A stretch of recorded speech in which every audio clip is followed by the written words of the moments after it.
Chapter 23 Oddities. The profligate use of magic stopped as the pair turned their attention to them. Evelyn and Scott kept walking toward them. He had their brains in his mind, the crosshairs on their head, and a finger on the trigger. They didn't know it, but they would die if they so much as twitched a finger. But giving them a chance to surrender always looked better on the paperwork. I'm beginning to understand why Evelyn loathes it. The two fugitives linked hands and gave each other a look that, even from 50 yards away, radiated love and absolute grief. Their hands remained locked together as they faced Evelyn and Scott. Do it. We know the consequences, the man said, his voice quavering as he lifted his chin in defiance. We can take you in, have your sentence assessed. At this point, you haven't killed anyone, Evelyn called out, her voice low and almost cajoling. Scott hoped they took the offer. Kneel, and we'll take you in, she said in the same voice, almost a sing-song. We can't, the woman said, her voice breaking. I'm sorry we were ever stupid enough to get involved with the MRR. Biggest mistake of our lives. And our daughter. She choked on a sob as she said the last word. Her husband leaned over and kissed her cheek, a gesture so sweet, Scott almost lowered his rifle. Then the twister was flying at them full speed. Scott didn't hesitate. The man dropped at the same time as the woman collapsed. Scott and Evelyn stood there for a long heartbeat as the magically induced wind faded and the fizz of magic that had surrounded them dispersed. They walked over to the two bodies in silence. The police and EMTs were moving in their direction even more slowly. Did that feel as off to you as it did to me? Scott's voice was quiet and low. Yes, Evelyn bit out. I do not like it. That is not what rogue mages do. They don't apologize or love their spouse. They are angry, not regretful. She spat to one side, her face twisted with frustration. This strikes me as wrong on every level. Evelyn didn't say anything else as they waited for the coroner to show up and collect the bodies. The drive back to the office was sedate by her standards, and Scott didn't worry about the world spinning when he climbed out of the car. Come on, we're going to talk to Billy, Evelyn ordered. She was already marching down the hall, not even taking the time to change. Scott hung up the two rifles first. He realized they were more for showing the people watching they were serious, more than using them to take anyone down. Though sometimes not having to focus on your magic in an intense situation was a relief. Billy, what the fuck was that mess? Evelyn demanded from the door of the computer room. Their geek turned and looked at her with brows furrowed. What was what? Did the job go wrong? Scott moved in and sat down in one of the two spare chairs. He didn't know why Evelyn hated walking in here, but he wasn't going to stand and loom. He felt oddly drained, and part of him wondering once again if this was the place for him. No, we found them, executed them. But I've been after dozens of runners over the years. They don't act apologetic. They aren't holding on to their spouse like a recreation of a romantic drama. I want more information. I want to know why two people were all but crying as we took them down. Her voice had a hard edge, and she seemed more upset than she'd been at the young rape victim. That person, at least, had obviously killed. With all the damage the mages had done, he didn't think they had hurt anyone, which added another twist to the story. Give me a minute. Billy turned back to his keyboards and screens. He started to type, then paused. This will take me some time. Go get changed. I should have something by the time you get back. He started again, and then froze. If you move slowly. Scott snorted and stood. He wanted out of the heavy vest and equipment on his belt. Besides, they both have paperwork to fill out for this takedown. Come on, Evelyn. Let him do his magic. We have forms to fill out. Yes, go do those. I'll look. Promise. Billy didn't turn to look at them, instead focusing on the screens and keyboards. Evelyn glared at the back of Billy's head, the green glow of the lights giving her a sallow complexion. She would have made an excellent vampire, all pale and dark, but Scott preferred her direct and driven. This off-kilter Evelyn didn't sit well with him. She grunted and pulled away from the door, headed toward the locker room. Neither of them needed a shower, so they just pulled out their excess equipment and stored it. Then they ended up in their little office area, both of them typing with their hunt and peck methods, filling out the forms that were required to make the world turn. Time moved with the speed of cold molasses, but 20 minutes later, Billy's voice crackled over the speakers. Come see this. Evelyn was out the door before Scott hit save and stood up. He stopped for a second at her desk and hit save on the screen. It never hurt to be careful. Then he followed to Billy's office. Evelyn loomed in the door, moving to let him slip in. Billy waited until Scott had settled down before he started speaking. I'm going to admit this is weird, but hear me out. I'm just telling you what my prying open records found. He gave both of them a hard look. Evelyn nodded with a sharp jerk of her head. Satisfied, Billy started talking. They're still interviewing the people involved, but I'll tell you they won't put too much work into a runner case. It's usually cut and dried from their perspectives. But their daughter has protested enough that they are going deeper than normal. Per her, they had been over the top apologizing for their own stupidity to her since the mall incident. They were being excellent parents, and she thought they, as a family, were happier than they had been in a long time. The sentence still had time to run, but there was always the possibility of early parole, or at least the removal of the ankle monitors. She said they were fine until Monday evening. At that point, they both were pale and acting funny. Tuesday and Wednesday they were the same way, talking to her about wills and stuff. They made her sign some papers and promised they'd make sure she was okay. When she pressed what was going on, they just told her life was short and there was no guarantee of tomorrow. Evelyn grunted and thought. Today was Friday, so they spent a week planning this. You are telling me they made sure their daughter was protected before they ran? That sounds odd, Scott said slowly. Something wasn't sitting right with him. Billy nodded. Yep.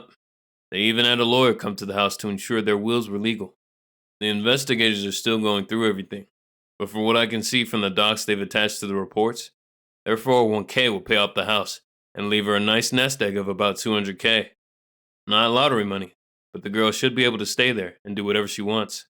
They set it up so she has a guardian, but at 17, she'll probably get emancipation.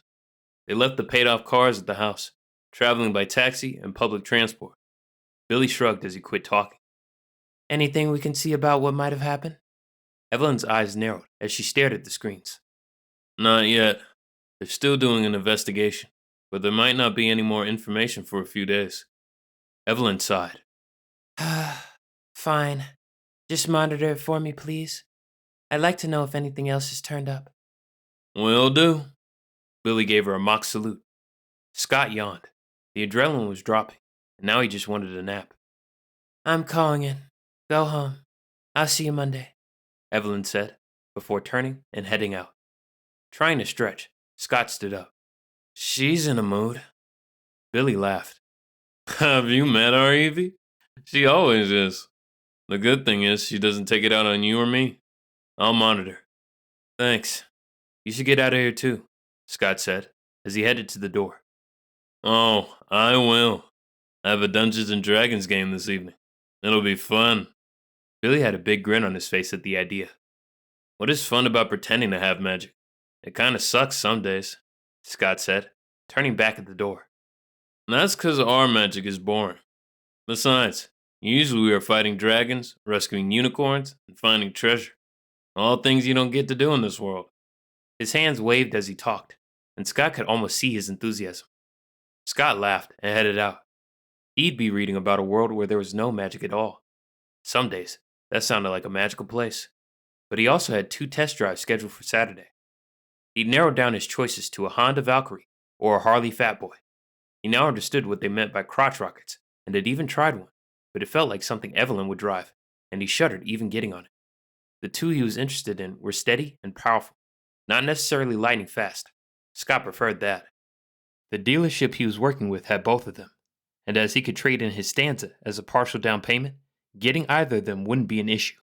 The monthly payments wouldn't be bad, and he liked the idea of having a bike. He also wasn't on call this weekend. Evelyn was, so it meant he could have a drink or two. The 300ZX powered up with its normal rumble as he headed home. There was a bar the band met in, and he decided to scope them out. He still didn't know if he had any interest in joining, but doing something that wasn't work or sitting in the house sounded like a wonderful idea. At 7 p.m., he pulled the 300ZX into the parking lot of a bar called Steel Magic. It catered to the slightly older biker crowd, which meant Scott stood out, as he wasn't even 30 at this point. But his Chaos t-shirt, braided hair down his back, and dark blue jeans meant no one protested too much. He found a stool at the end of the bar and settled in. The bartender moved over, a woman in her 40s with a low-cut shirt displaying a nice amount of cleavage, red lips, stripped blonde hair, and sharp green eyes. What'll it be? Whatever's dark on draft, Scott replied. Normally he didn't drink lots of beer, but the darker ones weren't too bad. Guinness? Scott nodded, and in a moment, he had a frosty glass in his hand. He settled down to watch, and quickly got pulled into the activity in the bar. In one area, a bunch of men were playing darts, but they were all air mages, and were both cheating to win, and to prevent the other person from getting their dart in the right section. The amount of laughter and friendly threats had him hiding smiles in his beer. There were two pool tables that were just as busy, and there you could see pattern mages aiming very precise shots, even as micro time bubbles were applied to disrupt them. The atmosphere was rowdy, but most of it was a good sort of masculine humor that he'd never had in his life. The job was changing him. He knew that. But instead of shying away from the changes, Scott reached out and accepted them. He had no desire to become the hard, unattached person Evelyn presented to the world, but he needed to find a way to be both human and hunter. Hiding away in his apartment just damaged him more. Scott watched and enjoyed the people he saw, paid for his 2 beers, and headed home, never talking to anyone besides the bartender. But what he had seen made the idea of getting a motorcycle even more attractive. Having a built-in reason to socialize sounded good to him. Chapter 24. Puzzles. The weekend disappeared, and Scott found himself back at the office. Evelyn was already there as he walked in, dressed in sweats and a tank top. She looked exactly the same, and that bugged him. So, what did you do this weekend? His question wasn't the normal chit-chat. He knew nothing about her, not even if she had siblings. Though he knew her favorite color was blood red. The Viper at least gave that away. She shrugged. Stuff? You? Her question was the idleness that he didn't have. Scott decided to push. Cleaned up my place. Got some new books. The local library is great.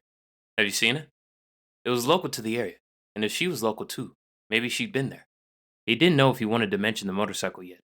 He hadn't bought one, but after the test drives, he was leaning toward the Valkyrie. It was more affordable than the Fat Boy, but there was also something about how easy it was to maneuver. And he had to admit, the idea of having a Valkyrie painted on his gas tank called to him. Evelyn raised an eyebrow. Library? You make enough to buy books. It was a statement, not a question. Yep, but most of them aren't things I want to keep. Besides, I know over the next few years, I might be moving to various places. Books are heavy to move. How long have you been here? He watched her, trying to gauge her reactions. This time, her glance had a mixture of amusement and annoyance in it. Since they assigned me to this territory. Now, are we going to train, or are you continuing your prying? Scott sighed. I'm not trying to pry, he said, though he changed into his workout clothes as he talked. I just don't know anything about you, and I spend 60 hours a week with you. Even when we talk, it's either about work, magic, traffic, or... He trailed off. Did they talk about anything else? Traffic was always valid, as if they were called out. It helped to know where the active jams were. They were in Southern California. The weather was almost always sunny, so talking about that was a waste of time. Huh. Imagine that. She gave him a thin-lipped smile, then walked out of the locker room. That was a complete bust. He finished getting dressed and followed her. She put him through his paces, and by the time the 2 hours were done, his knees were weak and his arms were shaking. If they were called out right this moment, he'd have trouble holding up the rifle. A long shower and an extra cup of coffee helped get him back to almost human, though a nap would not have been refused. The second cup of coffee had him sitting in the office area, reading daily bulletins. They read about trials of mages, anyone that might be a risk for a warrant, unexplained crimes that might be mage-related, and then reports of any takedowns across the United States. Those always surprised and humbled him. On average, it was 1 to 3 a day, though going a week with no takedowns wasn't unheard of. Southern California, with their population density, was more active than most, but they still rarely had more than 1 or 2 a month. Most mages didn't break the law. The consequences were too great. Curiosity nibbled at him about crime rates, and he pulled up the new Office of Magical Oversight website. They'd had one since the mid-'80s, but it had been clunky and ugly. About 6 months ago, they'd updated their website and reporting capabilities, and finally, his login had been approved. In theory, it meant he had access to data. The question was if it was usable data. Why do you want to know about me? Evelyn's words broke the train of thought his mind had been on. He looked up to find her in her chair, leaning back with a mug of tea in her hands. That much he had learned. Coffee was only when she was desperate for caffeine. Most days, she preferred tea for her morning drink, and crystal light for her afternoons. What? He needed to get off numbers and figure out what she was asking. Why do you want to know me? You think you can get me into bed with you? Her voice was even and flat, and she had a placid expression on her face. No? Scott had to fight not to stammer. At the risk of denigrating myself, I am 100% sure I could never live up to what you would demand of me in bed. And as objectively gorgeous as you are, I have very little desire to sleep with you. That was the total truth. Evelyn was gorgeous and fit with decent curves, long dark hair, and a twisted mass of braids and a bun on the top of her head, and a clean, pale complexion. Even her chocolate brown eyes were attractive, and Scott couldn't imagine ever being in a relationship with her. Very little? She probed, a hint of a smile on her lips. Very little. You're still a gorgeous woman, but I've never been one for putting tally marks on my bed. And now that he thought of it, he hadn't had a date since college. Not that he had any idea how to meet someone now. Even with Bam, most of the writers he'd seen were men, which was good and bad. Point. But you didn't answer my question. She was still smirking at him, but now she was invested in the discussion. Scott sighed and leaned back. This is a 24/7 job. I talk to you and Billy, and occasionally Lex, who, by the way, I need to make an appointment with. She wrinkled her nose at that, which indicated she probably needed her shrink checkup as well. And that's it. I don't have any other friends in this area. I don't know anyone, and as much as I enjoy reading, I'm starting to feel claustrophobic. The action of saying the words brought forth emotions Scott had been hiding from himself. He hadn't realized he had felt that way until cornered. So yes, I guess I'd like to have a friend. Scott fought not to look away from her. Could you sound any more pathetic? His bitter thought had him rubbing his face. Huh. Yeah, I can see that. I'm not sure it's wise, though, She said slowly. Rather than a smirk, her expression had melted into one of internal contemplation. Why? That pulled him out of his pity party and had him focusing on her again. I dislike having to take down friends, and the number of hunters that crack is distressingly high. The words were flat. Too flat. Scott blinked. That statement infers you've had to take down a friend before, and that you have had friends that have gone rogue. She arched an eyebrow. Impressive. You can infer information correctly. Her words were mocking, but her expression remained shuttered. Evelyn, Scott groaned. Do you have reason to believe I will crack? Because if so, please flunk me out of this program now. That was foremost on his mind, but lots of other stuff bubbled up behind that. She leaned back even further, putting her feet up on the desk. Oddly, no. You won't crack as you process everything. Too many get high on it, or love the thrill of taking a life. You would have been an excellent surgeon. You're calm and cool when you make a decision. Scott blinked at that. He'd thought about it, but the years of residency that added to your draft had dissuaded him. He figured 5 years of service was enough. Thanks? So, what do you want to know? She hadn't moved from her lean back position, but she wasn't watching him, instead watching the wall. He floundered, as he tried to come up with a question. What do you like to do when you're not at work? She flickered her eyes to him, then back to the wall.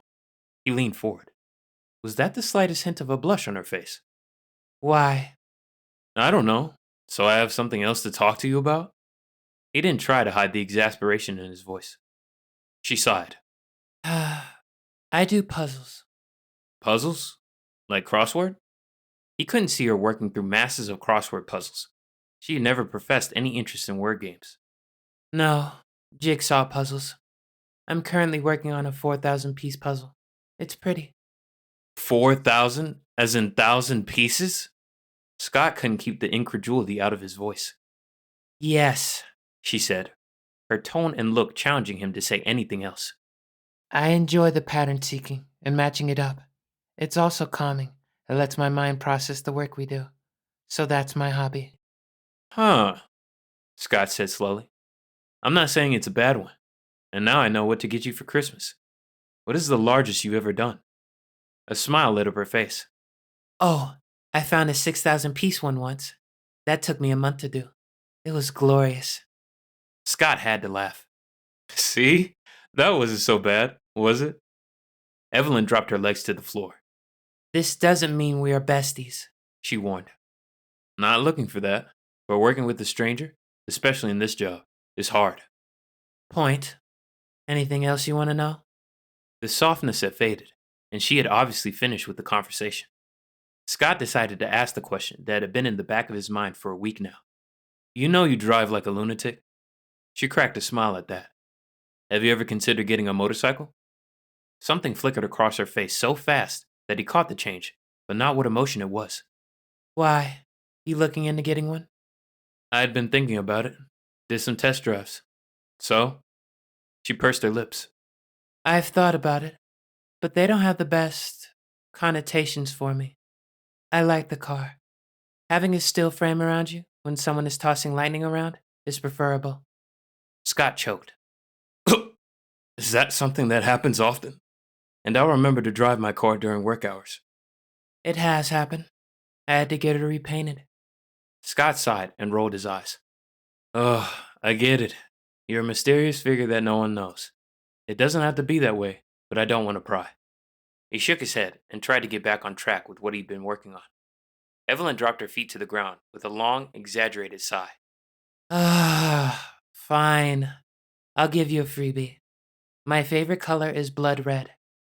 Scott burst out in a laugh, turning back to the OMO website. That I knew. Your car screens it for all the world to see. She chuckled. Huh. Imagine that. I'm giving away information for free. Evelyn shot him a fast grin, then went back to her own research. Scott smiled more. It was nice to shift the dynamic in the office the tiniest bit, though it added a question to his growing list of them about Evelyn Crane. What connotations did motorcycles have for her? And why did he suspect they had something to do with the scars that covered her back? He knew he only had another few months while on probation, and then he'd be assigned to a new territory. Or at least that was the information he'd been provided. While he and Evelyn worked well together, the population in California never stopped growing. They might create a new territory to up the number of active hunters, or someone might quit, retire, or get killed. The possibilities were endless, and he had very little say in the final decision. He wouldn't know for about another 6 months as to if he'd even stay in California. At this point, he knew he'd miss this place, so he couldn't help but hope the hunter leadership left him here. Chapter 25. Odd Discussions. Scott finally got time to talk to Lex on Wednesday, 5 days after the takedown. Hey, Scott. Sorry for the delay. Things have been popping, and you're one of the more stable hunters we have. Lex talked as he sat down in Fielding's office again. Scott wondered where Evelyn met her shrink, because he knew it wasn't here. It passed through his mind, and he let it. That wasn't an area he'd ever pry into. It wasn't his business, and he didn't want her prying into these conversations either. Something going on? Lex gave him a sardonic look. You don't want me talking about your sessions with her, do you? Scott raised his hands. That wasn't what I was asking. More if there's a political or hunter-oriented shakeup I would prefer to know about. Ah, Lex paused, thinking about it. Not really. It's just been a lot busier than normal. He shrugged. Sorry, nothing going on that affects you at all. I think that makes me feel better. Scott rubbed his face, a headache settling between his eyes. So, this last warrant. Evelyn said their actions weren't normal. Runners aren't normal. But did she clarify at all what that meant? Lex sat forward, watching Scott with interest. Just that they normally hide, work on cash, they sell everything. These didn't. They specifically set things up for their daughter to be protected. Then they called lots of attention to themselves and basically forced us to kill them. It struck her, well, both of us really, as suicide by Hunter. Huh. Lex sat up, drawing his brows together. I don't have the stats on all the runners, but I would agree with Evelyn. That isn't why someone runs. Any ideas? Not yet, but it felt off to do that takedown. They knew it was coming, and if I had to guess, they were terrified. Scott cleared his throat a bit. While we were waiting for the coroner, I noticed both of them had tears on their faces. It dried before the coroner collected them, but I think they were crying as they attacked us. Lex blinked. That does seem odd. Anything else about it that disturbs you? The whole thing felt off. I mean, taking out Tyrone made sense. These two did make sense, even though there was no doubt they had explicitly broken the terms under which they had escaped the death sentence. But still, I felt kind of dirty after that. Even saying the words made him fight back a shudder. It came across as too much like a last stand, and usually the heroes were the ones dying. He didn't like being cast in the role of the bad guy. Did you hesitate? Lex asked, his voice non judgmental. No. Scott didn't even blink with his instant response. They purposely endangered us, so the takedown was immediate. Lex sighed and leaned back. I don't have an answer for you as to why they behaved that way. People sometimes do things that make sense to them, but no one else. It's all I've got. Scott gave a chuckle. That explains half the world. I never understand the stupid things or choices people make. Like my sister. Why she ever chose that deadbeat Vince, I'll never understand. This time, Lex laughed. If you want me to explain the choices women make, you'd be better off asking a magic 8-ball. Regarding that, why do we all have shrinks? Scott had wondered about that for a while. It was both reassuring and concerning at the same time. Lex grinned, but there was darkness in the look this time. Why do you think? The people who run this want to make sure you don't crack. Hunters going rogue is dangerous because they're only caught when they go off the deep end hard. That usually means dead bodies. And with the way our society is structured, we need functional hunters to keep mages in line. Otherwise, we'd devolve into a feudal system with Merlins as kings. The last sentence had a harsh edge to it that told Scott exactly what Lex thought about some of the current laws. But that wasn't a topic he was going to get into right now. They can crack other ways? All day, every day. Hunters are both more fragile and stronger than the majority of the population. Some of them go for the big spectacle. Those make your latest warrant look like kids in a sandbox. Those takedowns are not fun and leave scars on everyone. Lex shrugged. Scott flashed back to Evelyn's comment about disliking having to take down friends, and the look on her face when she said it. Lex kept talking. Most are like Evelyn, though. Lex wasn't looking at Scott as he said this, his eyes distant as he talked. They just go quiet and retreat more and more. We find most hunters dead via suicide. They choose how they go out when they can't handle it anymore. I'd like to die in my bed if it is all the same to you, Scott said, trying to break the mood. The idea of a dead Evelyn was wrong on a level he didn't want to examine. Hopefully sleeping, and not being murdered, I assume. Lex snarked back, both of them laughing. They ended it with Lex giving him a clean bill of mental health. Scott was seeing Lex out when another car drove up. It was Jim Fielding, the regional manager. Lex pulled out as Jim got out of his vehicle and walked toward Scott. Scott, excellent. I needed to talk to you, he said with his neutral voice. Scott had met Jim a week or so after starting, and the entire impression of the man was bland. He wasn't impressionable at all. His voice, manner, and attire were all just bland. Sure. Anything up? That Jim was here on the heels of Lex created a level of coincidence that made Scott uncomfortable. You've been here for over 3 months. Time for a review, Jim said, as they walked into the building, a briefcase in his hand. Review? What review? I thought Evelyn gave me my reviews. Need me to get Evelyn? She was still in the gym area. She had started a new concentration exercise and had been working on it after Scott was done.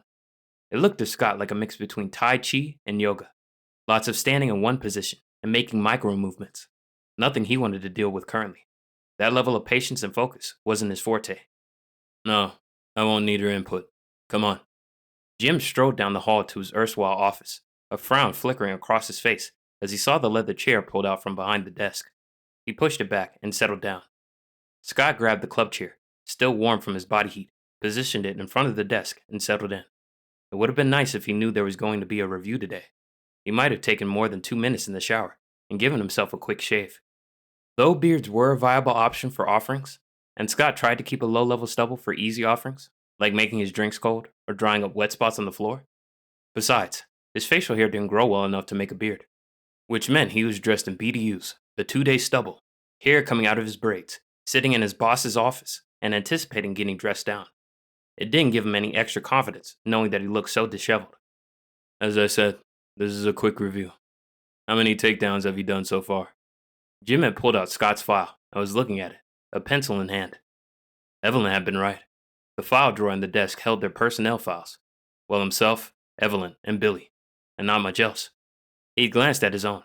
It contained his address, insurance information, a resume, and transcript. Scott respected everyone else's privacy too much to pry, but as neither of the other files were particularly thicker, he assumed they were roughly the same. I've been on 4 takedowns and 2 backup calls. Scott kept it to the facts, not sure where Jim was going, as he should already know all this. If this was a review, it wasn't like anything he'd ever had before. And how many of those were you the primary on? Jim didn't look up from his paperwork, making notes as they talked. What do you mean by primary? He assumed Evelyn would always be the primary as she was senior, so that implied Fielding meant something else by it. Jim flicked his eyes up to glance at him. I mean, you were the person to execute the warrant. Ah, one I was the primary. The other takedown there were two, so we each took one down. All of this should have been in the many reports they were required to fill out. Did you not read any of them? Jim nodded. How did you feel about executing those warrants? Scott frowned. Lex asked about feelings. No one else. That meant this wasn't about his emotions, but his opinions. They were execute warrants, duly verified. I had no feelings. I did what the law required of me. Again, the slight flicker of eyes up at him. And how do you believe Miss Crane performed? She followed the laws to the letter, giving them a chance to surrender in every instance. When they didn't, the takedowns were clean and merciful. That would have been the answer if a reporter or cop had asked the same question. What is going on with this? Did at any point she express any distaste for the job? Scott paused. This question struck him as loaded with landmines. Outside of normal discussions about the pressures and choices we have to make, no. She's made it clear that the warrant is paramount. What about refusing to execute a warrant? Jim kept going, barely looking at him, only the file on the desk. Never. She's never hesitated in her execution of her duties. The amount of double meanings in these sentences almost made Scott dizzy. So, you have no doubts about her being able to do this job? Jim still kept his tone absolutely bland. No, she's the most efficient and by the book I've seen. Scott didn't mention she was the only hunter he'd seen, so he didn't have much to go by. Do you believe she has been a good role model for you and explained the job fully? Absolutely. She's answered the majority of my questions before I need to ask them, and pushes me to be the best I can be.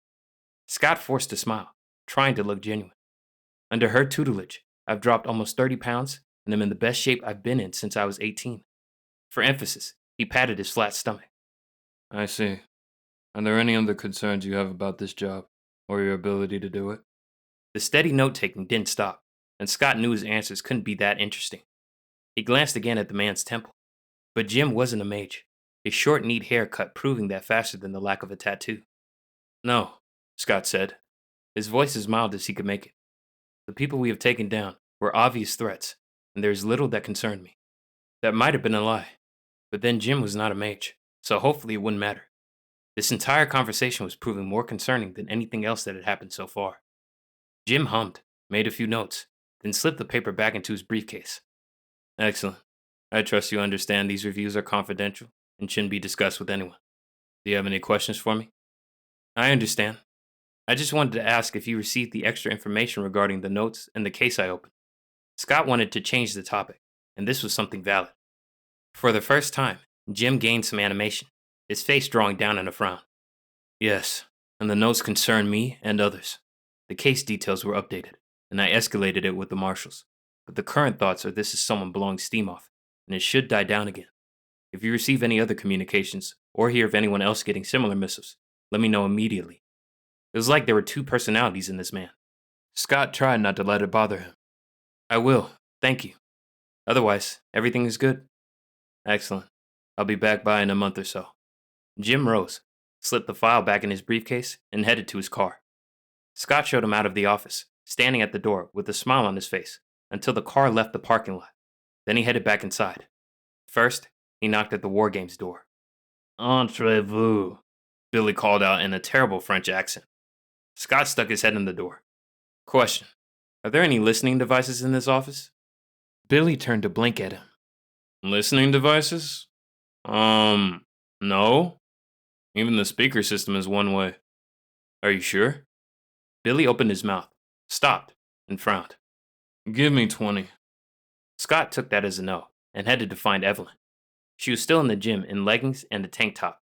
One foot rested flat on the ground. The other moved up and down in a slow rhythm, while her arms were entwined in front of her face, eyes closed. Hey, you got a few minutes? She opened her eyes, but didn't stop moving. What's up? He shook his head. Needed to show you something outside. This garnered a raised brow, but she unwrapped her arms and took a solid stand. Give me a few. Scott nodded and headed outside, making sure his phone remained on his desk. Chapter 26. Discussions. It took her 5, but Scott just enjoyed the fresh air.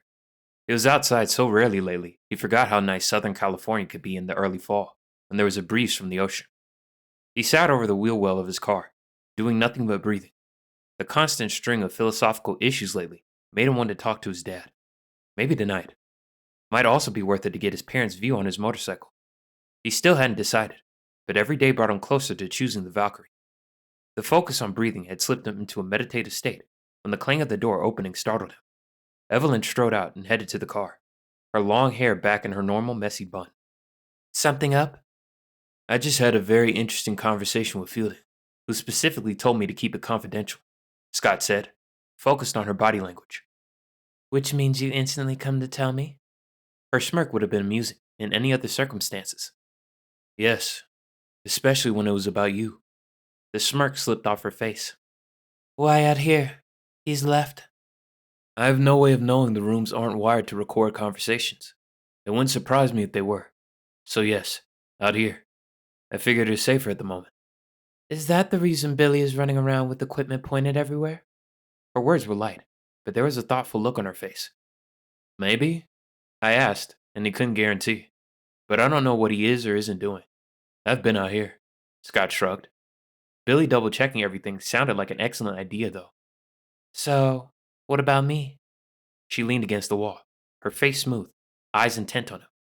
Scott reviewed the questions asked and what his responses were, already the exact details slipping from his memory. I just thought it odd he wanted to review me, but over half the questions were about you or your reactions. I wouldn't worry about it too much, She said, pushing away from the wall, but there was a tension to her that hadn't been there when he started talking. Why not? Scott stood up from the car. He couldn't say he really knew the woman, but she'd been honest and straightforward the entire time he'd been here, as well as secretive and contained. But that didn't mean she had job performance issues. Scott, remember us talking about how many hunters the US has? She didn't look at him, instead staring at her viper, her eyes tracing over its lines. Sure, you said there are a little under 200 total, and from the numbers I've been seeing, I can't see that changing too much. We don't get called that often. He'd been paying attention to the call-out levels and noted the average number of offerings required. Some mages could tell down to the number of molecules it took, details of which were required to be put into the after-action reports. Yep. Do you have any idea how many of them are women? Or over 40? Scott blinked, thinking back over the data. No. Why? Women mage hunters account for 5, not 5%. 5 of us. At least last time I checked. The number might have shifted a little, but not by much. There was a span of time I was the only one. And as for age, She stopped talking and moved over to nudge the tire of her car with the toe of her boots. He didn't say anything, waiting instead for her to continue. I'm 48. I've been doing this since I was 24 with a bachelor's. I couldn't handle another year being stuck in a classroom, much less writing a thesis I didn't care about. The way I got here was convoluted, but needless to say, before my first year of draft service was over, I was here. I've stayed here for over 20 years. There are rumors in Congress of mandatory retirement at 25 years. She looked up and smiled at him, a hard, brittle expression that had him flinching. So, don't you want to retire? Go and do things for fun? Go compete in puzzle competitions or something? Scott offered desperately. Evelyn laughed. Now, puzzle competitions isn't something I've thought about. No. The problem is, there are only a handful of hunters, like maybe 20 people in all the years we've existed, that have lasted for 20 years, and I'm the only female. The upper muckety mucks freak out about it every so often. Don't worry about it. She waved her hand as if shooing a fly. You didn't lie, and I'm not about to go off the deep end. I thought you were up for Fielding's job, and you'd be better at it than he is. Scott didn't try to hide his distaste for the man. Before he'd been neutral to the man. Now it had shifted to dislike. So did I. But you know politics. It always changes. She shrugged. Anything else? I've got bulletins to catch up on. That was it. Just wanted you to know. Scott didn't know what response he'd wanted, but the one she provided confused him to no end. She gave him a nod and headed in. Scott sat there for another minute, unsure of what to do. then gave in to the urging and called home. Hello? His mom answered. Hey, Mom. How's everything? He relaxed as he listened to the sound of her voice. Oh, your father. I swear the man wants to bring everything in the kitchen sink. She huffed out a sigh. Ah, and there's already one in the RV. I spent the last week pulling things out of his pile that either the RV we are renting has or we don't need. Tell me, why would he need to bring his power drill if we are going camping? The level of frustration in her voice had Scott chuckling. It was nice to be reminded of normalcy. Mom was a minimalist in most things and could probably travel for a week with a carry-on. His father would need his 3 suitcases, just in case. So, is this trip going to be more stressful for you than staying home? He asked, concerned. She was the one still working, and it was supposed to be a fun trip for both of them. Once we leave the driveway, I'm sure we'll be fine. I have 15 books to read. Some I've been waiting to read for a while. In fact, I need to run into town. Walden's is holding a completed trilogy for me that I've been dying to read. I need to get your father to be realistic about what we need to take. The anticipation in her voice made him feel better. Managing parents was difficult. Good. Just remember to pack a folding chair so you can sit outside and enjoy the fresh air. Oh, and bug spray, I've got that, she said dismissively. but I also grabbed a can of cheap coffee to burn. That will keep bees and other bugs away. We'll be fine. I've been camping before. You know the real stuff? Without the luxuries like an indoor toilet? Donna's voice had a touch of acerbic to it. Dad was the soft one of the two of them. Yes, ma'am. Scott was laughing as he talked, leaning back against the chair with a smile. Is Dad around? I wanted to talk to him. 1 minute. The sound suddenly muffled as he heard her yell. Michael, pick up the phone. A few seconds later, there was a click and his dad's voice popped up.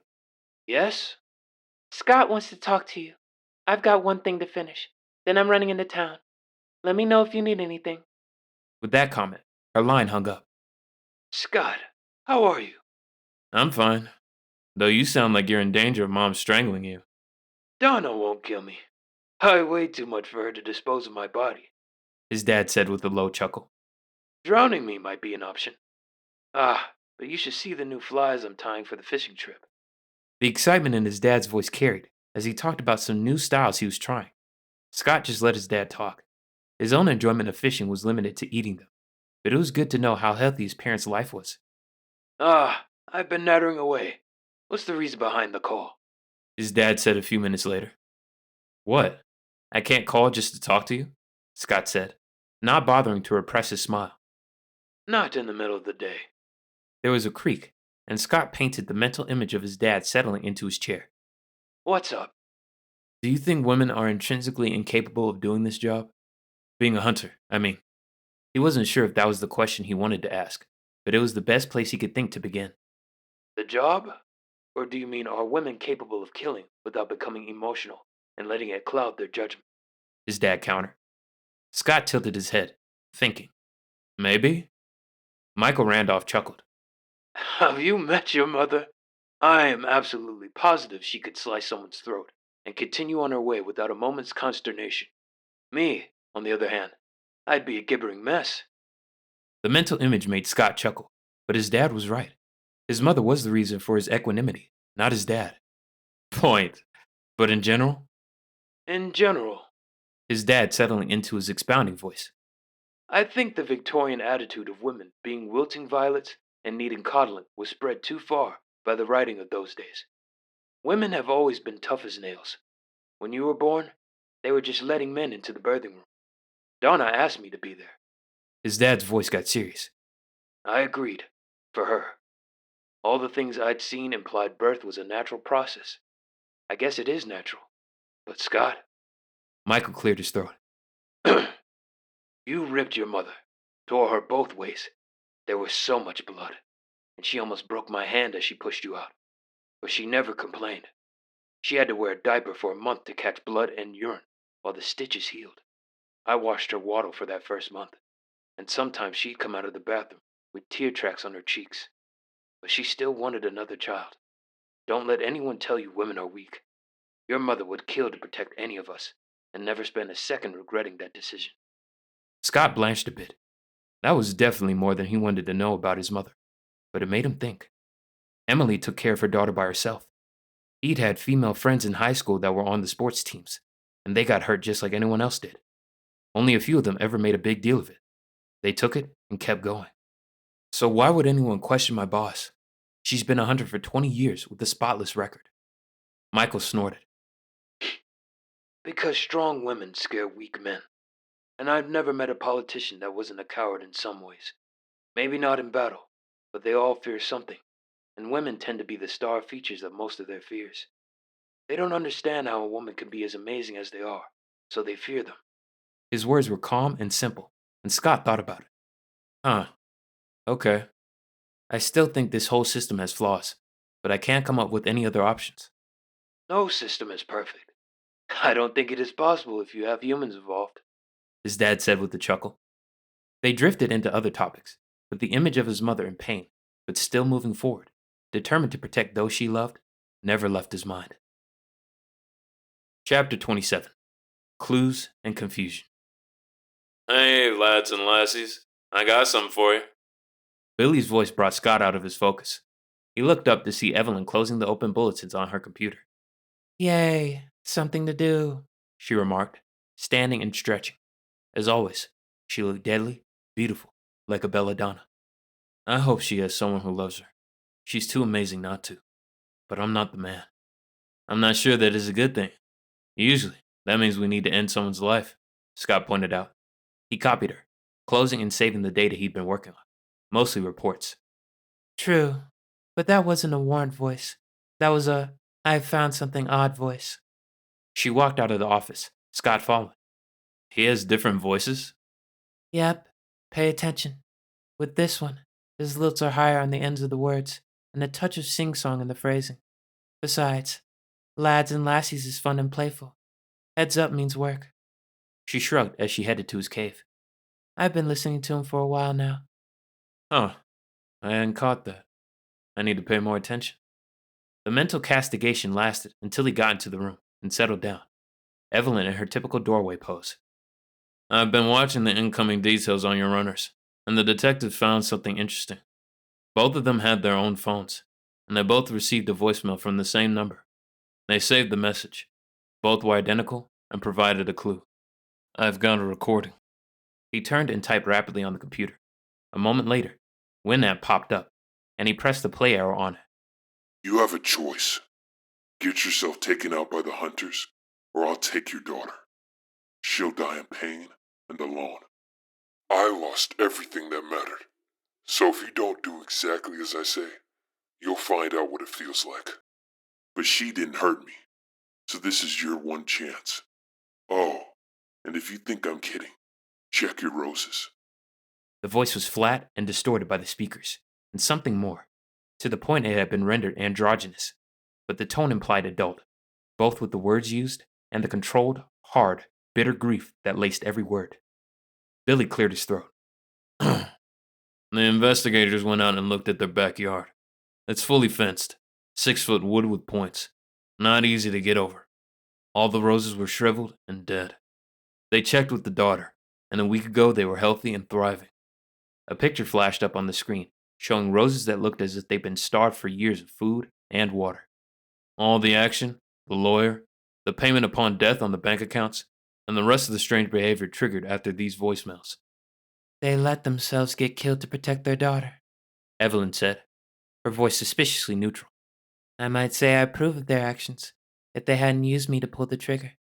Anything else pop up? Billy shook his head, still staring at the screens. I'm still listening, but I don't have anything. But there is one thing. He trailed off a little, and didn't turn around to look at them. Spill it, Evelyn said.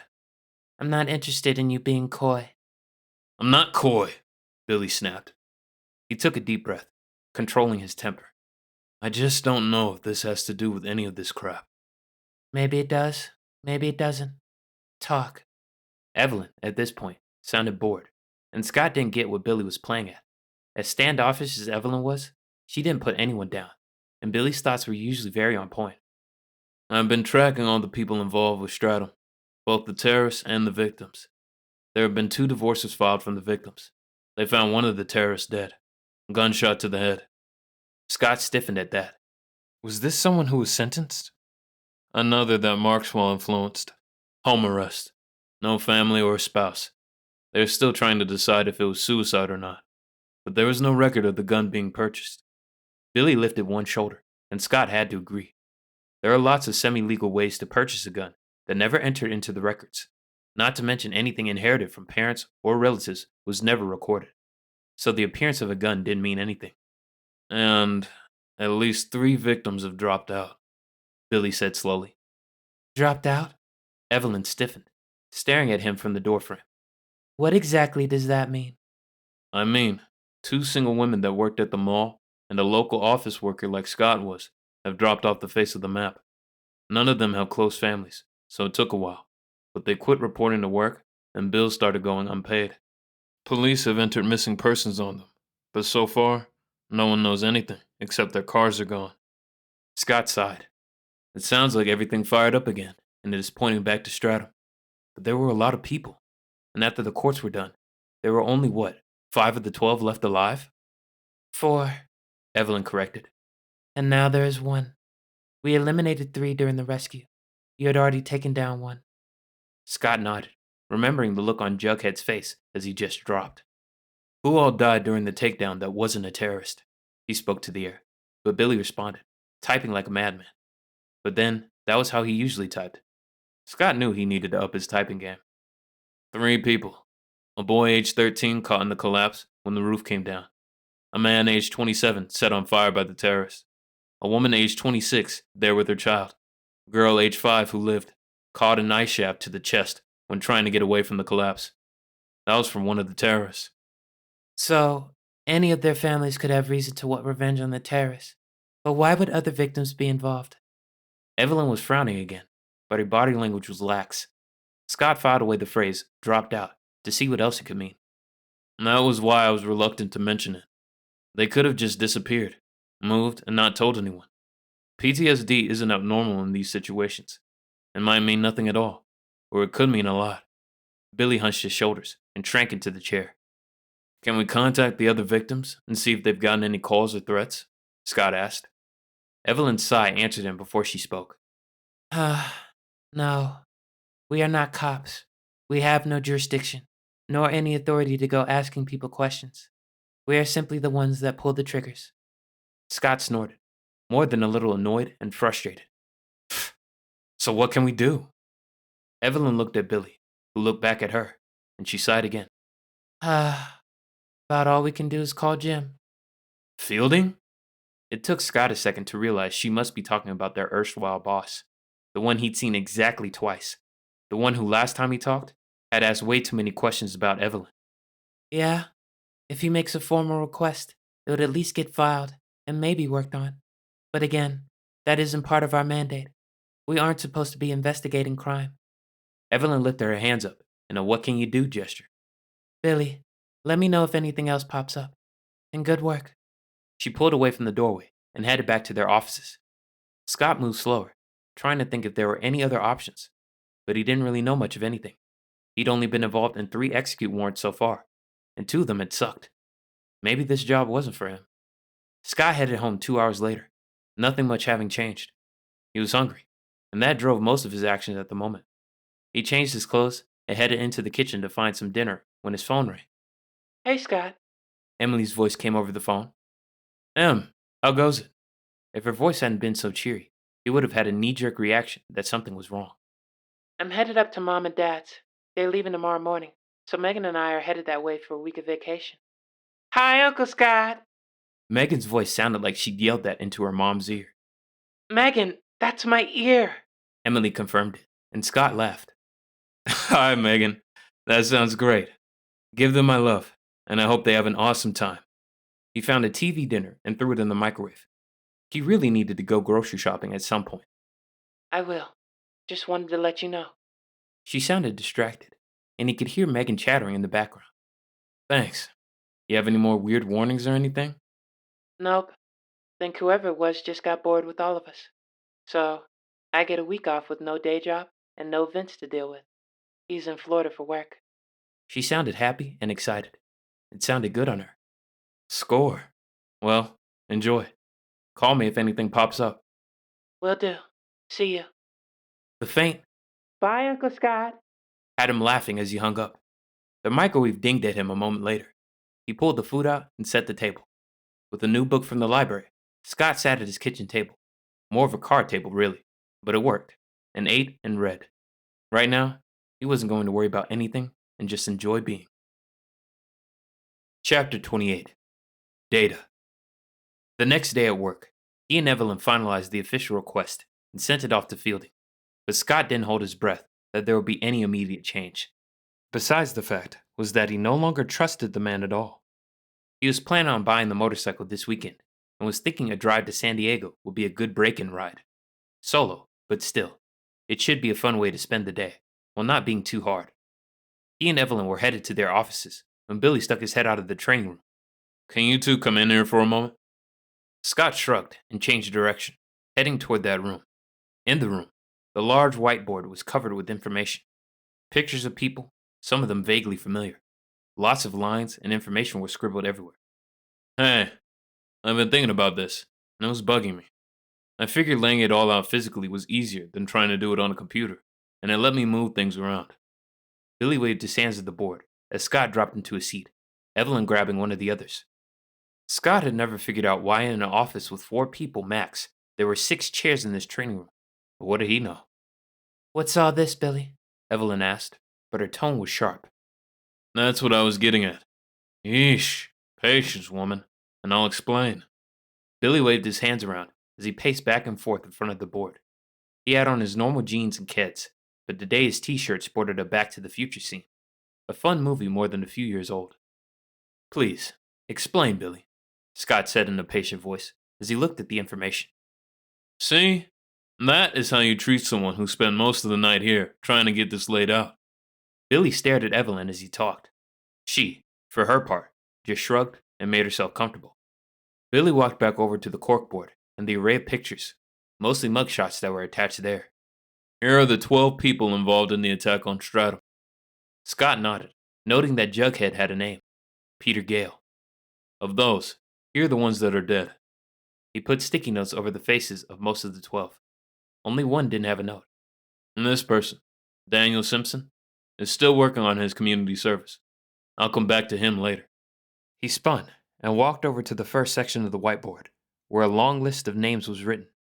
These are all the people that were there at the mall. There was a section called Kids with names, and only one had a line through it. Then a section labeled Employees, which had another 35 names under it. One of them had a line through it. 4 of the names had question marks next to them. Others had check marks, and some had circles. Getting these names was a pain in the ass, but I finally pulled them all out. Then I had to track all of them to see what their status was. Billy, what are you trying to show us? Evelyn managed to sound exasperated and curious at the same time. I'm getting to it. Be patient. He didn't quite snap at her, but it was a sit down and listen. Scott found himself caught between amusement and amazement as Evelyn lifted her brow, but settled back with her notebook on the table in front of her. He'd seen her jot notes to herself, as well as add up offerings. She did most of it with her hair, and knew she, like him, took a regime of pills to keep her hair growing and healthy. Most mages in the draft did, but hunters needed to have offerings available at any time. Thank you, Billy said, as they both settled to listen. All the terrorists, or morons, had their names publicized at some point. Of the employees, there were only 10 that had names in the paper. He turned and tapped the board. The header Employees had 10 names with stars next to them. Of those 10, 1 died. Suicide. Now I followed up on the reports, and it was both expected and unexpected. This was a teenager with a depressive episode in high school, but the therapist and parents were waiting to see if they would emerge. In the last year, they had become much more social. They were one of the ones working in the food court, and the incident shook them up. But no one expected suicide. He shrugged, wiggling his hand. You'll see why I'm mentioning this, but for now, just remember. Scott picked up a notebook. There were always a few spare ones in here, and scribbled down the name and employee. Billy was driving at something, and since it surrounded the second most pivotal point in his life, he wouldn't blow it off. The first had been emerging, the only one in his family to do so. Emerging was when your magic woke up one day. It only happened after puberty, and no one understood what triggered it in some people, but not others. Now these four, he said, as he tapped the board as he talked. The four names having a cloud drawn next to their names are all young adults between 18 and 21. They've disappeared. The problem is, they are at the age where random wandering isn't unknown, and all their parents have admitted the incident shook them up, and the last 2 months got more and more twitchy. This could be related to anything. He moved to the next group of names with an arrow and a cloud next to them. These have all quit working at the mall and moved out of state. Not impossible, but a higher percentage than I would have expected. Billy, Evelyn said, now more exasperated than anything. what are you trying to tell us? You have no idea what the word patience means, do you? He stared at her, and she shrugged in response. I can be, if I know the reward for being patient. Sum it up. The word came out as an order, not a request. Billy turned back to the board, his hands in his hair, as he stared, and Scott saw a small offering waft away. What magic was he doing? Scott had zero idea how powder mages worked. He couldn't imagine using magic to figure out crosswords or puzzles, but they could do some impressive things if they focused. Their pattern seeing ability and creating additional datasets couldn't be underestimated. Fine, the Cliff Notes version. Statistically speaking, all the people whose names they publicize around the Strathome incident are behaving in a manner that is regarded as unusual. If just one or two acted this way, it would fall within statistical averages. But the fact that of the people who were mentioned in the papers, one way or another, the majority of them have had something unusual happen to them. Evelyn started to say something, but Billy just raised his hand. You have 1 dead, 10 vanished, 1 in the hospital, and 13 that have moved. That is a huge amount, considering the total people involved were 103 people, terrorists not included. And I have at least 8 that I'm still trying to figure out where they are. This is not a normal spread. Scott frowned, looking at the board. Did you include me in those numbers? No. Yes? The one that I'm considering you with is the group here. Billy tapped the board of customers with little envelopes next to their names. They have all reported getting strange notes in the mail or left on cars. There are 2 others that reported one, but they have moved and haven't reported anything else. Scott sat there, looking at the wall of information, unsure what to make of it. It was so much data that he didn't know what he could do, or should do. Did you break the rules to pull all this information? Evelyn asked, now sitting forward and watching. No. Fielding specifically put in a request for me to do a follow-up regarding everyone involved in the mall incident. He said between the letters and then the suicide, which was reported in the paper, plus the runners made him curious. And since one of the people under his management was intimately involved, it would be wise to have an overview of possible ramifications. Billy smirked as he talked, and Scott had to, once again, shift his opinion of the man. Maybe Fielding wasn't as bad as he thought? Evelyn leaned back, tapping her pen thoughtfully on the table. So what now? And I feel like I need to remind both of you, we are not the police. Our branch of the marshals doesn't investigate crimes. We apprehend the people with warrants out for them, and either bring them in or execute them. We aren't detectives. Billy's shoulders slumped. I know. But if someone is threatening people, and Scott is being targeted, it would be wise to know what is happening to other people. One thing I don't see up there, Scott said slowly. His mind was spinning with options, but there were pieces missing. Billy and Evelyn were looking at him, waiting. My parents and sister got the same cryptic crap. Have you checked to see if any of their relatives were getting threats or warnings? Huh, Billy said, looking back at the board. I didn't think to look at that. It would be a definitive link, or could point to all this just being a weird anomaly, with a subsection of the population under extreme stress after a traumatic event. Exactly, Evelyn said. That qualified as a traumatic event. Scott meets most of your criteria from the outside. Quit his job and moved. We just know why. There's nothing saying that these incidents couldn't be more of the same. Billy wilted even more. I know. But Fielding asked, so I went a bit wild. I still think it is odd. I'm not disagreeing, Evelyn said with a sharpness in her tone. I'm saying, let's accept the fact that you are 100% right, and all of this links to them all. That all of these people are being hunted by someone involved. Maybe there was a terrorist hidden in the customers, more than one, that weren't found. Scott jerked up at that. The idea had never occurred to him. Had there been another terrorist in the middle of all the innocents? Do you think there was? He interjected. Evelyn sighed. I don't know. Nothing is impossible, But even if there was, or something different is going on, what are we going to do about it? Her words fell with a hard thump, and Scott echoed Billy's sigh. She was right. They didn't do investigations. They had no authority to investigate anything. Billy shrugged, but his spine stiffened a bit. I'm not sure, but if I find anything, I can get it to the proper authorities.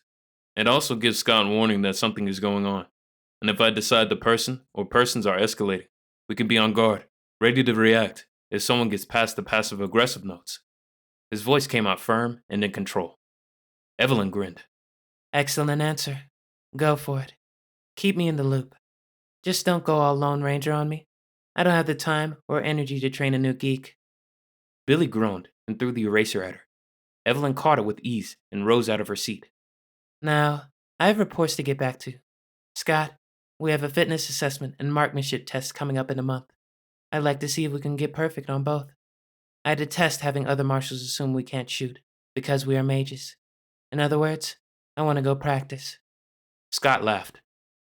Got it. Let me go finish the report, and I'll meet you at the range. He got up from his desk, but kept the notepad with all the notes. Billy hummed to himself, still looking at the board and making a few notes himself. Scott headed back to the offices, making a list of things to do in his head. His phone rang as he walked down the hall. He pulled it open, but didn't recognize the number of the area code. This is Scott Randolph, he said as he answered the phone. Mr. Randolph, this is Lieutenant Leo Guerin with the California Highway Patrol. You are the son of Michael and Donna Randolph? The words were formal, perfunctory almost, but Scott froze, his body coated with goosebumps. I am. His voice managed to stay steady. Sir, I'm sorry to inform you. Your parents were killed in an accident this morning. We would like you to come and identify the bodies. Chapter 29. Heart Wounds. Scott stood in the hall, frozen. I'm sorry. I must have misheard you. My parents are in our RV on vacation. Yes, sir. That matches our information. The RV was on Highway 1 and went off the road. We've extracted the bodies, but we want to verify, as they are outside their normal area. The professional that was his refuge reacted, calm and cool, as his heart shattered. Address, please. I can be there by early evening. It didn't matter what flights cost. He'd be on one in the next hour. Of course. The man gave him an address where his parents would be for a few more hours. Then they would be transported to Santa Rosa. Scott couldn't wait that long. They were at a funeral home in a nearby town of Bodega Bay, though the accident had occurred in Jenner. That meant the closest airport was Santa Rosa. Have you notified my sister? Scott asked, still unsure why he was so calm and collected. He wanted to scream. Not yet. We try to contact the elders first. Then if they are unreachable, we move down. You were listed as the emergency contact in Michael Randolph's wallet. Very well. Please don't. I'll let her know as soon as I've verified. Thank you. And I am sorry for your loss. The words sounded as pro forma as they felt. Scott hung up and stood in the hall. He needed to get plane tickets. Scott? Evelyn spoke behind him, but he couldn't remember how to turn. So he just stood there, his mind making the list of things he needed to do. Scott, she said again, this time moving around him. Her eyes widened as she faced him. Scott, what happened? He forced a swallow and wet his lips. He didn't have time for this, but rushing wouldn't change anything.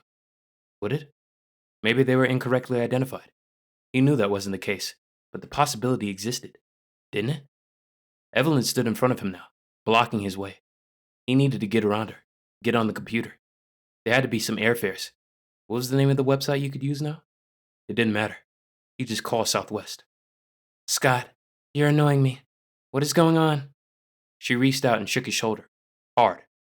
That jarred him out of his mental loop, and he swallowed again, focusing on her this time. I need to go. I'll be out a few days or weeks.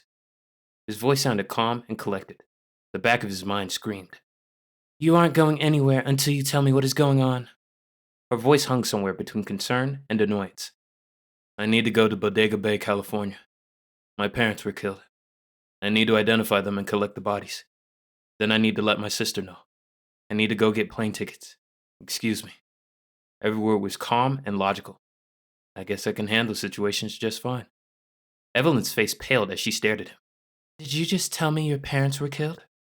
Was a car accident killed? I think killed is more accurate, he said. as the lump in his throat got larger. But I should get going. I need to be there immediately. You aren't going anywhere. She stated. She looked behind him, her voice raised a bit. Billy, I need you. Seconds later, Billy was at his right. Hey, what's up? Scott could see him looking back and forth between them, the joy fading out of his face as his eyes flickered between them.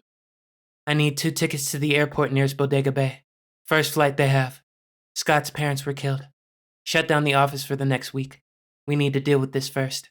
I'm taking him to Pack, and I'm going with him. We'll have our phones. I'll let you know if there's anything else we need. Oh, shit. Scott, I'm so sorry. I'll have the tickets waiting for you at the airport. Go. Billy matched his words to action, spinning and racing for his cave of computers. Scott, we're going to change clothes. Then I'll drive. It isn't an issue. I got your back. Her words were too kind, too considerate. They felt odd coming from the woman who rarely showed a soft side. Evelyn, I'm fine, he said. The list of things to do were primary in his head, and she was messing up the order. She snorted. You're in shock and moving on automatic. So, I'll give you orders. Change into something that won't make people panic. Then we'll head to your apartment and pack. Then we'll hit the airport. Got it? Scott looked at her for a long moment, the list rearranging. This would be faster, easier, and maybe she could help. Okay. Thanks. He never could remember the next hour in any detail. He knew he changed into street clothes and that she took him to his apartment, and he packed a bag. They got to the airport, and she produced a bag that he didn't remember seeing from the trunk. There were tickets waiting for them, and they were in first, seated near the front, bag stowed. Evelyn must have said something to one of the flight attendants. As soon as the flight leveled out, they brought him a double shot of whiskey and handed it to him, and then left them alone. Drink it, then talk to me. This robot you is not a version I've seen before. Evelyn turned in her seat to stare at him. At some point, she changed clothes, but he couldn't remember when. At least neither of them was in black BDUs. Scott could come up with no reason to protest, so he took a large gulp. It was cheap whiskey and burned all the way down. He took the rest of it down in a long drink that tore through his system and the walls that were built to keep him sane. He choked and coughed, his eyes watering. Here, Evelyn said softly, handing him a tissue. Scott wanted to protest that he wasn't crying, but his eyes kept watering. It took a few minutes for the sting of the whiskey to fade, and his eyes to dry up. Evelyn sat there and waited until he cleared his throat. They had left on an RV trip, going up Highway 1, then some fly fishing that Dad wanted to do. Mom had a ton of books she was going to read. Walden Books even reserved books for her.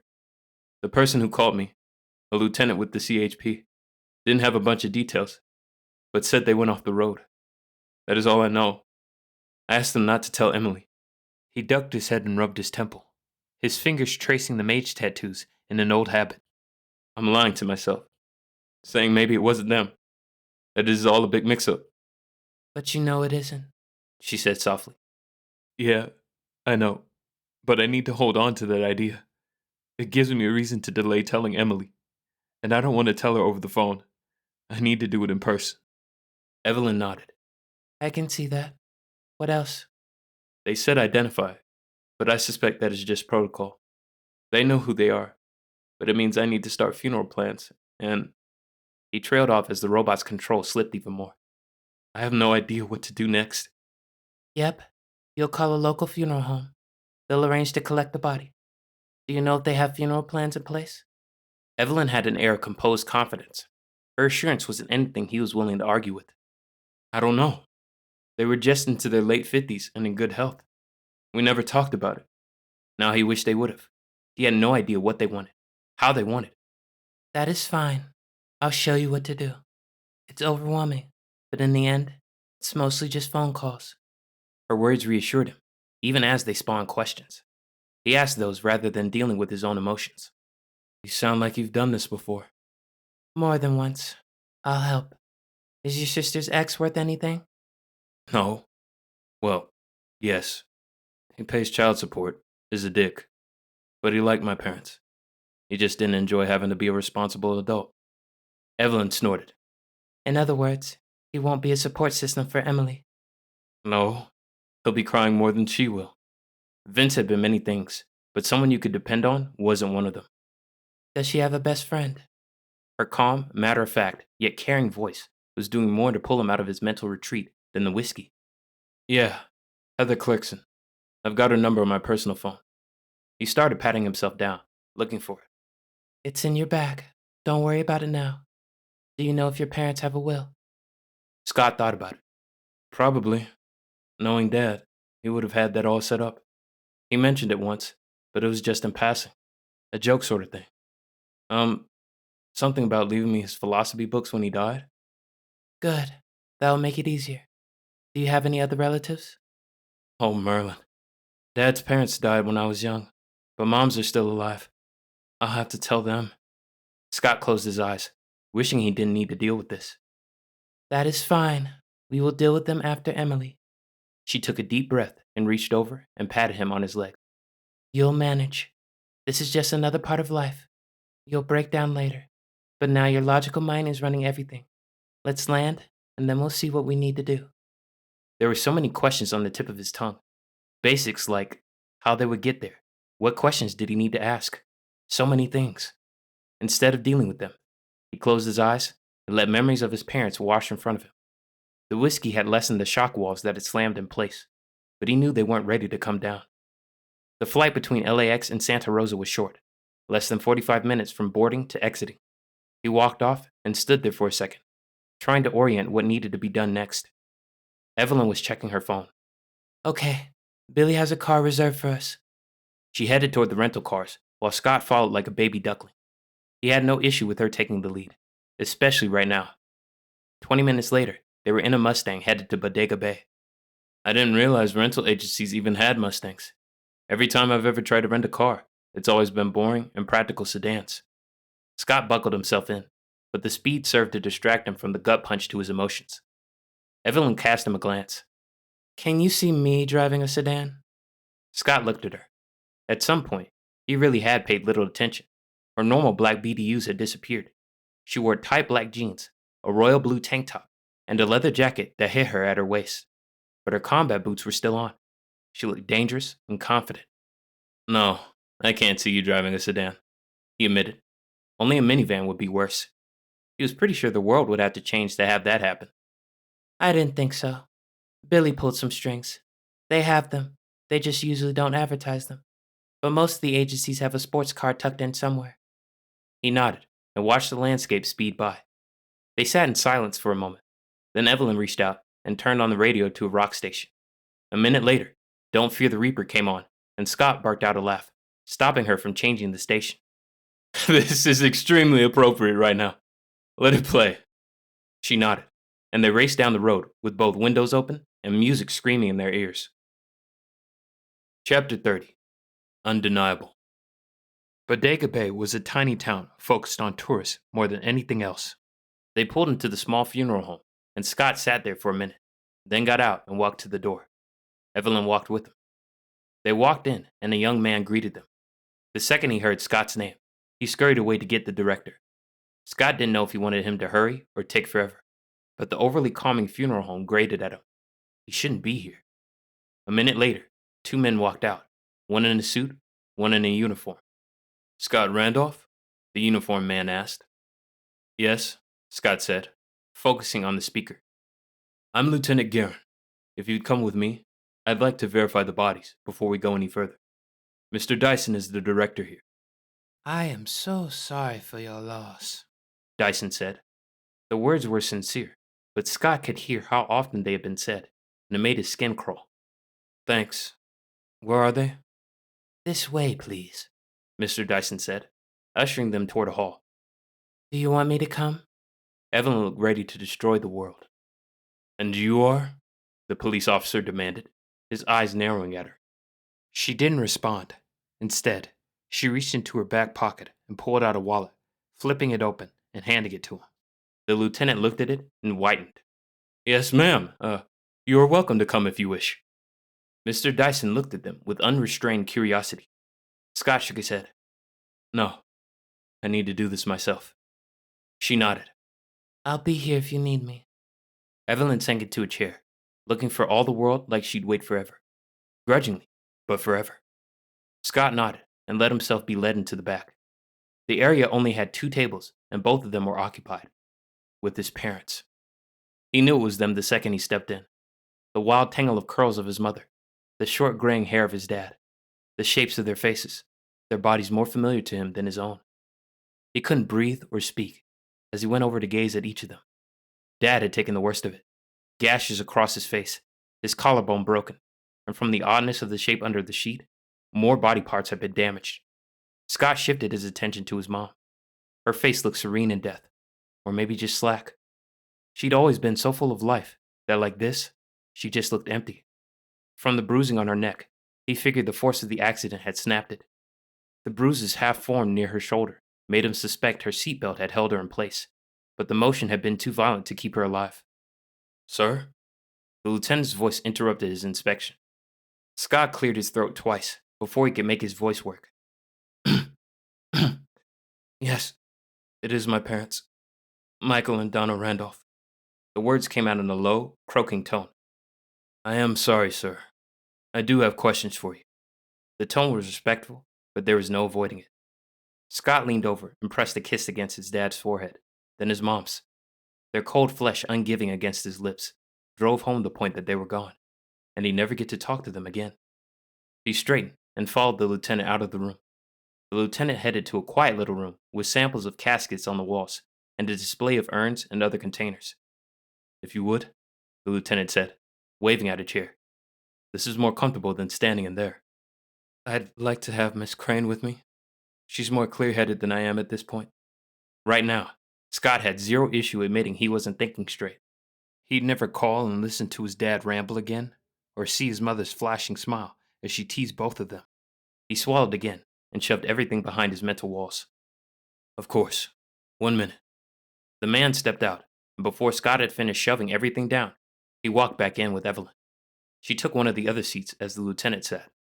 I regret I need to ask these questions now, but there are some concerns. Concerns? Scott jerked his head up, his attention slamming back into this room and the conversation. Such as? Do you think this was a drunk driving incident? No. The lieutenant shook his head. Besides, that is a standard test done on any fatality in a car. They tested both of your parents and came up clean. Our concern is this. He laid out a series of pictures that looked like a jumble of wires and cables. Scott glanced at Evelyn, who shrugged. He looked back at Lieutenant Guerin. And this is? The man rubbed the back of his neck and took a deep breath. Your parents rented an RV from Traveler Joy. It's a small chain in this area, and we work with them often because of people being idiots or thinking that an RV can go off-road like an ATV. As such, we know they are sticklers for everything being in perfect condition and as safe as can be. He tapped the picture. These are the brake lines for the RV they were driving. As you can see, both of them have cuts in the same place and about the same depth. We still have forensics working on it, but right now, the suspicion is they were made with the same knife. The icy ball that had been in his stomach liquefied with fear and rage. Scott thought he might be sick. He ran his tongue around his mouth, trying to clean out the sensation of bile, and looked at the man. Are you telling me you believe the brake lines were cut? Yes. The word dropped in the middle, and Scott's world tilted even more. But my parents were nobodies. They didn't even have magic. Dad was retired. Scott broke off as Evelyn laid a hand on his arm. Her touches were so rare, outside when she was beating him on the floor at the gym, that he paid attention to them. Scott, She said softly. the letters. What? Icy cold realization hit him. How could he have forgotten? But everyone else had been local, and his parents, while not on the other side of the country, were still a good 7-hour drive away. Or a 30-minute plane ride. Easily affordable if you were determined. Do you think He asked, his voice a whisper. the last one would be in line with this? She said, her voice flat and deadly. What are you two talking about? The lieutenant said, his eyes flicking back and forth between them. Scott waved at Evelyn to explain, as he pushed his chair away from the table and paced, eyes lingering over the choices, but not seeing them. Was this his fault? Did he put his parents in danger? Billy's voice through the phone speaker pulled him back, and he tuned into the conversation. I've updated the marshal's office. They're sending out an investigator to you. Please don't move the vehicle or the bodies any more than you already have. Billy's voice was brisk and matter-of-fact. They will try to recreate what happened, and by whom. Looks like you got your wish, Scott. Magic CSI is getting involved. Billy tried to be funny, but it fell flat. I understand, Leo Garin said, his face a shade paler than it had been. I'll let the investigators know. We collected their possessions. Do we need to keep those, or can we hand them over to Mr. Randolph here? One moment. I'm checking. See the blasted ICQ, idiot. There was an explosion of typing on the other end. Scott stood there, numb, listening to all of it. He went through everything, trying to figure out when he should have reacted, warned his parents. I've got an answer. No. You can turn those over. They doubt the perp ever had any contact with the Randolphs. They are more interested in the RV. Billy kept typing on the other end. Very well. 1 minute. Lieutenant Garin got up and walked out of the room. Scott still said nothing as he went through his actions and inactions.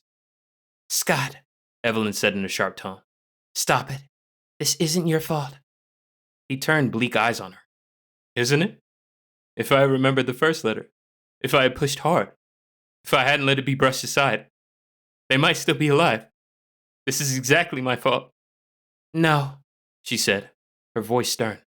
you are never responsible for the actions of other people. It took me a very long time to understand that. You are not responsible for the choices others make.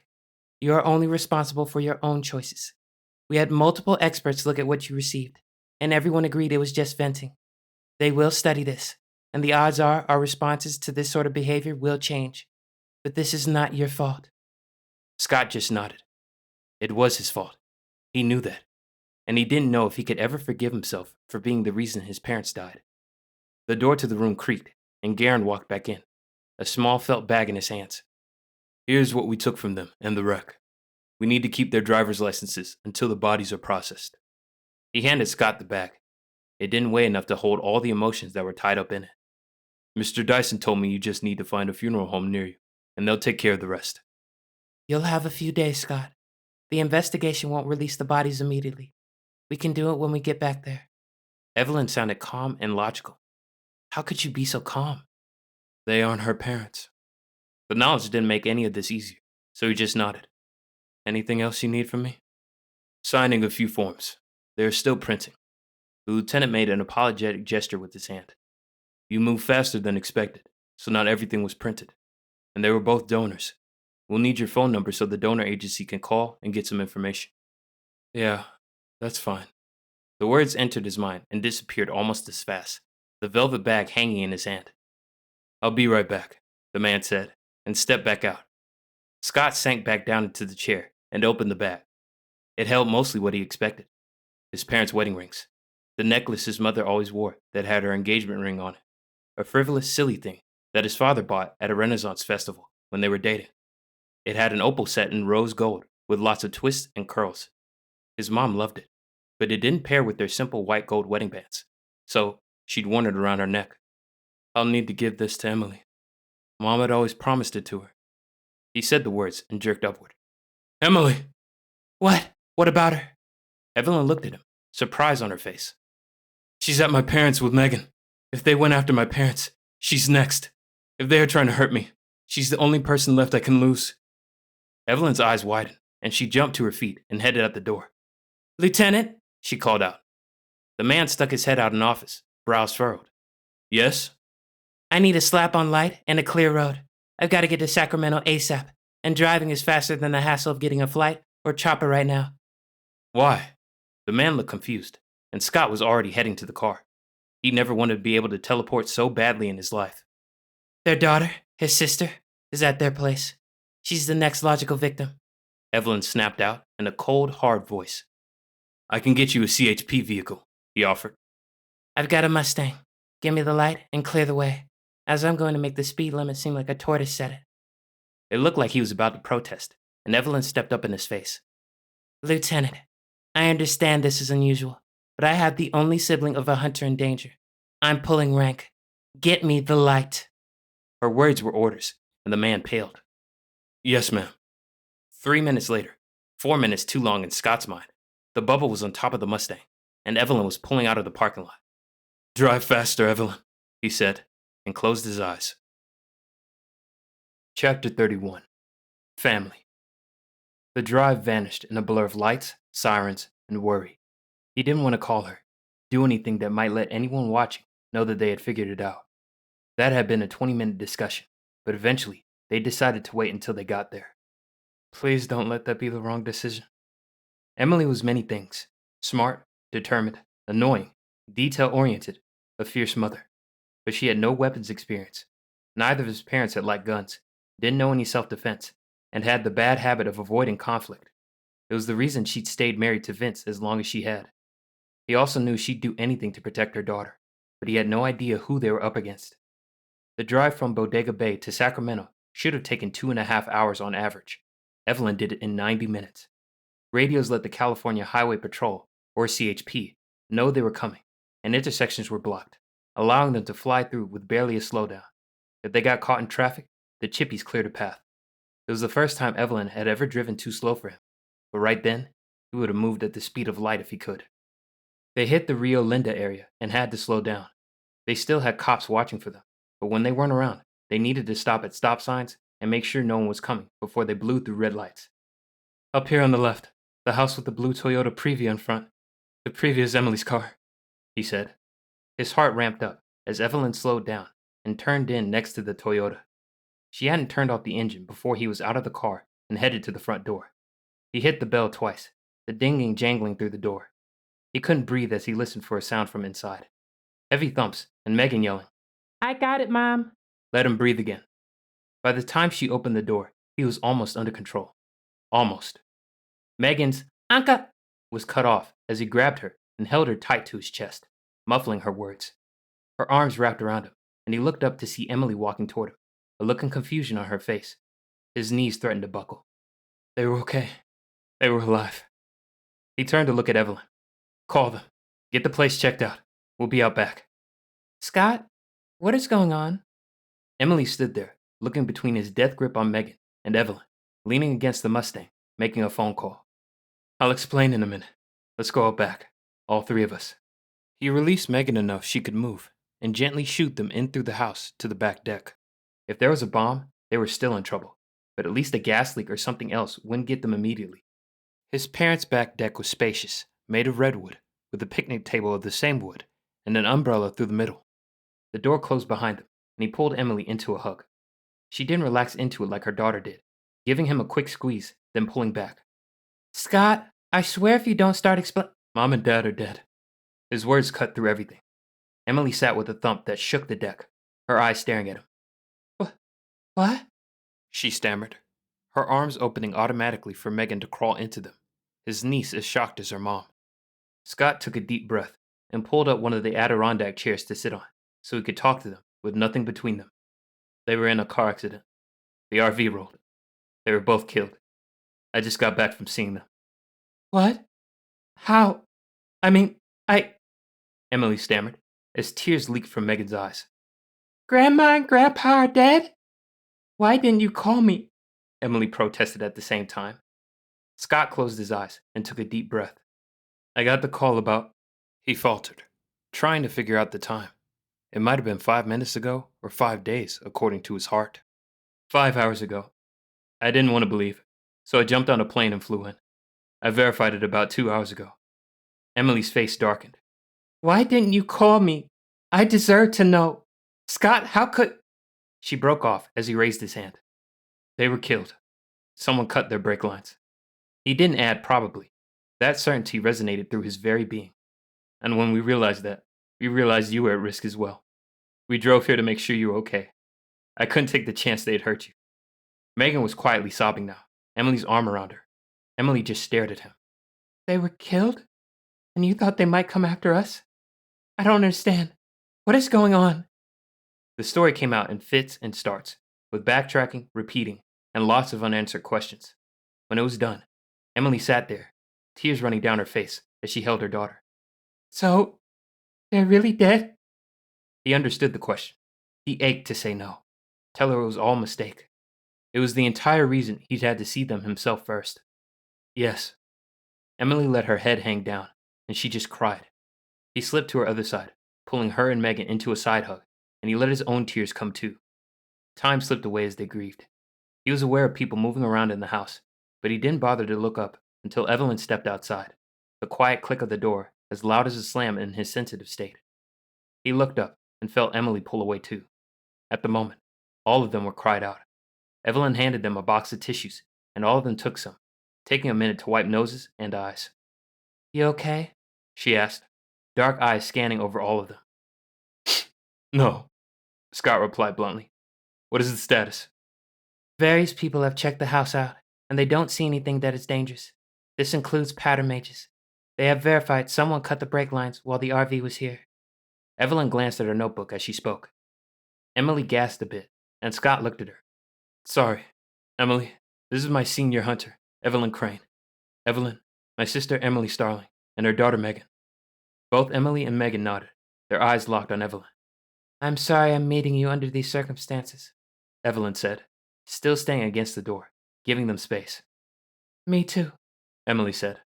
But what now? Do you know who killed Mom and Dad?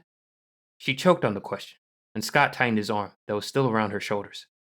The identity? No. I know the marshals have taken it over. They also have a watch on your place, Scott. Evelyn directed that to him. But what we all need to know is, what do the three of you want to do now? What do you mean? Emily sniffled as she asked.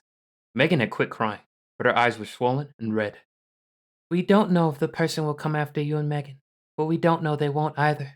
We already know for a fact your parents' RV was tampered with here. They found the leak of fluid, but the figure was in all black, and there wasn't anything concrete enough. They lost the trail after the person walked down the road. So they might try to kill us too? Because of the mall incident? Why? Emily looked back and forth between Scott and Evelyn. Maybe, and I don't know. Evelyn shrugged. It is part of why I'm asking. What do you want to do? Emily looked at Scott. I've only got this week off. I'm good at my job, but not irreplaceable. Megan has school. I don't have the money to just move somewhere. Megan spoke up suddenly, her voice thin and reedy compared to her normal, boisterous tone. It's just school. I don't care. I can make new friends. I can't get a new mom or uncle. I already lost my grandparents. She choked back a sob on those words. I don't want to lose anyone else. Emily pulled her close as Megan started to sniffle again. Scott nodded. I agree with her. I can't lose you. You two are literally the only close family I have left. He had never been close to his mother's parents. They had never approved of Michael. Take extended time off. I'm sure your work will allow you to extend to 2 weeks, Evelyn said, her voice firm. I'm working on getting you a place to stay now, closer to us. Why can't we stay with Uncle Scott? Megan said. Her voice was muffled by her face being buried in her mom's shoulder, but her eyes flicked from Scott to Evelyn. Because of this asshole, Scott said, ignoring Megan's muffled giggle, is the same one that has been sending me notes. They already know where I live. As it is, I probably won't visit you, as the odds are I'm being trailed. Not that they'd have to, but they know where I live and work. None of this made sense. Why him? Why his parents? The desire to lash out and hurt someone bubbled in him, but for now, he locked it all down. He'd have time for emotions later. Not now. He's right. At the moment, I'm going to trust Billy. Why don't you pack up, and we're going to head south. The long way. It took more chiding and maneuvering around investigators, but they got Emily and Megan up and moving, repacking their suitcases. Scott spent the time shutting down things in the house.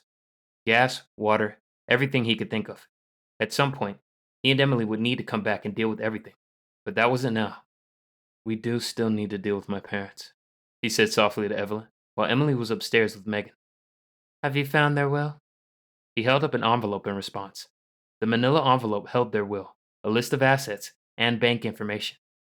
Is there any funeral information in there? Not that I saw.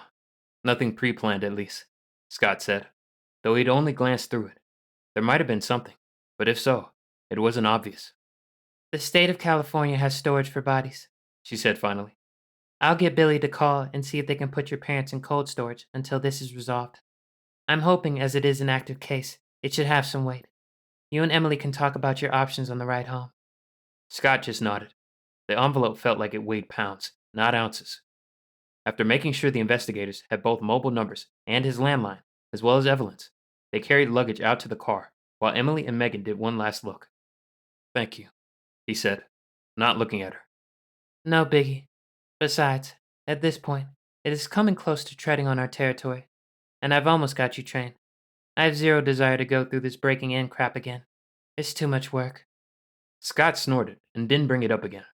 They got Megan and Emily in after a brief argument about driving between Evelyn and Emily. Evelyn won, not that there had ever been a question, but Emily did pout for the first 15 minutes, until she realized how fast Evelyn drove. Then Scott spent the rest of the ride distracting her and Megan, so no one had a heart attack. The woman should have driven race cars.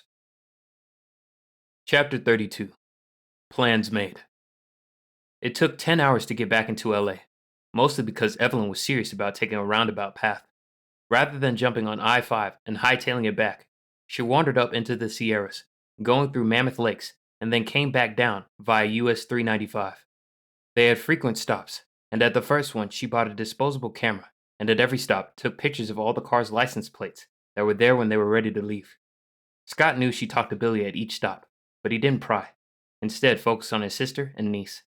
They talked a lot about their parents, and then about funeral arrangements. Emily wanted to see them the same as he had, but for the time being, she understood the delay.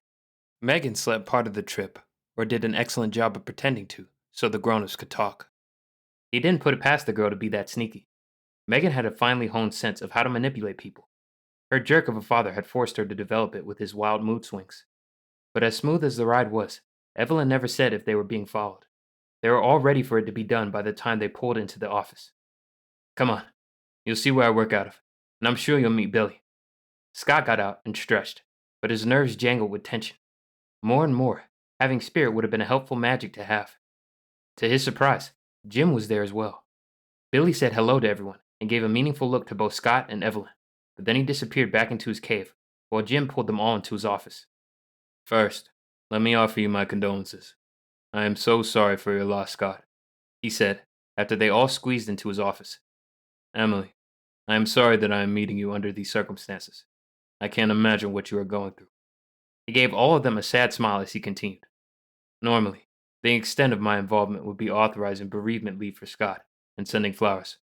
But as this seems to link directly to the case you have opened with the marshals, it won't be as simple. Scott analyzed Jim's words for snidiness or even annoyance, but the man appeared genuine. It was frustrating, as he didn't know if this man was a friend or foe. But regardless, he knew Jim Fielding had nothing to do with the death of his parents or the weird notes. Jim cleared his throat and continued to talk. I've been contacting people and getting some options set up. First, we need to make sure Emily and Megan are safe, and Witsec is very good at doing that. Jim turned his attention firmly to Megan and Emily. Both of them shrunk back from that direct focus, but Emily stiffened her spine and met him head on. She lifted her chin and stared at him. So, what are our options? Her hand held Megan so tightly that both of them had white fingers, but neither made a move to let go. We'd like to get you out of the area for a while. There's a government job in Pueblo, Colorado that could use the help of a skilled paralegal. We have a small 2-bedroom apartment we can set you up in. He nodded to Megan at this point. We can get you back into school in another week, and you'll just be a new student. You'll have someone that will check in with you daily, and if you see or hear anything that makes you uneasy, there will be procedures in place for you to follow. Are you willing to do that? Scott had talked to her about it, and Megan contributed to this conversation while on the drive. Losing friends didn't affect her as much as losing her mom or uncle. She was more than willing to go, though there were a few things from home she wanted, stuff she hadn't packed for a week at her grandparents'. But overall, Megan was terrified of losing either of them more than she was upset about losing friends. We are willing, but I've got an ex-husband. Per the terms of the agreement, I can't move out of state. Emily shrugged at this point, but this also they had talked about. Scott wanted to grumble, but while Vince was a horrible husband and only a so-so father, he wasn't a monster. That would have been easier. We think we have an answer for that. There will be a P.O. box set up in Yucca Valley for you that will forward all your mail. You let him know you're moving there for a job. The marshals will have someone visit him, and let him know you are a whistleblower for the law firm you worked at, and we have you in protective custody until it goes to court. It should satisfy him, and you'll still be able to talk to him, but both of you will need to pretend to be in Yucca Valley. Can you do that? Emily shrugged. Sure. Megan? Jim asked, looking at the girl. Megan looked at the hand her mom held instead. It's not like he calls me. He always has a reason why I can't visit, and all I get are birthday and Christmas cards, always with money as an apology because he can't be there. So, I don't know when I'd have the chance to give it away. Her matter-of-fact statement made Scott want to punch Vince. Again. Emily just looked sad. I'd like to say she's exaggerating, but honestly, he'll be relieved he doesn't have to put any effort into being a father. Jim nodded. Excellent. Then the marshals will pack up your house for you, and we will have your possessions waiting for you in Pueblo. For now, we're getting you on a plane and out of this area. You'll stay in a hotel for a week and then start your new job. He scanned both of them, waiting for something. Emily looked bewildered at all of this, but nodded her assent. Scott couldn't blame her confusion. Even he didn't expect all this. What happens after we get her out of here? I mean, the killers are still out there, he protested, ignoring the warning look from Evelyn. Yes, they are. And the marshals as well as the FBI are looking into it. And you will let them do their jobs. Jim looked at both of them with a stern gaze. They have the skills and resources that we do not. You will both stay here and do your job. So I'm playing bait? Scott pressed, knowing there had to be something more than this. Partially, but mostly, there isn't anything you can do except act as the lure. I'm sure they will let you know if they need anything else from you. Jim gave them all a flat look. Remember, you are hunters, not investigators. Once they find the unsub and they issue a warrant, you'll get to do your job. Is there anything else? Emily spoke up. We need to do some notifications about my parents' death. They were well liked and had friends. If we just disappear. She trailed off, looking at both Scott and Jim. Yeah, Emily's right. Mom has friends she sees regularly. Dad keeps in touch with people from work, Scott answered. Well, they had told everyone they were on vacation. Let's just update their away message that they decided to extend it to a month, as they are having such a great time. This came from Evelyn, after all of them just sat there, unsure what to do. No one should question that, and we can say if there is an emergency to call Scott. It serves two purposes, provides a valid cover for their absence, and routes anyone suspicious back to Scott, which is where we want the attention anyhow. Scott nodded slowly. That works for me. Emily? She agreed, and the next whirlwind of action descended on them. While they had been talking to Jim, it felt like both the FBI and the marshals had invaded the office. Officers talked to Megan and Emily and made arrangements to get belongings from their apartment and put the rest in storage. They agreed to store the bodies. That devolved into a brief lecture about how long they could store the bodies until there was degradation. But Scott and Emily had already decided on cremation, so in the long run, that wouldn't be an issue. Before 2 hours had passed, Emily and Megan were gone in a swarm of vehicles playing 3-card Monte to get them to the airport and out of the state. Scott didn't see them off, as waving at any one car could have given them away to any watchers there might be. An hour after that, it was just the 4 of them there. Fielding called them into his office. Scott sat in a chair between Billy and Evelyn, feeling numb inside. At this point, he could get fired or promoted, and his reaction would be the same. Too many tears beat at the back of his soul to care about stuff like work. But once again, Fielding confused him. Scott, how are you? You up to this, or would you like to take a break? The man focused on him, and Scott shifted uncomfortably. He almost lied, but the social constructs of almost never lying, simply because even hedge mages, who were rarely tattooed, had the possibility of knowing you were lying, forced the truth out. I'd love to go home, get very drunk, ball, and wake up to realize this has all been a horrible nightmare. Even with a hangover that makes me want to die. He took a deep breath, forcing his emotions back behind the wall. But it won't change anything. And if my parents' death are part of this whole note thing, then I'd rather focus on that and work. Anything else would just have me slowly going insane. Jim nodded. I figured you felt that way, but I wanted to make sure. Scott felt himself relax. What's next? I hate to say it, but we wait. The marshals want to see if they can get your sister out of the collateral damage range, and we hope that might provoke a reaction from your stalker. If not, then they'll try something else. But for right now, pretend it's another day at the office. If Jim's tone hadn't been sympathetic and understanding, Scott might have lost it. Instead, he nodded. Thanks. I think I'll go work out. All 3 of his coworkers gave him a look and nodded. He didn't care that it was obvious what he was going to do. It was that or shatter. If there was something to concentrate on, maybe he could have kept containing everything behind the wall. But a hurry up and wait attitude wasn't enough to keep him focused.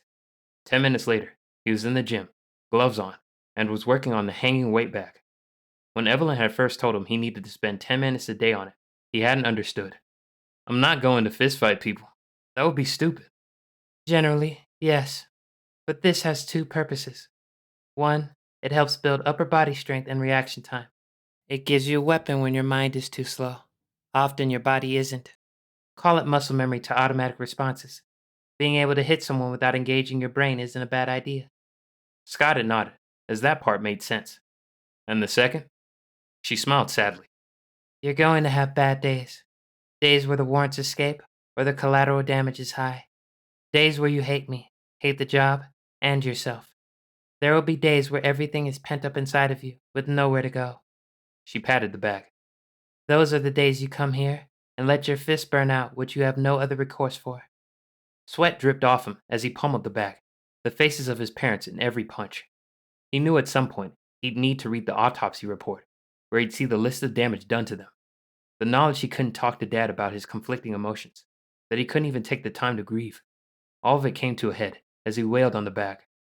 Time slipped away, and nothing else existed besides breathe, 1, 2, breathe, upper, lower, breathe, 1, 2. A steady, comforting rhythm until he couldn't lift his arms any longer. Scott stood there, panting, his clothes soaked with sweat. Feel better? He turned to see Evelyn leaning against the wall, her eyes dark with sympathy. No. Yes. Maybe. Never. Each word spilled out of his mouth. All right. All wrong. I get it. Go. Shower. This isn't going to be a sprint, so pace yourself. With that, she left. But Scott didn't feel alone. Chapter 33. Changes. Word got back to them that Witseg had moved Emily and Megan, cleaned out their old apartment, and dealt with Vince. He'd acted relieved he wouldn't need to see his daughter for the next few months. Scott let it go. He had bigger problems right now, mainly waiting for the other shoe to fall. 3 days passed with nothing to do. There were no warrants, no assist requests, no threats. He spent most of his time trying to run himself into exhaustion. There were occasional messages from Fielding, as the two agencies were keeping him more in the loop than Scott or Evelyn. But at the end of the day, there was still nothing to do. Okay, I can't stand it. Go, Evelyn said late Thursday afternoon. Scott stopped his pacing. He'd been standing in front of the board Billy set up, trying to see what else they had missed. But the information still wasn't complete. Maybe by Monday the missing info would be available. Go? He asked Evelyn, his swirling mind unable to figure out what she was talking about. Go where? Don't know. Don't care. You're off until Monday. I'll take the on-call. Go get drunk. Get laid. Get stoned. But do something. At this point, you're a vibrating wire, and I'm expecting you to snap at any moment. You need to burn off some of this. So, get out of here. He opened his mouth to argue and snapped it shut. Without saying another word, he headed to the locker, grabbed his stuff, and headed out. In the car, he sat there for a minute, then a dark grin spread across his face. He drove home, changed into black jeans, combat boots, a denim jacket, and his Chaos Rules t-shirt, and called a cab. 40 minutes later, LA traffic, as always, sucked. He walked into the Honda dealership, the Valkyrie calling him from across the room. He'd been sure they'd sell her before he got there, but she sat there, like she'd been waiting for him, gazing at her with something between lust and need. He started thinking about her name, because she would come home with him today. It took almost 2 hours, 3 credit checks, threatening to walk out, and a helmet thrown in, but he drove her off the lot. The rumble of her engine between his legs and the air in his face scraped away a lot of the tension that had been wrapped around his soul. He stopped at the store he'd first seen a few blocks from his apartment building. He parked out front and walked in. Wyatt looked up from the counter. I see you bought the Valkyrie. Name her yet? Scott smiled. It felt like the first real one since forever. Sure did. Ire. He knew he had a silly smile on his face, but the name had settled into his soul. He'd get her painted at some point, just not yet. Wyatt thought for a minute. Seeking peace for yourself? Scott nodded, impressed that he put it together that fast. Yeah, I can see that, Wyatt said. Ire is a good name. Looks like you got a helmet. So how can I help you? He nodded to the helmet in Scott's hands as he talked. I need a better jacket, Scott said instantly. But I'm not into all the BAM stuff across the back. I want something more solid if I take a spill. Price point? Scott frowned. Well, I'm not paying $600 or $700 for a jacket, if that is what you're asking. But I also don't want fake pleather that won't stop a bee. Wyatt snorted, and waved him to the corner of the store. Just checking. Some people get offended when I'm showing them $100 to $200 jackets. If you had a crotch rocket, I'd be advising something with elbow pads. But on that beauty, you'll just need something to protect from wind and road debris. Scott was there almost 2 hours and walked out with over $1,000 put on his card. But he had carriers on either side of the bike now, a jacket that ticked all his boxes, and a head wrap. One of the problems with being a mage was you kept your hair long, so you had offerings, and Scott needed his hair for his job, which meant having it in a tangled mess wasn't acceptable. He also had zero desire to spend an hour in the evenings moisturizing and combing it out. Donna had passed on her hair, which was seen in his blonde colors and wild waves. Most of the time, he had it long enough that the weight kept it relatively straight. A long, thick braid had been his hairstyle of choice throughout college, but working with Evelyn, he'd seen why people like multiple small braids. It let you isolate and do offerings from those and just rotate through. Wyatt suggested a hairstylist near the shop that specialized in mage braids. Scott sucked it up and walked into the place, after parking his bike in a prominent spot outside. He had zero issue using magic on anyone that even looked twice at her. Hi, what can we help with? A young woman said with a smile as he walked in. Scott looked around. It looked like a mix between an old-style barbershop and new-age hairstyles. There was a wall of thread for doing wraps, where he wrapped colored threads around strands of hair, braid patterns, beads, product, and more stuff than he'd ever paid attention to. Hey, someone recommended your shop. I use magic a lot in my job and need a new style, and need practice keeping it in place with this. He held up the head wrap. It looked like a mix between a bandana and a glove with only one finger. Absolutely. Let me grab Tila. Take a seat there. The girl said with a smile, waving at a chair in front of a workstation with lots of small pictures of people with a variety of styles. He studied them for a moment before taking a seat. They appeared to be customers, and he had to admit she had a range of clients. Men, women, black, brown, white, with a variety of styles, from complex to simple.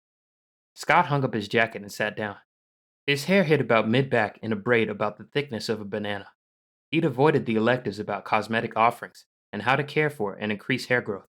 Those classes seemed like vanity to him at the time, but now the importance of them was hitting him in the face. The follies of youth.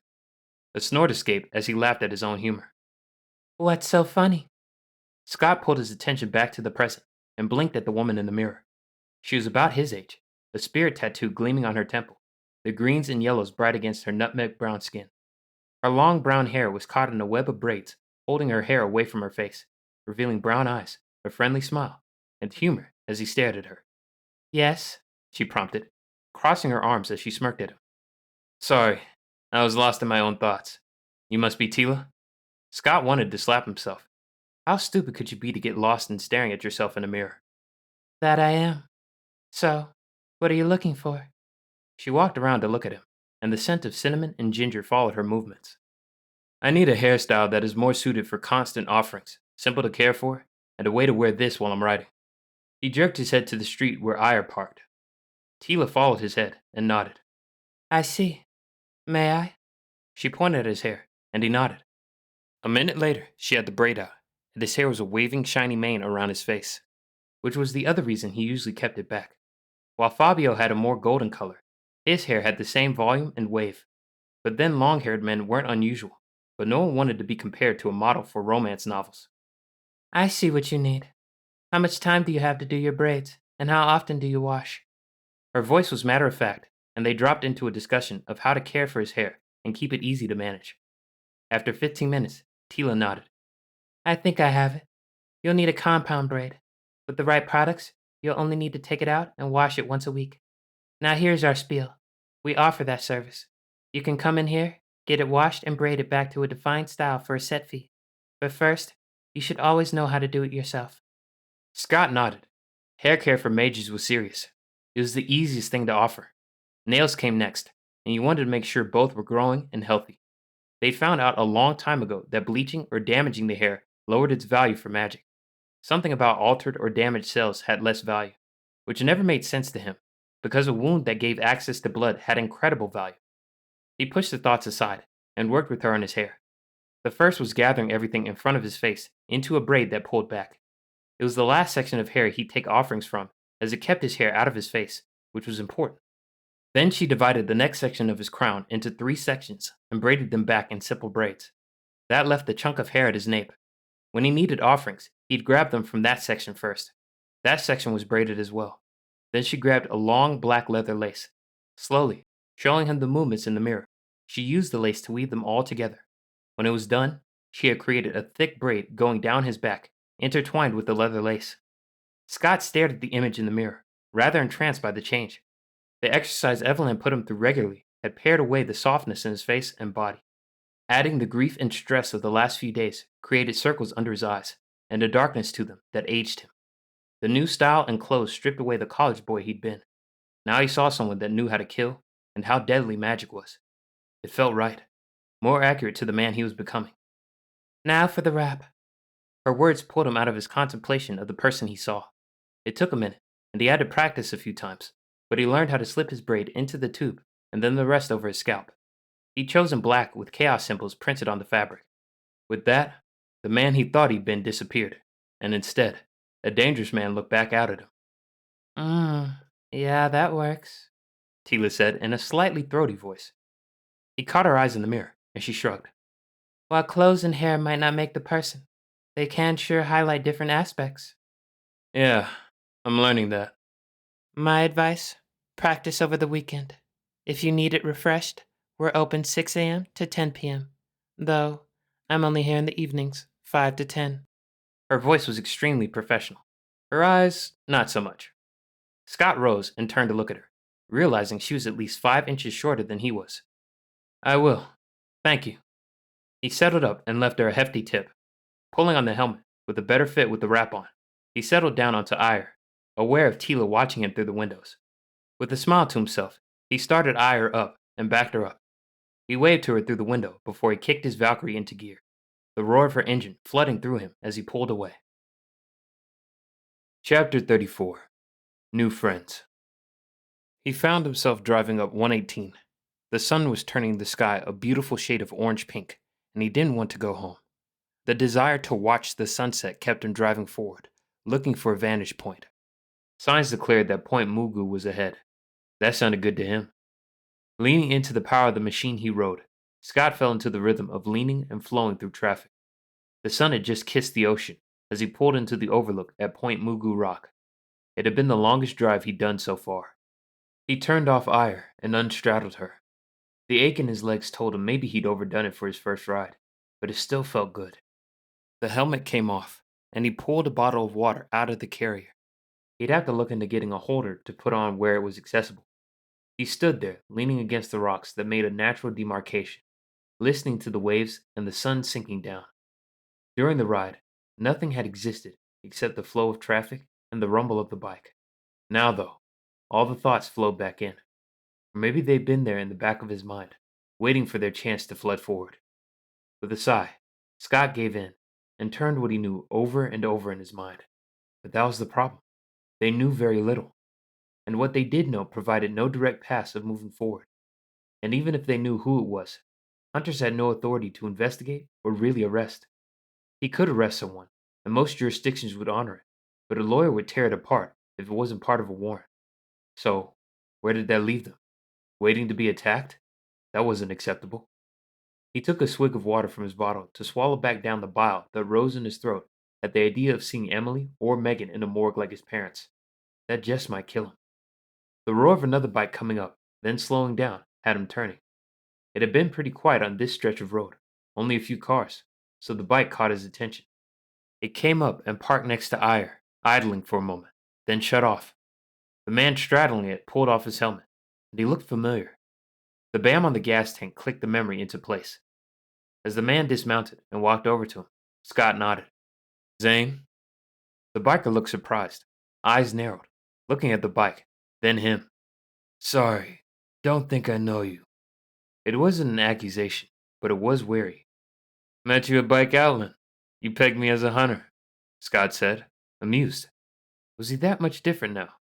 Granted, he still had the wrap on, so his hair was invisible. Zane stood there for a minute, inspecting him and Ire. Huh, you sure don't look like a pretty boy playing hunter anymore. It's all hunter now. It looks good on you. The odd remark had Scott chuckling. I was thinking that earlier.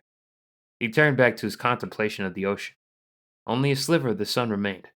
The sky was purple, fading to dark black as he let his gaze drift inland, the lights of LA creating a glow that was crass and fake compared to the colors of the sunset.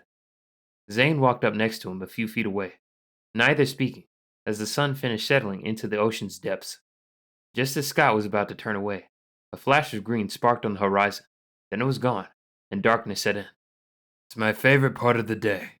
Maybe someday I'll get to see it on a regular basis, Zane said. This a common location for you? Scott asked as he stretched, getting ready for the ride back to his place. Closest place with the least crowds and city to see the sunset. Or at least one I can get to without a 20-minute hike. He slapped his leg. Even magic can't stop arthritis, and hiking don't agree with me much. Huh. I'll have to remember that. Scott picked up his helmet. You think about my offer? Zane said, his attention still on the darkening ocean. What, riding with you? Yeah. Checked out the bar. Seems like a decent group of people. Lacking women and a younger crowd, though. Scott waited to see where this was going to go. Yeah, we've noticed. Kinda why I asked you to show up. To bring in the chicks? Scott asked, the laughter clear in his voice. Zane barked out a laugh and turned to grin at him. Oh, well, not my primary purpose, but ain't going to complain if that's a side effect. Mostly don't want us to die out. Most of us are older, got caught up in wars, drugs, gangs, even some hunters. We're a bit rougher than most and get too many warrants issued. His voice thickened, and Scott understood what wasn't said. Too many died because they were stupid. Was thinking maybe getting some younger ones in, ones who still have a positive outlook on life. Might help. It couldn't hurt, but getting more idiots who only want to look the part and don't understand the cost won't help. Hunters get it, at least those who've done it for a while. Zane spoke, watching the ocean instead of Scott. At this, Scott barked out a laugh. I haven't even done this for 6 months. I don't even know if I'll make it through the draft. Zane gave him a long look. Huh. You fit in easy, and now you look like you've been doing it for years. I'll take it as a compliment, and I'll think about it. You should. We got a ride tomorrow. Taking the one down to Tijuana, get some real tacos, then back. The offer was there, but no pressure. Oof, this was my first ride. My legs are already complaining, and it was only an hour plus, and I still need to get back. A 6-hour ride? Not sure if I'm up for that. Zane laughed. Fair. That might leave you on the ground with noodles for limbs. Well, we get together about twice a month, then a big reunion once a year. Those are further out, away from populated areas. Some of us can get a bit, rowdy, you could say. You mean they get stupid drunk and do stuff that if people reported it would mean severe consequences? Scott straddled Ayer, but didn't start her, enjoying the conversation. That's the one. Having a few level heads in the mix ain't never a bad thing. Zane headed back to his bike, straddling it in a smooth move Scott was still working on. Just keep the option there. It'd be nice to have another hunter around. Tell Evie I said hi. With that comment, Zane pulled on the helmet and started his engine. His Indian chief let out a rumble that dwarfed the purr of ire, but Scott was okay with that. Quiet power had more attraction to him than showboating. Evie! It took a minute for the shock to fade. Zane pulled out with a wave, and shortly after, Scott followed. He saw Zane in the distance as they went up one, but Zane went north on 101, while Scott took it south back to his place. The last comment rumbled around in his brain, along with everything else. He parked the bike in the lot of his apartment. He stood there looking at her, and realized he'd need to rent one of the garages. Having her out in the rain wouldn't do. The 300ZX wasn't his, so while he cared about the car, something about ire healed wounds he hadn't realized existed. Luckily, the forecast for the next week was for clear, dry skies. Tomorrow, he talked to the leasing office. It was already after 8, and they were closed for the weekend. His stomach let him know he hadn't had dinner. He'd stopped and grabbed Chinese food on the way home. Once in his apartment, Scott dumped out the other stuff he'd purchased. 2 more t-shirts, riding leathers he hadn't had time to put on, leather gloves for when it got cooler. He pulled off his wrap, checking the reflection in the mirror one more time. He'd pull out the braids and practice a few times this weekend, but he wouldn't mind having a reason to see Tila again. Guilt flashed through him. What was he doing getting interested in a girl when his parents had just been killed days ago and there was a killer after him. He wasn't taking any chances pulling anyone else into his life until after this was all done. That reminded him of Zane's comment. He stripped into a t-shirt and boxers, then pulled out the Chinese and sat down at the table, before hitting Evelyn's number on his phone and flipping it to speaker. While it rang, he opened up his Kung Pao chicken and gyoza, the smell of the savory meal kicking his appetite into high gear. What's wrong? Evelyn said as she answered, her voice tight. Nothing, he replied, confused for a minute, then snapped his awareness back to reality. No, nothing. I just had a question. One that couldn't wait until Monday? She asked, the tension fading from her voice. Why? Did I pull you away from a riveting puzzle? He teased. That and a BBC showing of Father Dowling Mysteries. They're having a marathon, and I like them. Her voice held the slightest bit of defensiveness, but it was the closest thing he'd gotten as an unprompted personal detail. I like the comedies better, but the airing times of Are You Being Served are too frustrating to keep up with, he said, rather than addressing her comment. Meh, too much wordplay. It gets annoying. So, the question? She sounded like the old Evelyn, impatient and in no mood to play games. Do you know someone named Zane? He put a bite of Kung Pao in his mouth while he waited. He was starving. Zane? Garrett Zane? She asked, surprise obvious in her voice. No idea about the first name. Archmage. White, at least in his 60s. Can't tell you hair color other than gray. About 5'7", drives a bike. He rattled all this off, not knowing if that would mean anything to her. There were lots of people from his past who might remember him, but he didn't remember them. Life just worked that way sometimes. Huh. Where'd you run into him? Twice now. At a place near here where I got some shirts, and today when I was out riding ire. Another bite of food, trying to eat quietly enough that the speaker wouldn't pick it up. Ire. I take it you bought a motorcycle? Her voice didn't give him any idea as to her approval or disapproval, which was good. Right now, he didn't want anything to ruin his enjoyment of ire. Yeah, a Honda Valkyrie, he said, but didn't tell her the rest of the changes. Those could wait until Monday. Huh. She went silent, and he sighed. So, do you know him? She snorted out a laugh. You could say that. He's a hunter. Had the territory next to us for a few years. He ran San Francisco on down. Didn't realize he'd moved down here. Might need to give him a call. Really? That both surprised and didn't surprise him. He hadn't screamed badass the way Evelyn did, but he definitely wasn't a victim. Yeah. He's a good hunter. An okay man. The qualifier of the compliment didn't surprise him. I'm starting to realize it's hard to be a good hunter and a good person, he said, poking at the gyoza and dumping sauce on them. Exactly. I trust him with my back, not my chocolate. Anything else? Nope. See you Monday. She'd hung up almost before he quit speaking. Scott shrugged and refocused on his food, but he kept the words in his mind. Talking to a hunter that made it out the other side might not be a bad idea. Chapter 35. Investigators.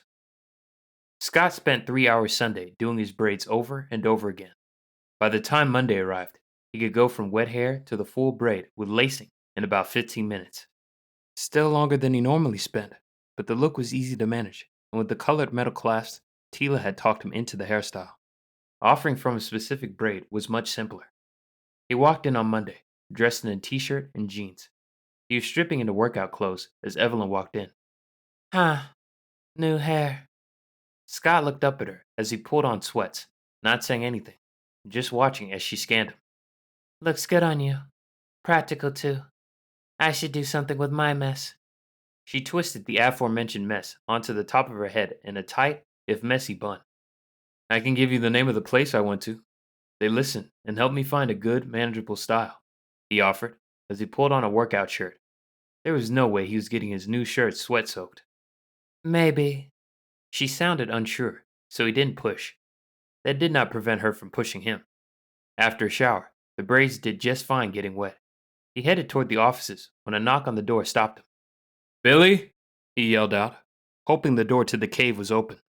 It wasn't, but the crackle of the overhead speaker told him Billy was at least aware. The place was becoming way too busy. Evelyn joined him at the door. There are U.S. Marshals at the door. They were requesting to be let in. Fielding just cleared it. Billy sounded as surprised as Scott felt. But then what did any of them know? Scott moved over and opened the door, Evelyn standing far enough back to give cover if needed. Even here we're expecting attacks. This job does that to you. There were 3 officers out there, 2 men, 1 woman. Scott Randolph? The man in the front asked. Yes? Scott felt his eyebrows rising. I'm Investigator Adam Lang. We'd like to talk to you and Evelyn Crane regarding the Strathome Mall incident. As he talked, he held out his badge and identification. Scott's stomach twisted into a wad of wet insulation, sticky, scratchy, and uncomfortable. Is this involving my parents' murder? He asked as he stepped back to let them in. That, among a few other issues, Adam said. We will need separate rooms to interview you. These are Deputy Marshals Gina Ramson and Henry Lork. They will speak to Miss Crane while I talk to you. I'll talk to you in our offices, Evelyn said. That left Scott with the training room or Fielding's office. Given that the training room had whiteboards covered with information about the mall situation, he opted for Fielding's office.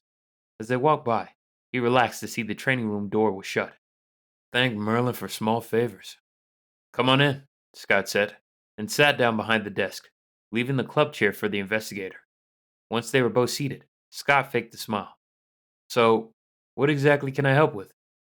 Adam took out a notebook and a pen, setting it on the desk. He leaned back and looked at Scott. How involved were you with the Mage Rightful Rulers group? Scott frowned at the question. He's too calm, but no tattoo. Yet his hair is longish. He must be a hedgie. Spirit, I'd bet. Able to tell if I'm lying. So, the truth as I see it. I've never been involved with the MRR. As far as I can remember, the first time I'd even heard of them was at the mall. But that doesn't mean I didn't hear about them at some other point. News was background chatter while he got ready to go to work. Stuff he listened to, but didn't really pay attention unless it affected him or the drive to work. I see. So you didn't know any of the hostages? Again, the overly calm facade. No? Depends on your definition. I went over there for lunch 2 to 3 times a week. Lunch prep isn't a habit I've gotten into. There were a few workers I knew by sight and name, but I knew them as Mary or John from whichever restaurant. If I'd even heard their last names or anything overly personal, I don't remember. Where is he going with all of this? If they had thought I was involved with the situation, I would have never left the jail alive. You didn't purposely target any of the MRR group or the hostages? Sure, I targeted them. I sucked the moisture out of their eyeballs. That is about as specific as you can get. Adam gave him a half nod at that comment.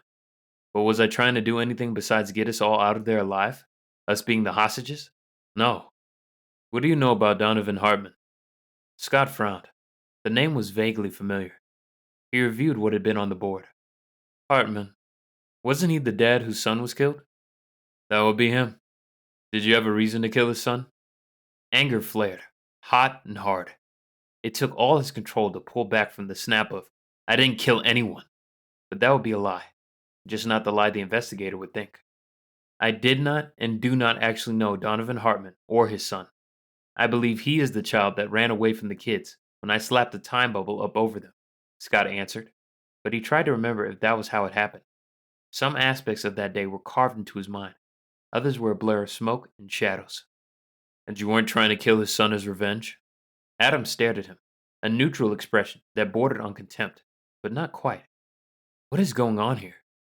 As I don't know a Donovan Hartman, what would I need to get revenge for? Scott countered, trying not to lose his temper. Adam nodded.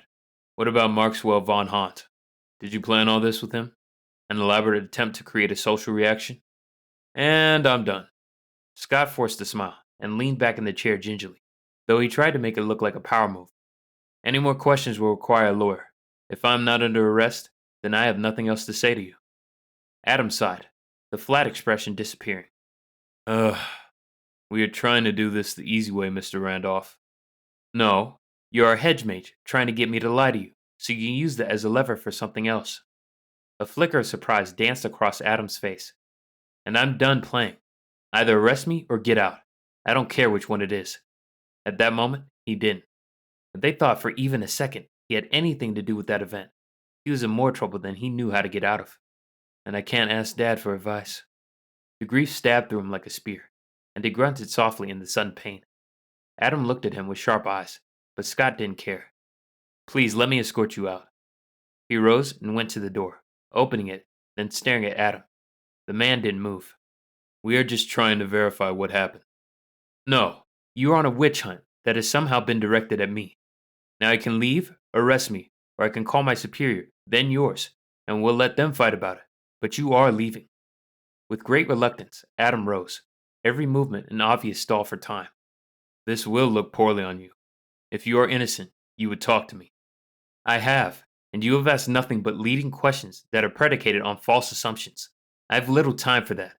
If you are a real investigator, act like one, not a tabloid reporter.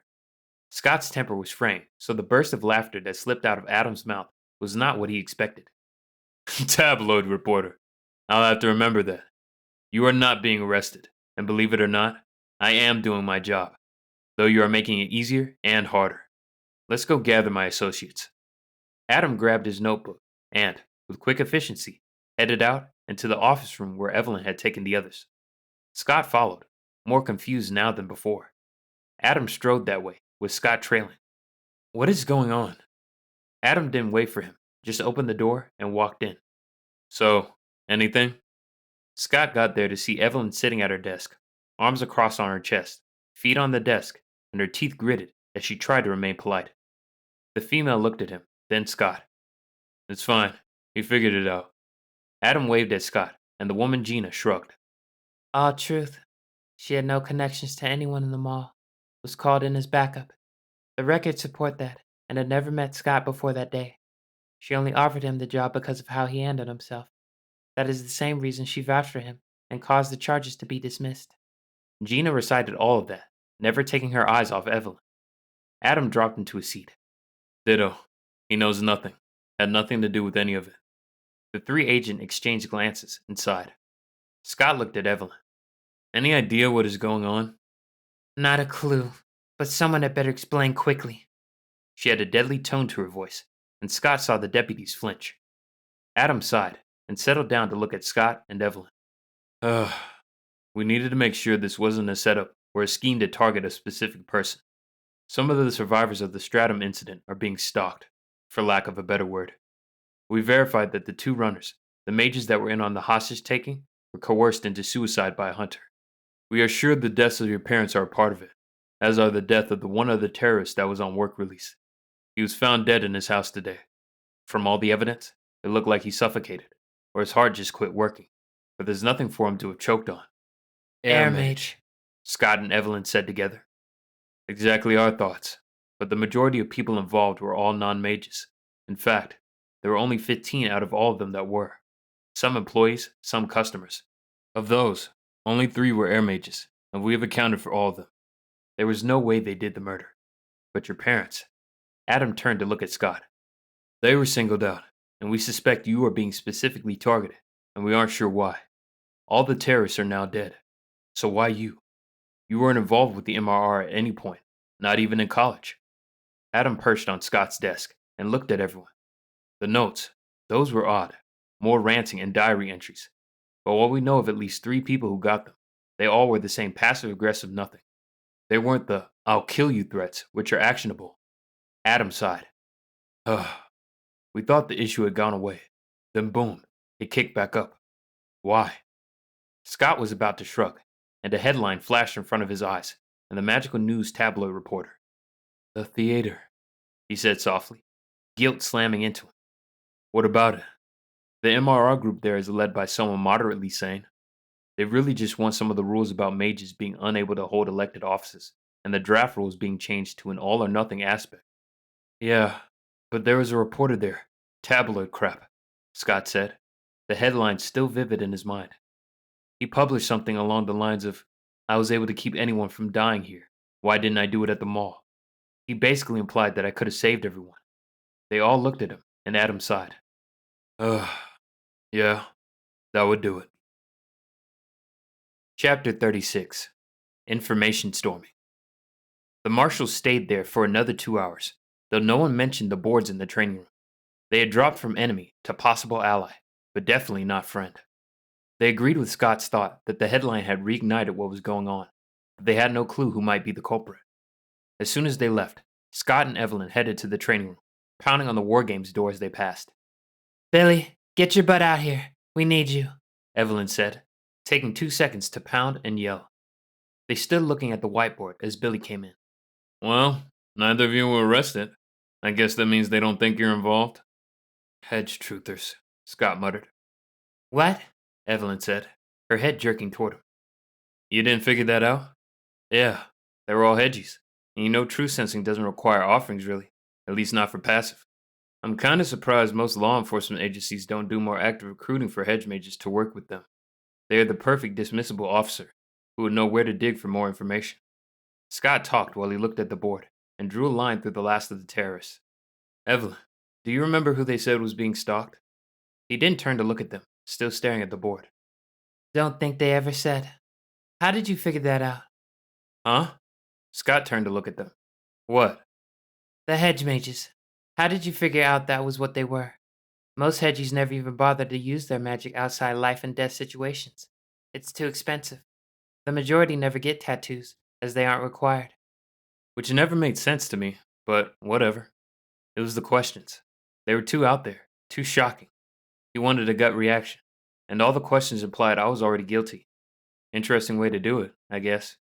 Scott had turned back to the board. This person, Donovan Hartman, his was the son that was killed. He needed to double check everything now. The idea that his actions or inactions had killed his parents kept roiling nausea at the base of his throat, but throwing up wouldn't make it go away. Yeah, Billy said. Scott moved back to sit in one of the chairs. What do we know of him? Billy sighed. Oh, give me a minute. I've been working on dossiers for everyone. Let me grab his. He disappeared, and Scott looked at Evelyn. Dossiers? I'm not sure if I'm worried or impressed. Scott stared at the board, trying to see the pattern. Be both. I'd be tempted to say we are going overboard about this, except for the trail of bodies that they are leaving behind. Too many. Scott, if I didn't tell you, I am so sorry about your parents. Evelyn looked at him, her eyes dark. Scott looked away. Sympathy right now would have him in a corner crying. He couldn't do that at the moment. Your assistance was more than I could have asked for, and there's nothing I can ever do to pay you back for that. It's cool. It wasn't. It was horrible. Heartbreaking. And he knew if Evelyn hadn't been there, it might have been much worse. Before anything else could be said, Billy came back in. Okay, here's what I have, but I can tell you he isn't the person. Scott just watched, waiting for more information, mimicking Evelyn's wait-and-see pose. Donovan Hartman, age 41, wife Lizzie. He had a job with FedEx as one of their department managers. They fired him about a month ago. After the death of Benjamin Hartman, age 16, he crawled into a bottle. We've got one DUI, another alcohol overdose hospital visit. He and his wife have been in marriage counseling, and she was hospitalized for 2 days about a month after the mall incident, but no idea for what. Donovan has been in an outpatient clinic for the past week, so I know he didn't tamper with your parents' bricks. The list of things that happened to the man, to the family, were gut punches for Scott, but he just nodded. No matter how much he went through it, if the kid had not run, he would have been safe. If he had known what the kid was going to do. Stop it. You aren't a god. You aren't Merlin. You can't know what people are going to do. You don't want to know that. He rubbed his forehead. Headaches were an inherent aspect to this job. Obviously not him. Anyone else? I've got 2 more that might be a possibility, assuming it wasn't someone that was affected by this, not someone that was involved, Billy said. The man looked older out here in the bright lights, talking about death. Such an odd job to have. Be the person pulling in the assignments for who to kill and where. And now to find a killer that no one had any idea about. What do you mean by that? Evelyn was sitting in a chair, and if he hadn't been working with her for the past few months, he would have assumed she was bored to tears. The affected, not involved. Billy grabbed a chair, spun it around, and straddled it, arms folded over the top. Well, they had to shut down entire parts of the mall and rebuild. Insurance paid for a lot of the construction, but that didn't mean some of the stores could survive for 1-2 months of no income, not to mention the kiosks. They are set to fully reopen next month. When this happened, they had their main anchor store, 10 other stores, the food court, and 5 kiosks. According to the website for the mall, They have space available to lease for 5 spaces and 3 kiosks. And that is just the obvious people. There are grandparents, siblings, cousins, investors, and so on. There's an entire web of thousands of people that were affected, and I don't have the programs to track all of them. I mean, one of the people in there was a UPS driver. For all I know, someone on his route didn't get a package they were desperately awaiting and has now gone batshit crazy. Billy's voice had been getting higher and faster as he talked. Until the end, it was almost a shriek. He dropped his head onto his arms and sighed. In other words, I have no fucking idea. Scott blinked at the man, but nodded. He hadn't appreciated how many people were impacted. The ripples of effects kept on going, and you always had crazies. Manson and his group of hedgies killing people to get more magic was proof of that. Which means we are back at the beginning. The pattern mages didn't get anything? Evelyn asked, but she didn't look at Billy. Anything what, from where, when? He didn't bother to lift his head, just muttering into his arms. She took a deep breath and glanced at Scott. When they proved the brakes had been cut on the RV. Billy sighed and lifted his head, staring at the board. They verified the cuts and could identify the knife. The Costco Cutler Special, but nothing else. Time Mages tried, but by the time we knew, more than 48 hours had passed. In theory, time mages could show you the past. In reality, they could show images of the past, but going back much more than 24 hours, it got fuzzy. The best explanation currently was either there were too many probabilities for how it could have gone, or you were watching layers and layers of time piled on each other. The arguments were still going on in some of the mage societies. Scott didn't look at either of them. He had slipped out of the house and gone to where the RV had been parked, and the spot of brake fluid, and he tried. He'd skipped past hair and nails, and had cut himself, offering blood. Partially because blood was one of the most powerful offerings, and second, because if he'd come back bald, everyone would have known what he did. He'd rolled it back 72 hours, but at that point, there was a figure, not tall and not short. They had walked to the RV and gone under it, then walked away and vanished in the multitude of cars and other things transposed on top.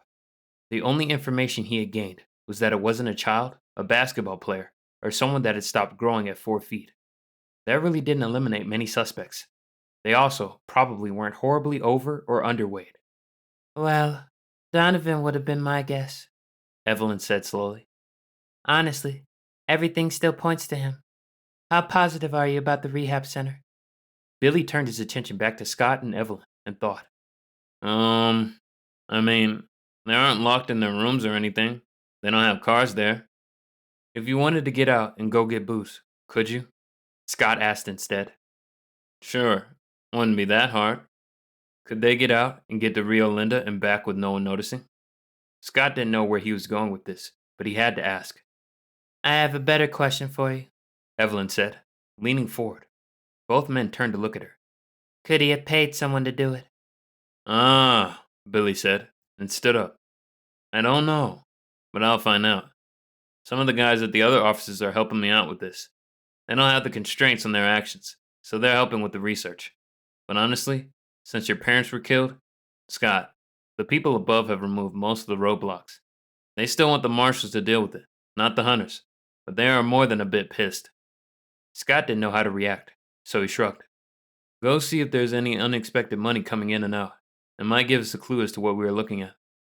Billy nodded and darted out of the room, the energy filling him, removing at least a decade compared to his defeated expression. Scott dropped into one of the chairs. He clamped his jaw shut to stifle the spill of words that wanted to come tumbling out. Evelyn wasn't a friend, as she kept reminding him, and she wasn't his therapist.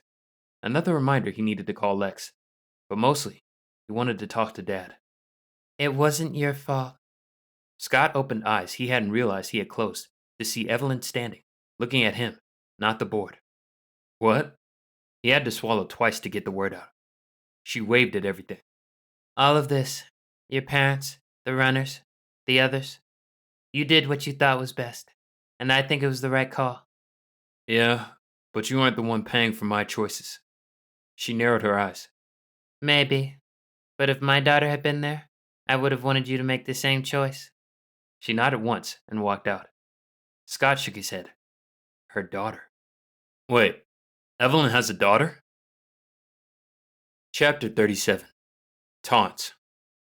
Nothing happened over the weekend, Not even a ride. The rare fall storm decided to move in, dumping chilly rain and icy winds. It made riding a motorcycle out of the question, at least for him. Scott had zero desire to be miserable while he rode. He had managed to get the garage, and it was big enough that both Ire and the 300ZX fit easily. He spent another evening at the bar, but this time, he dressed more like the man he was becoming. At this rate, he'd need to either get another closet or start deciding which clothes no longer fit him. Monday came all too early, and he walked in to find Evelyn already stretching.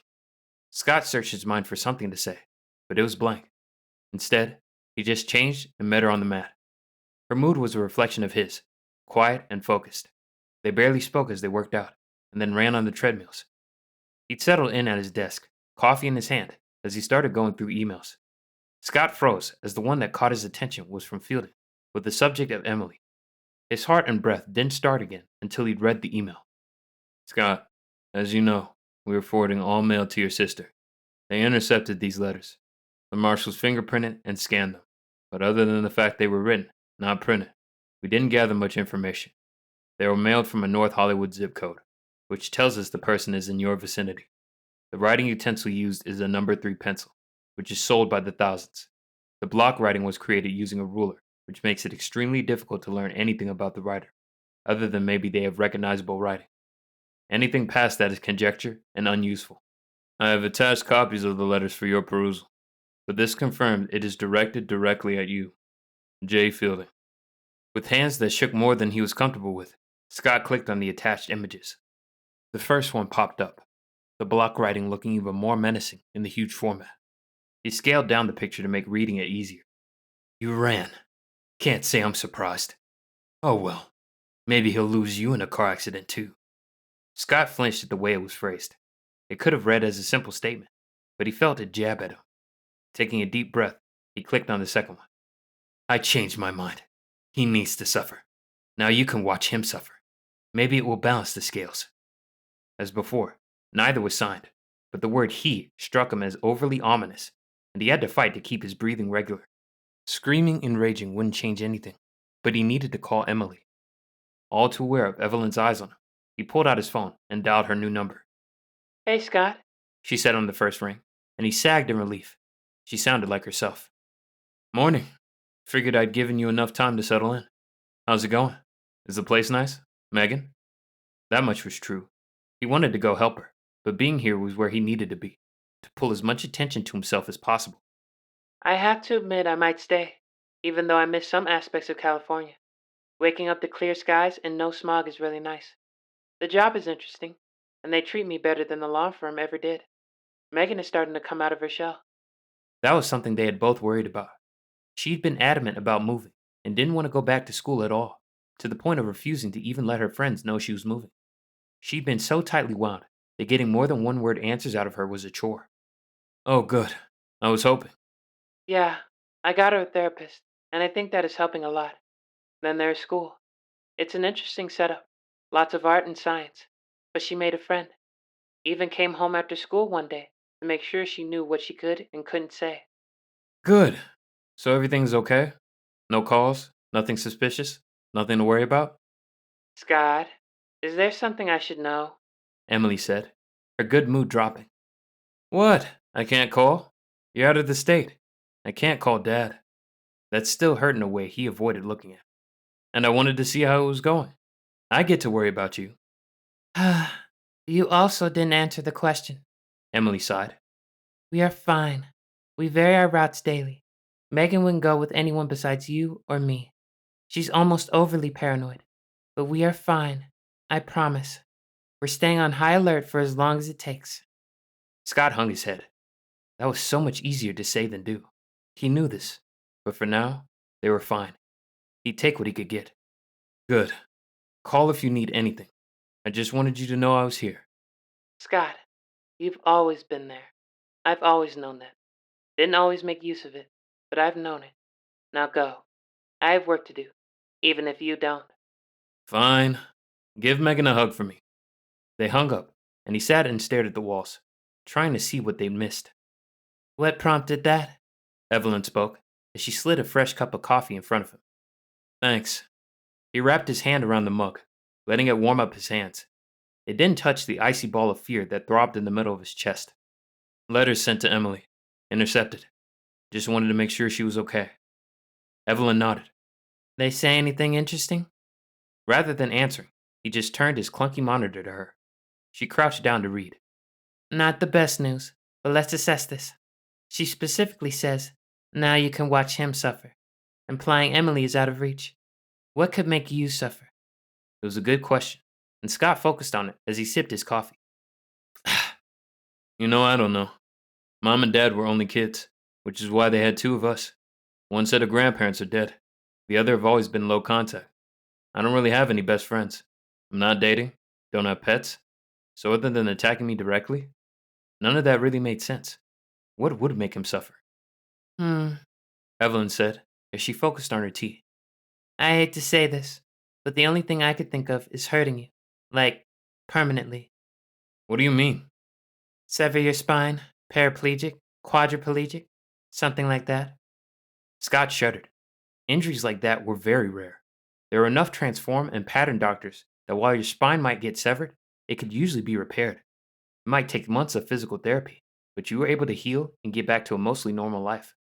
Lots of athletes had even gone back to their sports after spinal or ACL repairs. Still, if you do that, the odds are I'll die or be healed.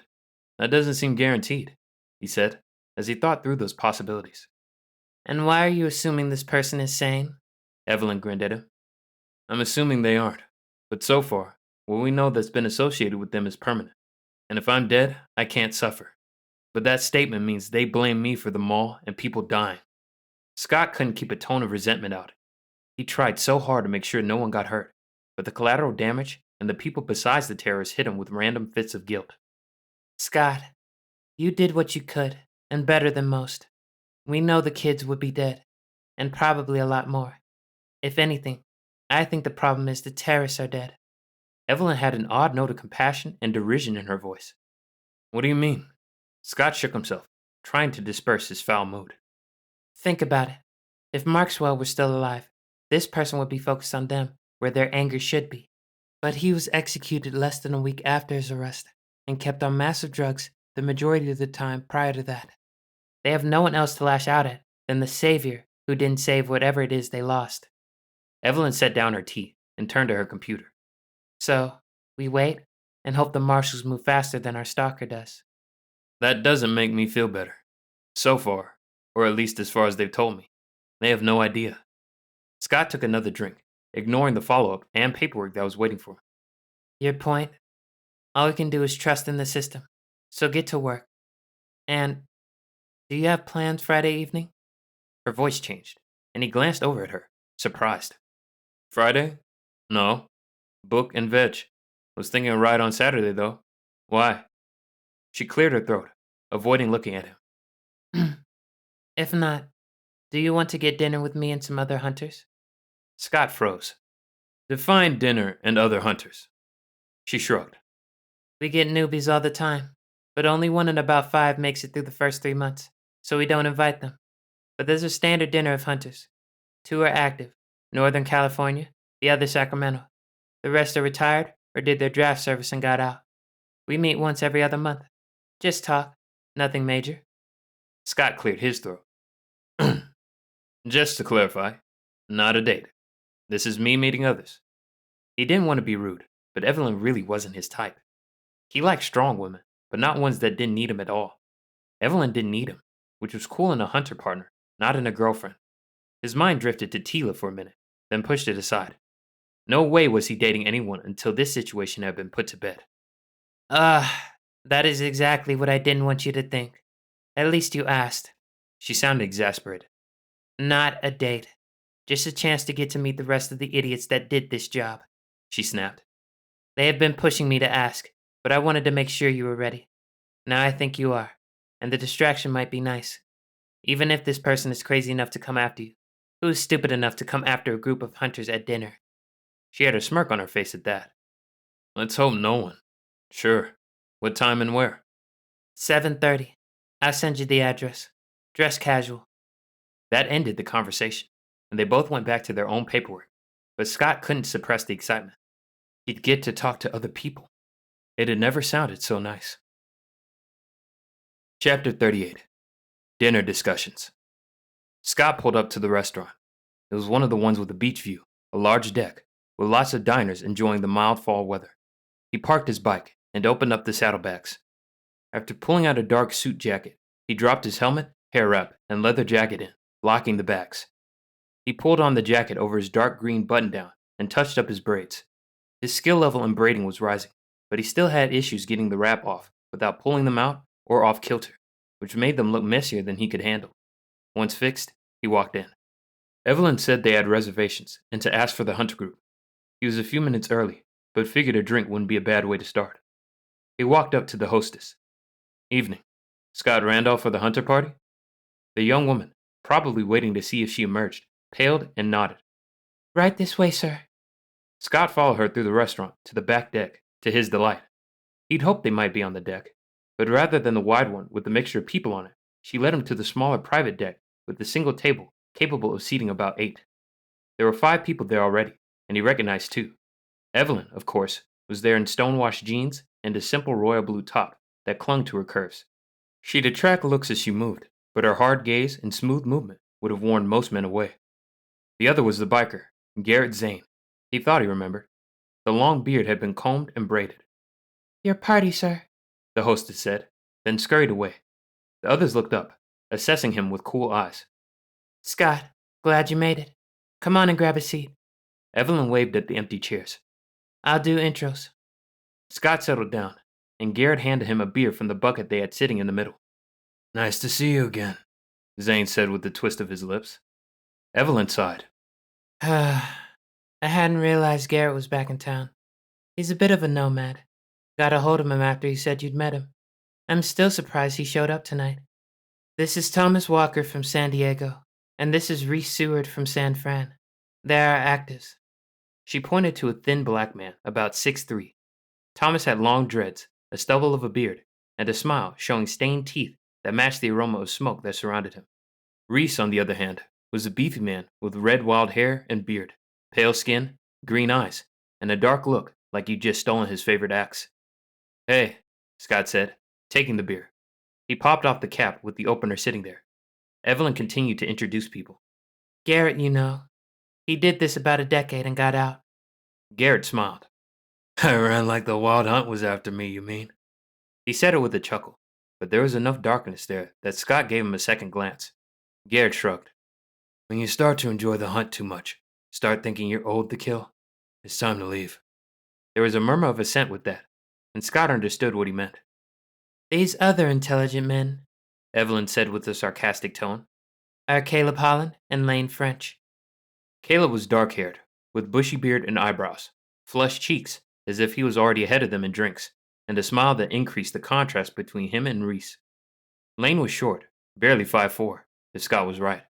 He was thin, but whipcord, as there was no layer of fat on him, every muscle visible as he moved his arms, with dark brown hair and a simple tail at the back of his neck. Scott, welcome, Thomas said. We were beginning to think she was hiding you away for her own nefarious purposes. Evelyn gave him a glare, and a lot of things clicked in place for Scott. She was the only woman. They weren't common in hunters, and he bet she got a lot of shit from all of them, and then add in the fact that he was male. The number of sex jokes she'd been getting probably drove her up the wall. He thought for a split second and shook his head. Nah, she was scared I'd embarrass her.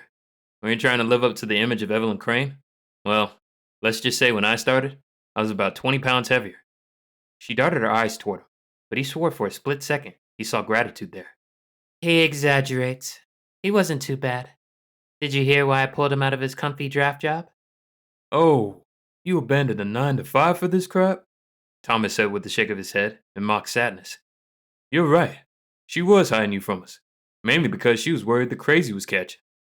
There was general laughter at that, as they were all a touch crazy. In between ordering food and drinking, Evelyn proceeded to tell them about the mall and what he'd done. I'm impressed. Most mages are sheep hiding from the wolf, Reese said, in a voice that could have read audiobooks. His voice was low and rich, and Scott imagined he had women swooning at the sound of his voice. Maybe, Scott said. It just didn't occur to me to sit and do nothing. I do remember the Trade Center incident, hence the time bubble. I hoped I could keep everyone safe. I didn't quite manage that. Bitterness sunk into his voice as the knowledge of his parents' death laying on his shoulders hit him again. They still hadn't had services for them. Scott, you did excellent. I'm not sure even a trained hunter could have hoped for anything different, Evelyn said, her voice cool. So quit blaming yourself. It's this idiot stalker, not your fault. Stalker? Several hunters asked as one. Explaining all the things going on, and then the death of Scott's parents, took until the rest of dinner. They sat there on the private deck, drinking, eating, and just talking about weird takedowns. Scott tried to listen more than talk, and, for the most part, he thought he did okay. Of them all, Evelyn was a legend, but they gave her a bad time about her lack of a sex life, beauty, and offering to help her with itches. She tried to fend off their teasing, but he could see her getting tenser and tenser. They teased each other just as hard, but none of it was sexual, only her. He also suspected all of them would die of shock and embarrassment if she did proposition them. Besides, Reese, Caleb, and Lane were married. Thomas had a long-term partner. Garrett, he had no idea. The man didn't talk much, just listen. Well, hunters, it's been nice, but I need to head back. It's a drive, and I have stuff to do tomorrow, Thomas said. Reese, Caleb, and Lane all agreed. Everyone tossed money on the table, waved, and promised to meet back up in a few weeks. Then they were gone, leaving Evelyn, Garrett, and Scott nursing a drink. So, how you been, Evie? Garrett said, as silence settled around them. The air had cooled, and the sunset had been spectacular. The servers didn't rush them out, though the rest of the crowds were thinning as the evening grew cooler. Doing? What did you expect? Her voice remained calm, but there was more ice than she'd had all evening. Scott had zero idea of the subtext and shoved the beer bottle in his mouth, preventing him from talking. Didn't expect anything, but glad to see it didn't break you, Garrett said, poking at the pie he'd ordered for dessert. You should know by now. I don't break. Evelyn's voice was hard. She stared at Garrett like she could make him combust. Bullshit. Everyone breaks. I still miss him, Garrett said in a low voice. I think about him every day. Evelyn didn't say anything, but he focused on the tea in her hands, not Garrett. Have you told him? Garrett jerked his head at Scott, who almost flinched at getting brought into this. Don't affect him none, so leave it be, she said, but there wasn't anger in her voice, just resignation. He spends more time with you than Fox did. He should get to know. Scott couldn't decide if Garrett was wheedling or guilting, and started trying to think of another topic. Any other topic. Fine. Evelyn turned and looked at Scott, her face overly blank, setting off alarm reactions in the back of his brain. But before he could flee, either mentally or physically, she spoke. Fox was his son, my fiancé. He was killed when the hunter in San Fran snapped. I took Joshua out. He'd been a friend, but only after he'd killed his tech guy, manager, and Fox. We had their funerals the same day, one after another. She stood, tossing money on the table, and stared at Garrett. Is that enough for you? Are you satisfied? She spun and left before he could say anything. Garrett sagged, his face becoming craggier and his body all but caving in on itself. Merlin's teeth. That isn't what I was trying to do. Scott started digging for his own money so he could pay his share. What else did you expect? Maybe for her to accept she didn't kill her fiancé? To talk about my son? I miss him. And she's the only person I care about that is still alive and remembers him. I just want to know he was real. I wonder some days if I created his existence. Garrett looked old and worn. Scott's sympathy peaked. It hurts. I get it. But she's complicated. It was the best he could do, especially as this person probably knew more about her than he ever would. But I do have a question. Garrett glanced up at him. Why do you all call her a name she hates? Garrett chuckled. Fox would call her that when she was being stubborn, and it just caught on. I think we'll keep it up now because she overreacts every time. If she was truly mad at us, we'd never use the name again. Scott thought of all the times people had called her that, and most of the time her response was amused exasperation, not anger or pain. Maybe. I think she takes it as you not respecting her. Garrett's head jerked up, and he glared at Scott. Not respect her? Are you blind? We respect that woman more than just about anyone. She's good at her job, calm, and doesn't get upset about anything. Maybe, but all you do is poke at her about sex and her looks. Everyone else is different stuff. Yeah, she is a legend, but I'm not sure she feels that way. If all the women in the Hunters get treated that way, I'm not surprised there are only 5. Garrett looked at him, as if Scott had hit him upside the head with a 2x4. You think so? We just treat her like one of us, He protested. Really? I didn't see you offering to scratch Thomas's itches or visit for a threesome, Scott said dryly, as he dropped cash on the table. That isn't what respect looks like from my point of view. I'll see you around, Zane. Scott headed out to find Evelyn, leaning against his bike. Hey, thought you took off.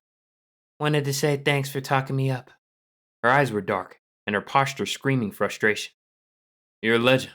I just tried to remind them of it. He dismissed the comment. And I'm sorry you had to talk about Fox. We had been dating since college. He was something else. There was a softness that he rarely saw. He helped me see the bright side of life. Still miss him. I understand that, Scott said, awkward with the deep emotions. His mind kicked his mouth into gear before his logical brain could catch up. Would you like a hug? I know I could use one, as I still miss my parents horribly, and I bet you miss Fox just as much. In the darkness and the shadows cast by lights, he wasn't sure of her reaction, but next thing he knew, he was wrapping his arms around her, and they held each other tight. Grief and the need for human touch the driving force for a few heartbeats. Then, she was gone without a word. Scott put his jacket away and grabbed his helmet and leather jacket and started eye her up. He was ready to go home. Chapter 39. Bank Robbery. Sunday afternoon was quiet, and the sun was out showing a gorgeous SoCal day with temperatures in the 70s. A perfect day to go for a ride. He thought he might drive up to Ventura and have dinner watching the sun go down. It had been really nice the other night. He was standing next to his bike when his work phone rang. Frowning. He wasn't on call this weekend. He answered it. Scott, is Evie with you? There was a frantic edge to Billy's voice. Nope. Haven't seen her since dinner on Friday, Scott said. What's up? We've got a call for backup, and I can't get a hold of her. Scott, I can always get a hold of her. Billy sounded stressed as the words tumbled out over each other. It's Evelyn. She's fine. Maybe her phone died. I can come. Where? Do I need to drive into the office first? Just take your badge and head there. It's a hostage situation, and they need someone there. I'll let them know you're on your way. Billy rattled off directions, and Scott slipped onto his bike and started her up. A moment later, they were out on the road, racing toward where they needed backup. At this rate, I need a siren for it too. He grinned and opened the throttle more, needing to get to the site fast. Merlin must have been watching him, because he didn't get pulled over by a cop on his race through northern LA. He pulled up and popped off his helmet. He walked up to the person in charge after he set his helmet on the bike. I'm Scott Randolph, Hunter. You need a backup? He held up his badge and ID as he spoke. The person he chose, an older black woman, nodded. Good. I'm Sergeant Anita Doss. Her eyes flicked to the tattoos on his head clearly displayed. Well, I was hoping for a spirit, but if you can think on your feet, we might have a chance to get out with no one dead. I've got a bank robbery gone wrong. Scott nodded, watching the building as he listened to her. It was a standalone bank, with the little entryway where the ATM was, then the doors to the primary space. Most of the banks had 3 or 4 cubicles to one side, then the tellers on the other side, with an empty space in between. They weren't big banks. If you had 20 people in there, it would cause claustrophobia. We had a young man, doesn't even have a tattoo yet, rush in, tackle the guard, and used, best we can figure, brake pattern, to shatter every glass surface in there. We know he has the guard's gun. There are 3 patrons and 4 bank employees. All of them are in the main area. They triggered the alarm about 20 minutes ago. Since then, there's been a few minor shakes, and he's got lightning bouncing around. That has zapped most of the electrical devices in the place. Scott nodded. Obvious use of magic, and no tattoo left 2 primary possibilities. I assume you have no reason to think this is an AIN member? Anita snorted at him. Not unless the AIN is bringing in average white Americans. He's got longish brown hair, no braids or anything. Lanky, about 5'10". Or at least that was the information from the surveillance cameras before they got fried. He just emerged, has all this power, and decides to rob a bank? He couldn't help the disbelief in his voice. Were people really this stupid? If he hurt even one person, it was a death sentence. Best thing I can guess, She sighed. he's already wounded people in there. Unless there are extenuating circumstances, he's a dead man. But does he know that? Scott countered, looking around for Evelyn. He couldn't believe Billy hadn't gotten in touch with her yet. Who knows? Most high schools mention it, but they don't beat it into them. There's sometimes more than 5 years between graduating and getting tested or emerging. She looked tired and sounded it. He's communicating? Scott couldn't see anyone that looked like they were talking to him. Not yet. Most of the cell phones are probably dead. We're working on that. She nodded to a man in full gear behind a shield. There's a note on the front of the shield asking him to call my phone. Okay. Scott stood there waiting, and then realized she was looking at him, waiting for him to tell her what to do. Shit, I'm in charge. That's insane. Okay, think. What do we do next? I need an execute warrant on him to take him out, but that is going to be hard without proof of anything. If he only has one gun, I can isolate him. It sounds like he's a pattern mage. Assuming he's not a Merlin, I just need to see him. Now that I can probably do.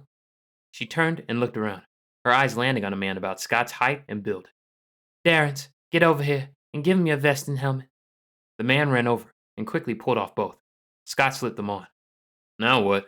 He asked, as he tried to keep in mind what he could do to make sure no one else got hurt.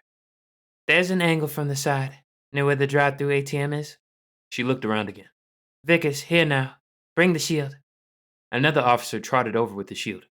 This was a woman about 3 inches taller than Scott, and a serious look on her face. Get him over to the side, so he has a line of sight into the building. I'm trying to get the guy to call us so I can move him. You just need to see him, right? Yep, Scott said. Go. I'll ready you both when we're ready. Anita turned her attention to the shield inching to the front door, a piece of paper taped to the front saying, "Call to negotiate, 555-1234. Scott followed Vickers, keeping the shield between them and the door. He could see the inner set of glass doors and walls had been shattered, leaving only the main set visible. They hunkered down at one side, giving him a decent view, but at the same time, he knew it also gave the robber a way to see them. Hopefully, the milling cops that were directly in front, granted behind cars, would keep his attention. The radio on Vickers' shoulder beeped softly. We have him on the phone, asking for proof of life. Scott frowned, but didn't say anything, his attention locked on the interior of the bank. Sharp lookout. He should be visible in a moment. With his eyes on the visible entry, he saw the man walk up, a woman in her 20s in front of him, her face pale, and she hugged her arms across her chest, his arm around her neck. Can you activate the radio for me? Vickers nodded, and Scott started to speak. I see him, but right now he's got a hostage with him. If I isolate him, she'll be with him. There was a moment of silence. Shit. If we do that, he'll kill her. Any thoughts? Scott went through the options, and an image of the G.I. Joe dolls popped into his head. I've got one, but he'll have a major injury when done. Not lethal if you got medics on standby. Give me a moment. The mic went quiet, and Vickers glanced at him. Should I be worried? She had a touch of a southern drawl, and he laughed. Don't hear that accent often. But no, we'll be safe if I can get him to step away from the hostage. He threw her a smile, even as he readied his spell. You're authorized. The mic cracked with Anita's voice. Scott nodded. I can see he has his arm around her. Any chance to get him to step away from her, even if he's still got the gun on her? Nothing is ever easy, I swear. Just watch. If he does that, make your move. The crackle went silent, and Scott focused all his attention on the man. This was not why he'd been practicing, but he guessed it would work as well as anything. From his view, the man had a phone tucked between his left shoulder and ear, while his left arm was wrapped around her neck and holding her to him. Then his right hand held the gun pointed at her head. The woman he had was obviously terrified, with tears running down her face. Scott did his best to ignore her. If he did his job correctly, she'd be fine. If not, well, it would get messy. Try to avoid messy. The man got agitated and lifted his head up. The handset, still connected to the rest of the phone, dropped, tangling across between him and the woman. He could almost hear the grunt of annoyance as he released her, gun still at her temple, and grabbed the handset with his left hand, rotating away to hang up or whatever. The second most of his body was away from the woman, leaving only the gun, Scott slapped down a time bubble over the man. The robber's hand hung there for a long second, then tumbled to the ground, the woman screaming loud enough he could hear from the outside. A second later, she burst out through the doors hysterical and running blindly into the police. He's isolated. They might want to pick up the hand. I think they can reattach it. Maybe? I've never done that on a person before. Vickers just stared at him. You severed his hand? No. That's kind of a side effect, he said, shrugging. It de-escalated the situation, and that had been the point. Police were rushing in, and they moved over to Anita, who was ordering people about. The medics were standing, looking at the robber in the bubble. You mind telling me exactly what you did? Anita said. Scott couldn't tell if she was mad, scared, or impressed. Maybe all of them. He cleared his throat. Slapped down a time bubble over, but not his hand. I figured it would work. Huh. I'll have to remember that, I think. Can you let him out? She had walked as they talked, and the bank was empty except for the would-be robber and the medics. Yep, you guys ready? I suspect he's going to be squirting blood, as he's out of time right now. Go for it, one of them said, a tourniquet in his hand. The other medic had a syringe, ready to hit the man with as fast as possible. A moment later, he dropped the bubble, and they had the arm with the tourniquet on it. The raging of the man was already fading as he babbled. Damn, that drug works fast, Scott said. He didn't think more than 30 seconds had passed before the man was already being affected by the drugs. Mage special. Special K with a drop of fentanyl to take them down hard. He'll maybe be conscious by his trial. The female EMT just smiled as they bundled him up and wheeled him out. Another 20 minutes, Scott was out and headed to the office. As he thought, Billy was waiting for him. Any word? They both asked at the same time, staring at each other. That answered the question, though, and Scott sank onto the chair. I take it this isn't normal? Billy snorted. In the 5 years I've been here, she has not answered the phone exactly once. And that was when she was in the shower, and she called me back in 3 minutes. I've called her 7 times, both numbers. I even called the phone in her apartment that I think she only uses for food delivery. I'm about to escalate. Do we know where she lives? Billy shook his head. No, she never told me. Scott jerked up. The personnel files. She said they had her address. Okay, I'm headed over there. You call me if she gets a hold of you. You sure? Billy looked like he had the same conflicting emotions as Scott. Yeah, she can be pissed I got into her business, but what if she slipped and is lying unconscious? I'd rather have her mad at me than be hurt. Okay, let me know. Scott grabbed the files and verified her address. He almost headed out, but instead, he went and put on his hunter gear, vest, gun, taser. The only thing he didn't grab was the MA-1692. Riding down the road with a rifle hanging off his back was guaranteed to freak people out. But that only added 5 minutes before he was back on Ire and headed out. He hit the gas, hoping fervently that it was something stupid why she wasn't responding, and that she didn't strangle him from peering at her personal file. Chapter 40. Missing. The drive to her apartment didn't take long, especially at the speeds he was going. Once again, he got lucky and didn't run into a cop on the drive.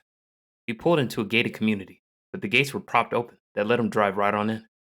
He drove around and found her apartment on the 3rd floor. After parking, he jogged up the stairs to her door and pounded on it. Evelyn, are you in there? Scott leaned his ear against the door and listened. Nothing. He pounded again, then listened, trying to see if he could hear a moan or something. Fuck. He pulled out his phone as he headed to the leasing office. Billy, no answer. I'm going to see if I can get the office to open her door. Sounds good. I'm letting Fielding know she's MIA at the moment. Scott grimaced. Are you sure? I don't really trust that guy. About this? Yes. Evelyn doesn't miss calls. Ever. He'll understand the seriousness of it. Okay. I'll let you know. Scott hung up as he walked into the office. It was definitely swankier than where he lived. He looked around for someone and saw a woman in a suit smiling and walking toward him. Hi. Are you looking for a place to rent? His worry short-circuited all of his normal social graces. Instead, he pulled out his badge, hoping she didn't know what it did or didn't allow him to do. I'm a hunter. My partner, Evelyn Crane, who lives here, didn't respond to a call-out today. At this point, she's missing, and we need to check her apartment. The girl's eyes widened. I'm not... She stammered out. You can stay with me. I just need in. It is possible she's hurt or was attacked, as that is the only thing we know of that could prevent her from being at work. I don't have time to waste, and I'd rather not destroy her door. He tapped the side of his head with the badge holder. Oh! Her head bobbed like it was on a spring. Okay, let me get the key. Which apartment? He gave her the number and waited impatiently. She didn't take too long, but she had to almost run to keep up with him. By the time they got up to Evelyn's apartment, the leasing agent was panting and sweating. Her hands trembled as she fought with the keys to open the door. Scott restrained himself until she got the door open, then brushed by her.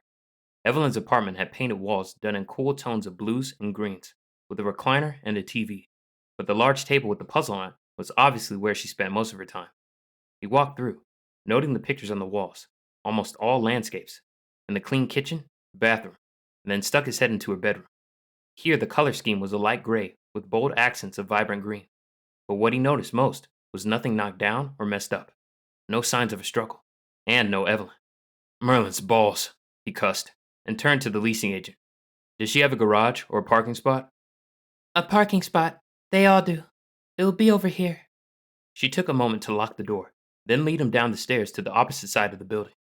There sat her Viper, its blood-red coloring almost menacing in the afternoon light. Thank you. This isn't good. Her car is here and she isn't. Do you have any cameras on this property? He didn't think so, as he hadn't seen any, but it didn't hurt to ask. No, only the recording of the gate opening and closing, She said. She clenched her hands around the keys, and her face was pale. Which is currently propped open, so no records. Thank you for your help. Scott spun away and headed back to his bike, his phone in his hand. Billy, anything? No, I got a hold of Fielding, and he's concerned. I take it you didn't find anything? Billy sounded stressed, and he could hear the rapid typing on the keyboards in the background. No, her place doesn't have anything knocked over or upset, but her Viper's here. Does she have a second car? He'd reached Ayer and straddled the bike, waiting, trying to figure out what to do next. No, that is our only vehicle. Billy sounded depressed and unsure of what to do. Scott glanced at his watch. It was 3:30 in the afternoon. As far as they knew, they had seen her less than 24 hours ago. You realize she could be on a date, took a taxi, had a friend pick her up? This could be absolutely nothing. Heck, maybe her phone died or was damaged. He knew he was grabbing at straws, but if it was nothing, Evelyn was going to kill them. No, about 3 years ago, Evelyn dropped her phone into the water on the weekend. She found a payphone to call me and let me know she'd be out of touch until she got a new phone. 2 hours later, she called me, saying she had her new phone set up. I could see her missing a call if the phone was dead or damaged, but we are at over 4 hours since I started trying to call her. She checks her phone too much for that much time to go by. Scott sagged. Okay, let me go look at her car and I'll get back with you. Okay. Billy disconnected, and Scott drove to the other side of the building. As he'd been talking to Billy, it occurred to him he hadn't checked to see if there was anything in the car. Maybe she passed out in it? The glass was tinted dark enough that unless you were on top of the car, you couldn't see inside. He parked behind it and shut off air. He scanned over the car, looking for anything out of the ordinary. But, as always, the vehicle was pristine. No scratches, dents, or damage he could see. He went to the driver's side and peered through the windshield. To his surprise, there was something on the seat. Holding his breath, Scott tugged on the car door. To his elation and instant concern, the door opened. A gust of hot air blew out. He stepped back for a moment to let the cool air in. Otherwise, it was like sticking his head in an oven. On the seat were 2 items, both of them setting off alarm bells in his mind. One was her phone, still powered on and showing over a dozen missed calls. The other was her keys to both the car and the apartment. Scott didn't touch them, just called Billy back. We now have reasons to be concerned, he said, his voice blunt.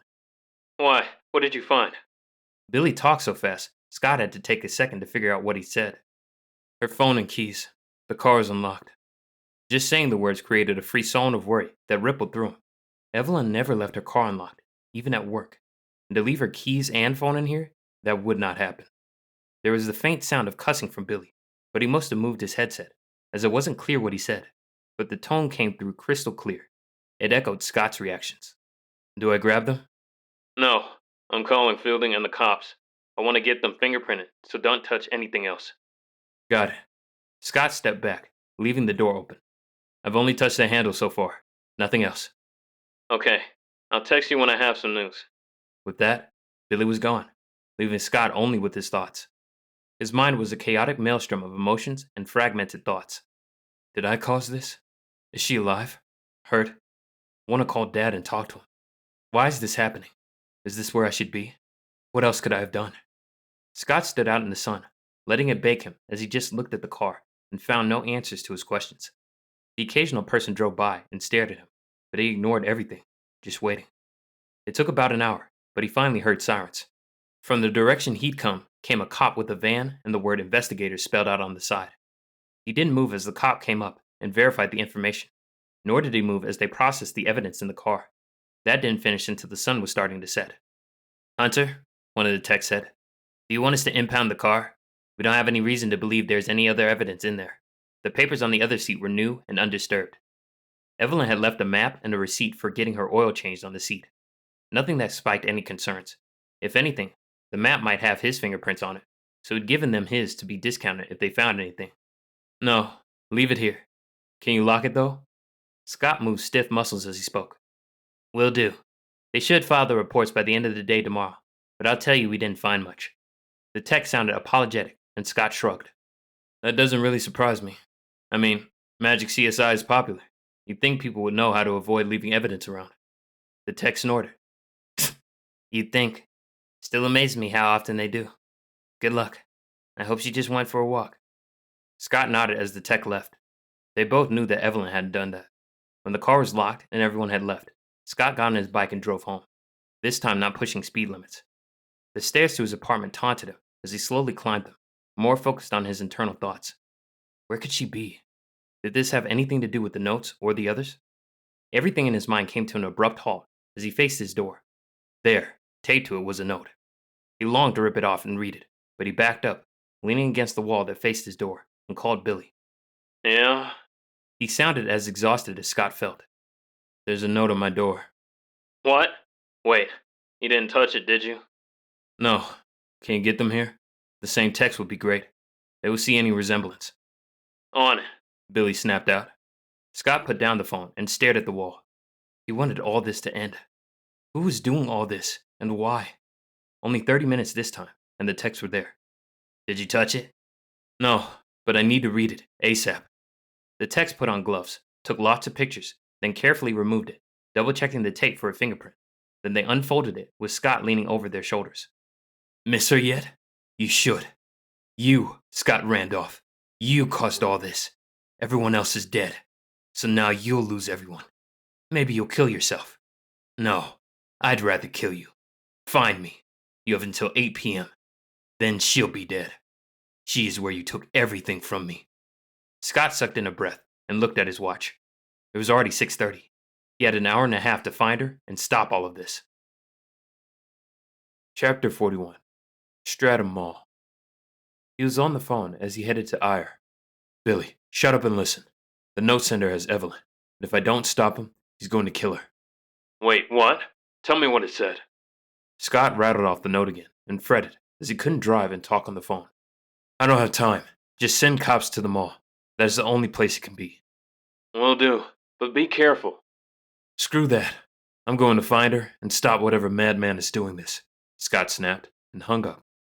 Helmet on, ire roaring her pleasure, he tore out. The way to Strathome should take him almost 40 minutes, given traffic. He pulled on the throttle and leaned down. He wove in between cars and down the emergency lane. At least 3 cops flipped on their lights as he passed them, but he didn't care. They could follow him to the mall. He might as well have some backup. The drive took too long. Even with weaving in and out and ignoring all the cops, it took him 50 minutes.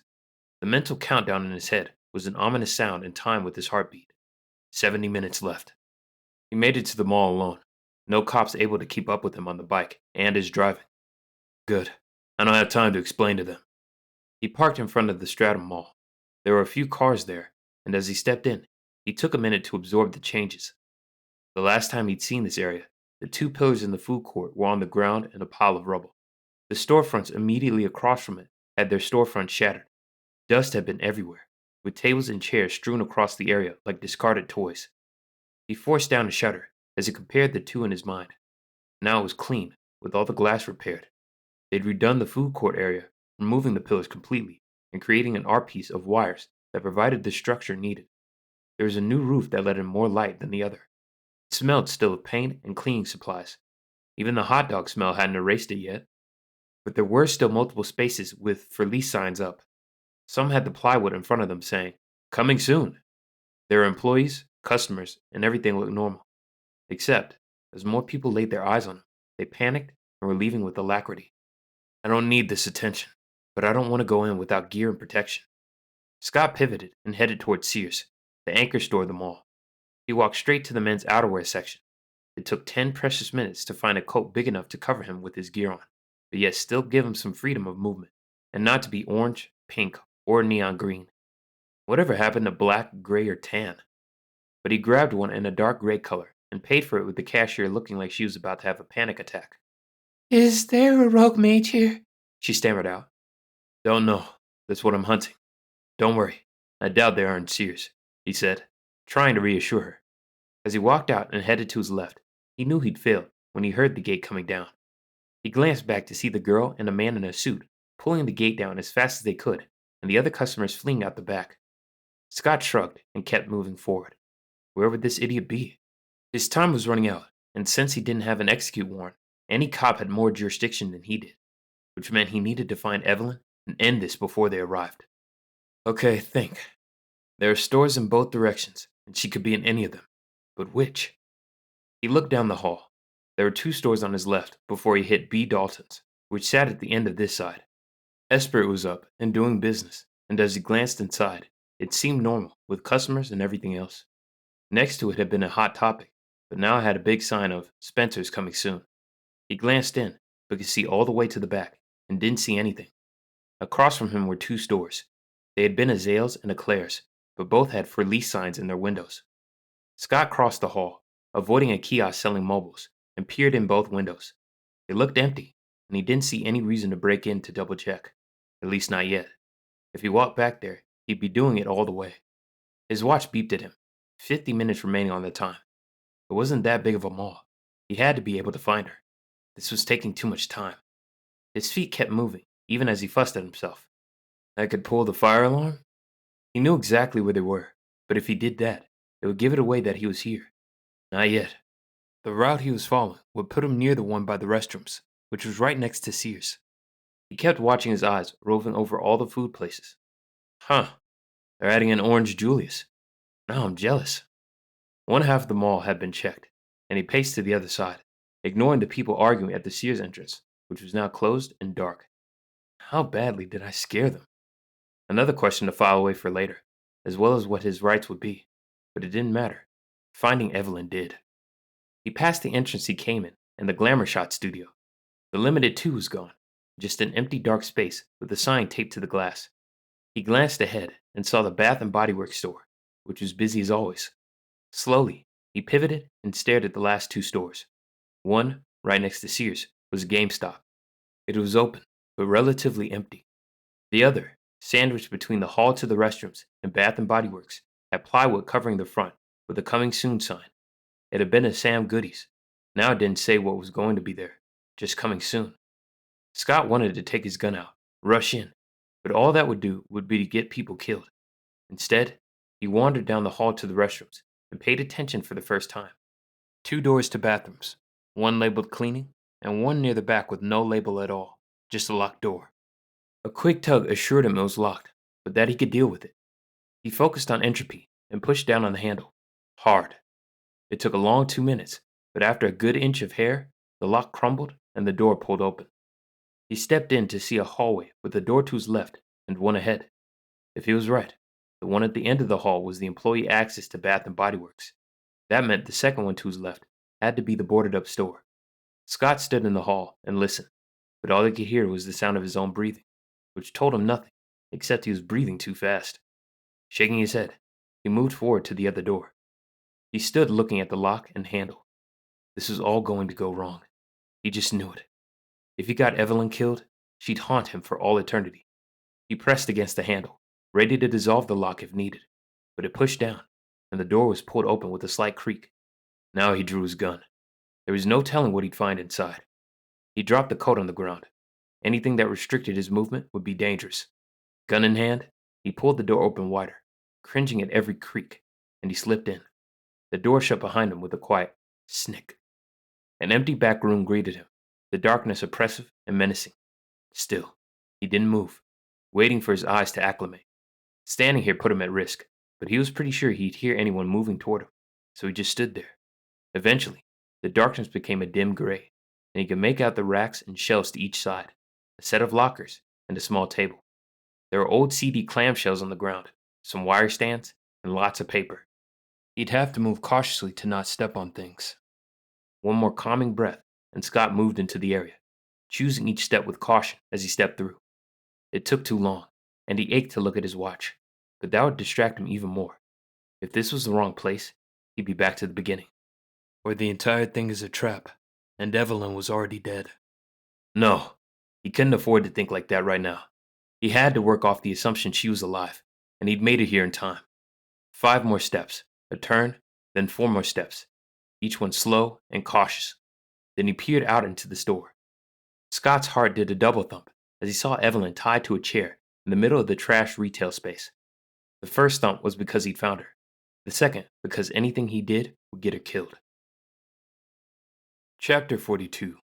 Pain and Rage. Tied via feet, arms, and back to the chair, Evelyn's head hung limply down. But what had his attention was the timer and pack strapped to her chest. All around the floor, balloons were scattered, obviously full of something from how they lay, and he suspected the liquid in them wasn't beneficial to either of them. The glowing numbers on her chest said 505. You made it in time. I was beginning to wonder. Now I get to kill her in front of you. Watch your agony as you try to figure out how to save her, and then kill you. Scott jerked his head up and around, seeing the speaker. To his surprise, it had been a female voice, and his mind tried to figure out who she was, even as his eyes tried to locate where she was. It took him a moment, but he finally spotted her in the far corner, watching him. And I wouldn't try anything. You use your time bubble trick too often. Did you know you can build almost anything if you're willing to research and get supplies at Radio Shack? Her voice was mocking and bitter. Who are you? What did you do to her? You mean you didn't guess? But then, why would you? She had a mocking tone that sounded too unhinged for his peace of mind. Her? A little soul bouncing, and then a lot of knockout drugs. But I wouldn't do anything stupid. I have a double dead man on her. If you slap her in a time bubble, the signal is lost, and she dies. If I drop the switch, the signal is sent, and she dies. It's rather elegant. Either way, she dies. And if the timer goes off, she dies. It took me a while, but I'm rather impressed with myself. Dies how? He said, as his mind raced to figure out a way around this. A mixture of fentanyl and insulin. Did you know you can get both of those cheap if you are desperate and willing to hurt people?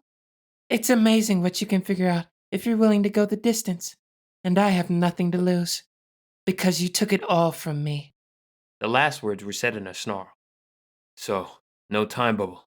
I have to make sure she doesn't release or trigger the switch. As if she could hear his thoughts, she raised her arm and wiggled the controller in her hand. It looked like a tube with a red button top, but he could see she had a trigger compressed in her hand. Think. How do you stop her and save Evelyn? What did I take from you? I don't even know who you are. And what is a soul bounce? He kept rifling through his abilities. Incapacitate was usually time, but she'd blocked that. He could short-circuit the electronics, but that might make it worse. Wait, maybe that was the answer. Her laughter pulled him out of his frantic thoughts. It was slightly hysterical, and at a sharp note that just grated across his bones. After all this, you don't know who I am. Figures. The vaunted hunters taken down by a hedgie. Maybe we are more powerful than the high muckety-mucks think we are. After all, you just have to be willing to offer what others can't or won't. That doesn't tell me much. Who are you? What do you believe I did to you? He tried to keep her talking.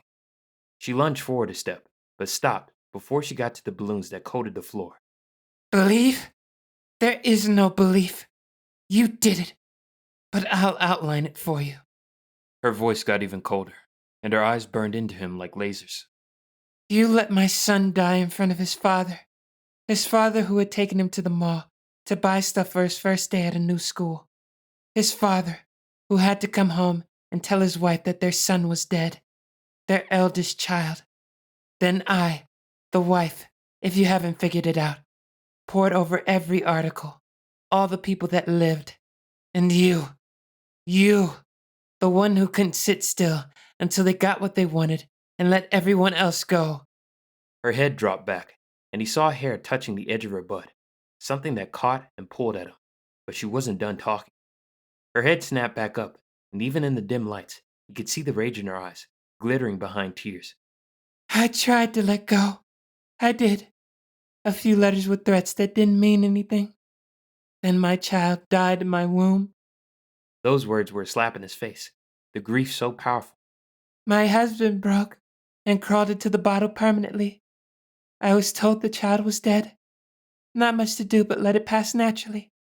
So, There I am with the husband killing himself, one bottle at a time. Me with a child that wasn't alive, but was still a part of me. Every word was a shudder of pain, but Scott didn't try to stop it, to do anything to stop her rant. It gave him time. He siphoned moisture out of the contraption she had created, a molecule at a time. It was painstaking, but he'd done worse trying to get a drop of moisture out of circuitry. Then I saw you at the theater. You saved everyone, She spat the words out with enough venom that he flinched back. but you couldn't save my son. And that is why I've lost everything. Her chest heaved as she spoke. So, I'm taking everything from you. Your sister might be out of my reach now, but I'll settle for destroying your partner.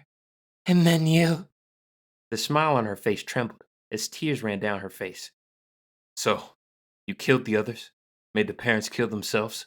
Scott asked, trying to gain another minute or two. Not being able to see what he was doing made it hard, but you learned how to sense moisture as a water mage. He wasn't strong in it, but he didn't need to be. He just needed patience and time.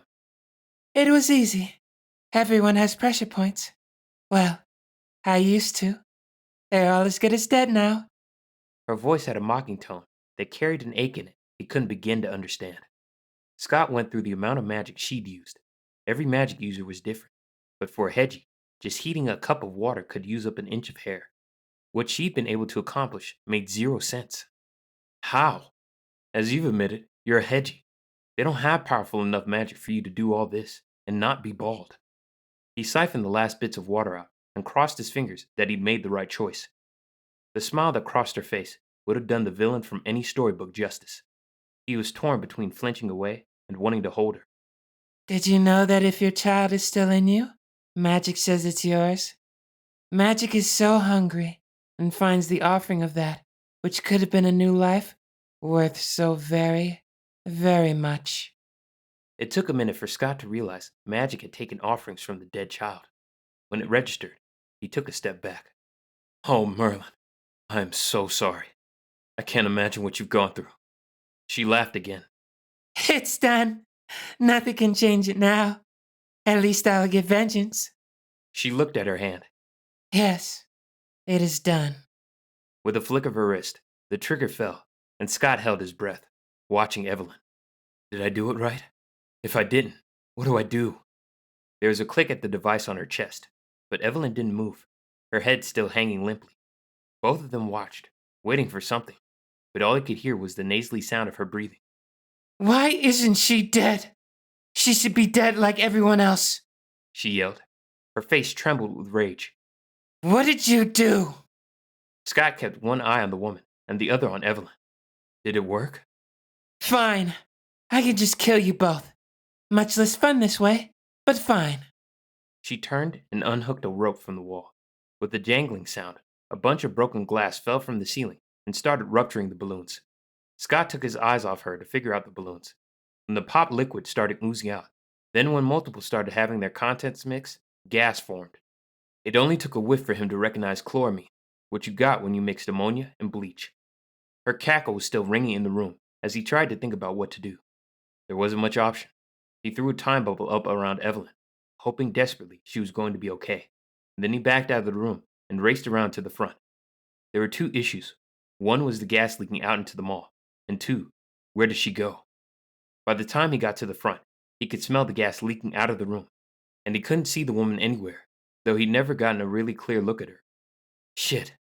He moved back down the hall and pulled the fire alarm. The alarm sound instantly started going off, alerting everyone to leave. Standing by the door to the entrance, the fresh air helping clear what was in his nose and lungs, he monitored the bubble, even as he heard the whine of sirens coming into the parking lot. Where is she? He scanned all the people rushing out, but there had also been an exit and a Bath and Body Works she could have gone out, or this one. She'd moved faster than him. He turned and scanned the milling people outside. Nothing and no one pinged on his mental map as possibly being the woman he'd seen. He couldn't even remember what Donovan's wife was called. Finally, the police and the fire captain saw him and strode over. What's the issue? We aren't getting any reports of a fire, just of the alarm being pulled. Scott pulled out his badge, showing it to them as he talked. I have a rogue mage who kidnapped my partner. She's being held in the boarded up retail space over there. He pointed to the old Sam Goody. And you pulled the fire alarm? The fire chief asked. Yeah, Scott said with a huff of annoyance. She layered a trap to make chloramine gas. It was seeping out of the storefront, and I couldn't figure out any other way to get people out. Even if there wasn't enough to kill, it wasn't worth the risk. The two men stared at him. Bleach and ammonia? Mixed? Scott nodded. Huh. Okay. Where's your partner? The cop asked. Still in there. At the widening of their eyes, Scott raised his hand. I couldn't get to her fast enough, but I put her in a time bubble. I'm keeping it up, so hopefully by the time I can release it, the gas will have dissipated. How long can you keep it up? The fire chief asked. 'Cause I'm still catching whiffs, which means to go in, we'd need gas masks. I guess we'll find out. I'll let you know when it's getting difficult. Scott couldn't think of a time he'd held a time bubble for more than an hour. Yet another thing to test or practice with. In cooperation with the mall, they propped open doors and pried off the plywood covering, setting up huge fans to dissipate the gas. Scott saw most of the balloons had popped and shook his head. It was an interesting and simple trap. Evelyn still sat in the middle, looking like she was asleep. Please be asleep, not dead. Medics ready? Scott asked. Yep, right here. The fire chief waved behind them to where a pair of EMTs stood with a gurney. Scott had no idea how badly drugged Evelyn had been, or if his little trick would work. They'd find out now. He released the time bubble, and the two medics went to her. They checked her pulse and breathing. She's alive. Sedated, but alive, they announced. And Scott had to fight not to let his knees buckle. The cops carefully removed the apparatus from her, the EMTs watching as they pulled out the needles from her stomach. There's nothing in the needles but a fine powder. Was it all a hoax? The cop asked, holding up the odd creation. No, I pulled all the moisture out, molecule by molecule. That should be everything that wasn't water, Scott said, his eyes looking at what could have killed his partner. It's the only thing I could think of. Why didn't you do that with the balloons? The fire chief asked, as EMTs loaded Evelyn on the gurney. Then they started connecting leads to her. Because until she set off the trap, I had zero idea what it was or how she was going to use it. Scott moved over and looked at Evelyn. She's going to be so pissed about this. Yes, I am. Evelyn croaked. As soon as I figure out what this is. Scott grinned as they took her to the ambulance. They might still have a killer out there, but at least Evelyn was fine. Chapter 43.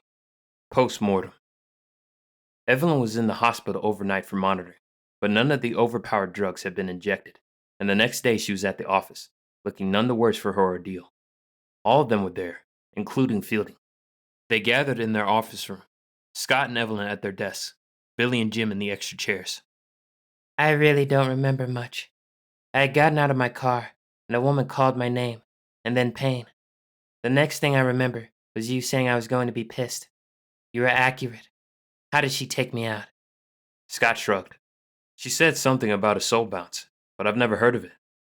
The woman, Elizabeth Hartman, usually called Lizzie, had disappeared. Her husband was dead, and this time there was evidence she'd run. She, unlike the others, had converted everything to cash and disappeared. Best guess was she had about $100,000 to live off, enough for a while. Huh, Fielding said. I have, but it isn't publicized. But a soul mage can pull your soul out of you. Now, if you believe in the soul, that is what they're yanking.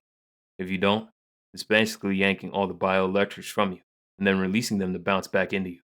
It drains your battery, and you pass out. If they release your soul or bioelectrics, you'll wake up.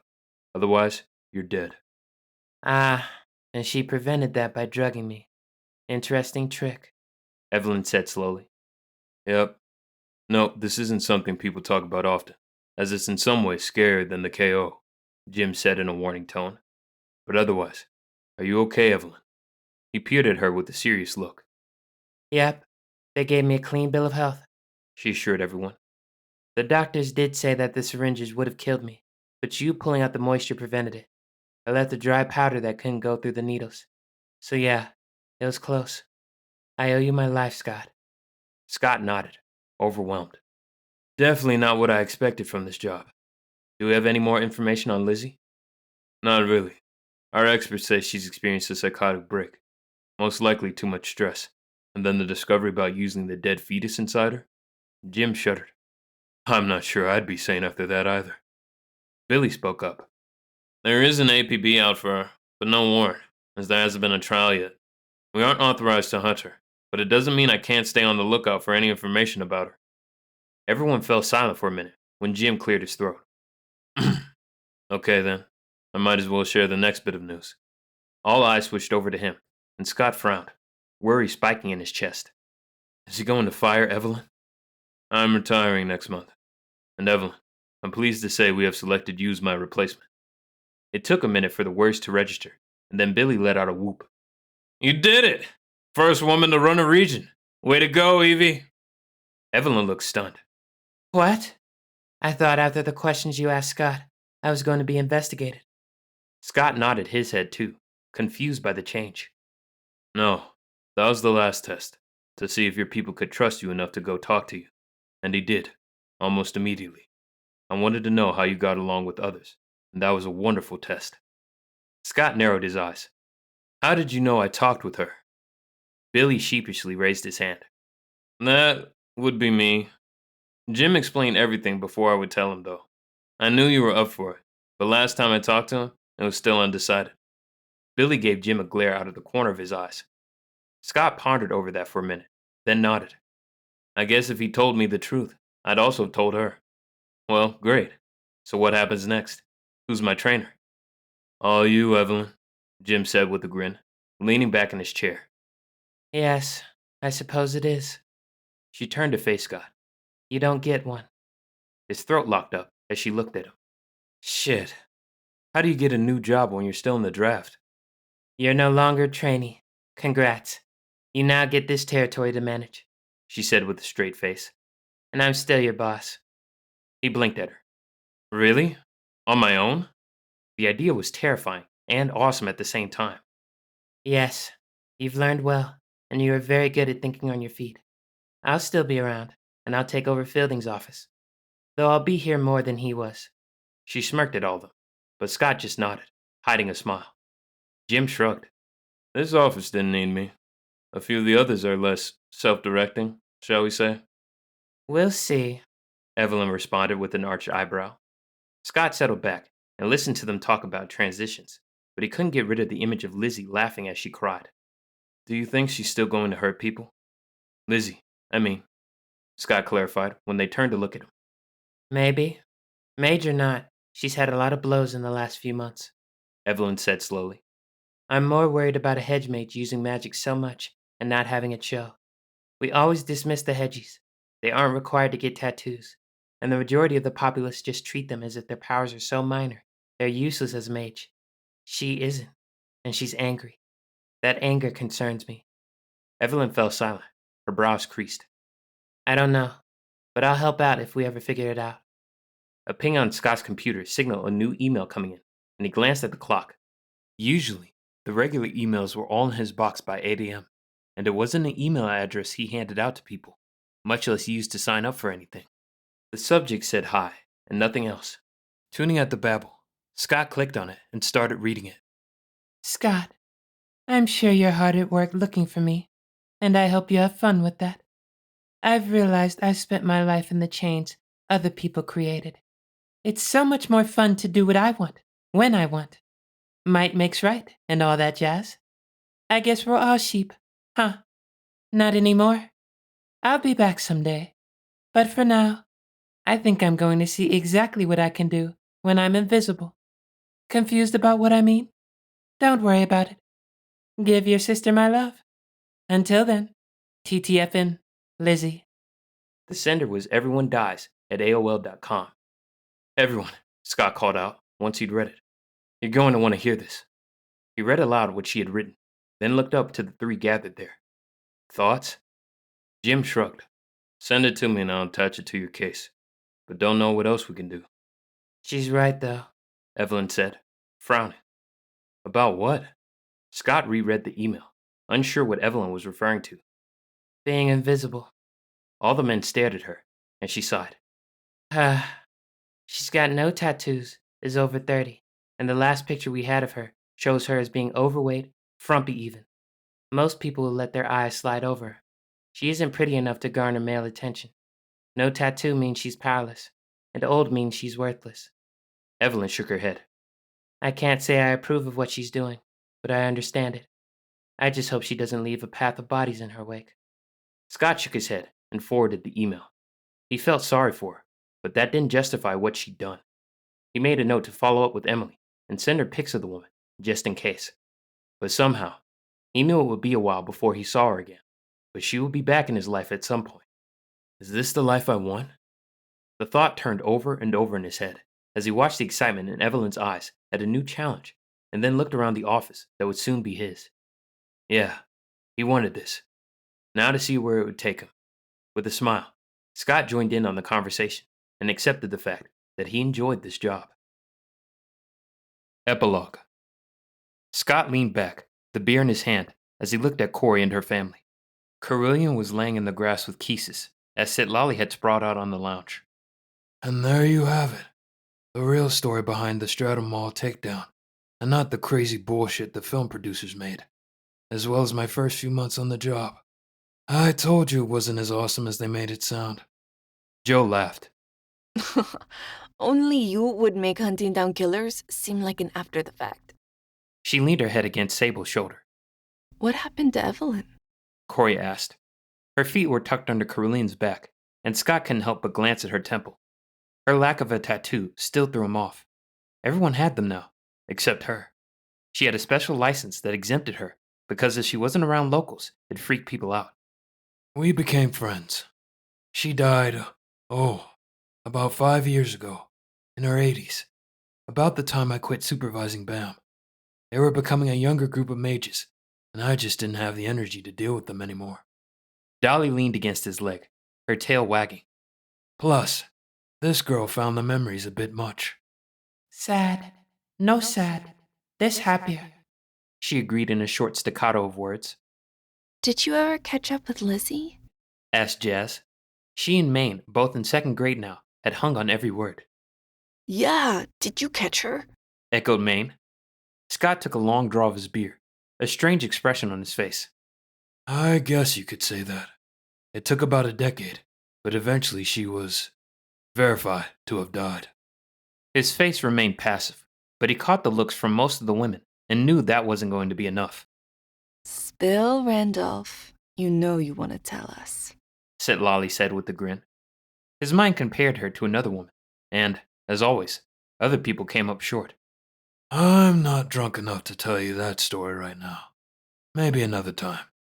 He smiled and finished his beer, then looked at Corey. Corey, how's the ambassador stuff going? You still enjoying it? Corey laughed, tilting her head back. I am. Not sure the rest of the world is enjoying my interactions as much, but I'm having a blast. Plus, dragging Sitlali around with me has proved amusing. 2 women and 2 huge familiars. People are either hitting on us non-stop or fleeing in terror. Sitlali grinned.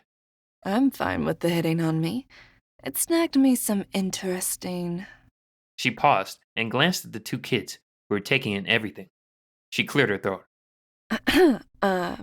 interesting dance partners.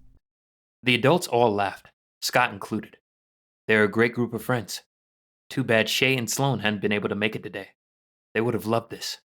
Though Sloan already knew the story and what had happened to Lizzie. Scott shook his head. That was in the past, and as he was well into his 60s, living in the past wasn't good for him. There was a new world to explore and friends to enjoy. Maybe if he got bored enough, he'd ask Corey for a job. Bodyguard, if nothing else. He shook himself back into the present, petting Dolly and listening to his new friends talk about their strange new world. Life had turned out the way it had, and he'd accept it. Author notes. The Turnian universe spans almost 200 years and a world of possibilities. Even now, I'm working on a trilogy about 3 siblings in Victorian England when magic first started showing up. I have some ideas for more of the characters from the Twisted Luck series and other stories. I want to tell the story of that American Indian nation, Corey as an ambassador, the twins, and what happens when they grow up, and then Chris, her brother, and who he becomes. But as always, to tell these stories, I need readers to talk and share them. So if you enjoyed my attempt at a thriller, please let people know, leave a review, and be assured I'm writing a lot of stories. Thanks always, Mel. Bloopers. Sitlali, A mage from the AIN. He was still surprised Dolly chose to stay with him after her mage died due to complications of diabetes. As far as he knew, no one else had ever had a. He stopped for a moment to focus, and he sensed the remaining 9 people bringing their attention to him. Before they could react and attack him, Scott threw disease at all their mouths, and then Scott threw disease. He looked around at the damage that technically he'd caused, Scott narrowed his eyes and took a handful of almonds. The smoky nuts awoke his hunger, and he ate a few in quick succession. Oh my god. Once you're at sniper on all of them, we'll downgrade it to 1. Once you're at sniper on all of them, you will ground. Scott didn't know if he was relieved or let down. That reality was much more meant. Scott didn't know if he was relieved or let down. That reality was much more main. Yes. So are you in, young man? All hunters are registered as officers of the law. Oh my god. Nice apartment, but it needed better what? For now, a beer and the new Clive Cussler. At which point, they would transfer the car into his name. It would mean a minimum of 6 months over his draft to keep. It would mean a That worry lingered in the back of his mind during the drive to his parents' place. Pulling up, he saw his mom's Mazda Miata.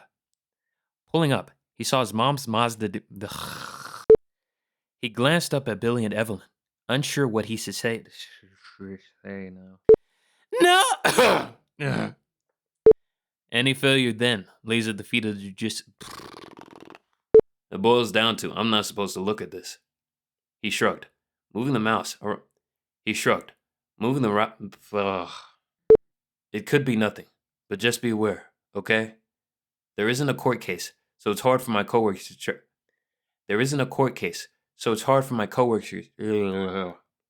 Apparently, they had rented to both the freedom. Might as well kill a hunter and a bunch of bigots while I can. The layer of contempt in his voice made everything previous seem congenial.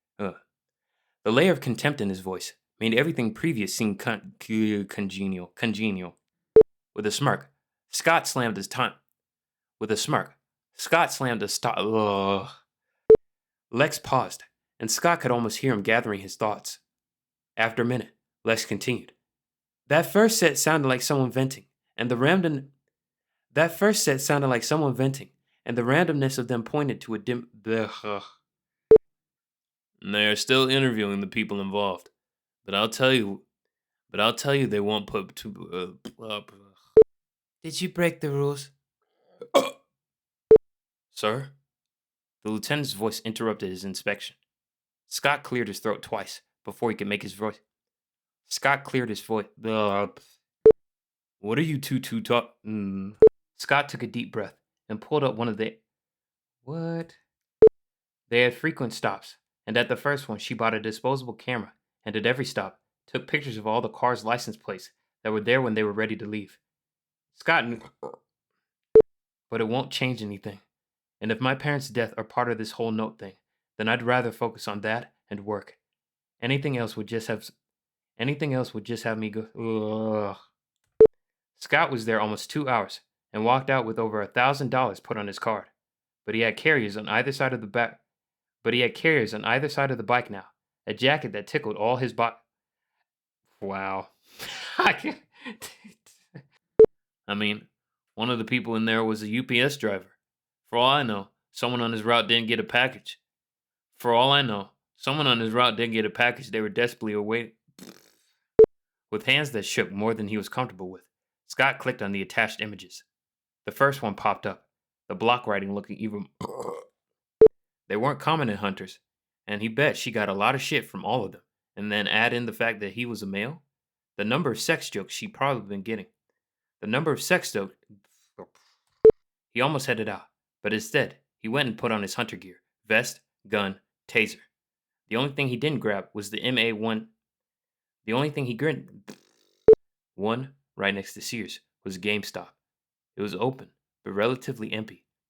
It was open. Oh my god. About the author. Mel Todd has 4 cats, none of which can turn into a form with opposable thumbs, which is good.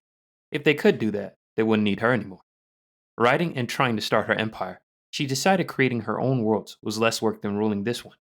You can follow her on social media, on Facebook, X, and Instagram, all at Bad Ash Books. That's BADASHBOOKS. This has been Vengeance, Mage Hunter, Book 1, a Bad Ash Publishing presentation. Written by Mel Todd. Narrated by Philip Polite. Featuring Autumn Juliet as the female cast in the prologue and epilogue. Copyright 2024 by Melissa Todd. Production copyright 2024 by Melissa Todd.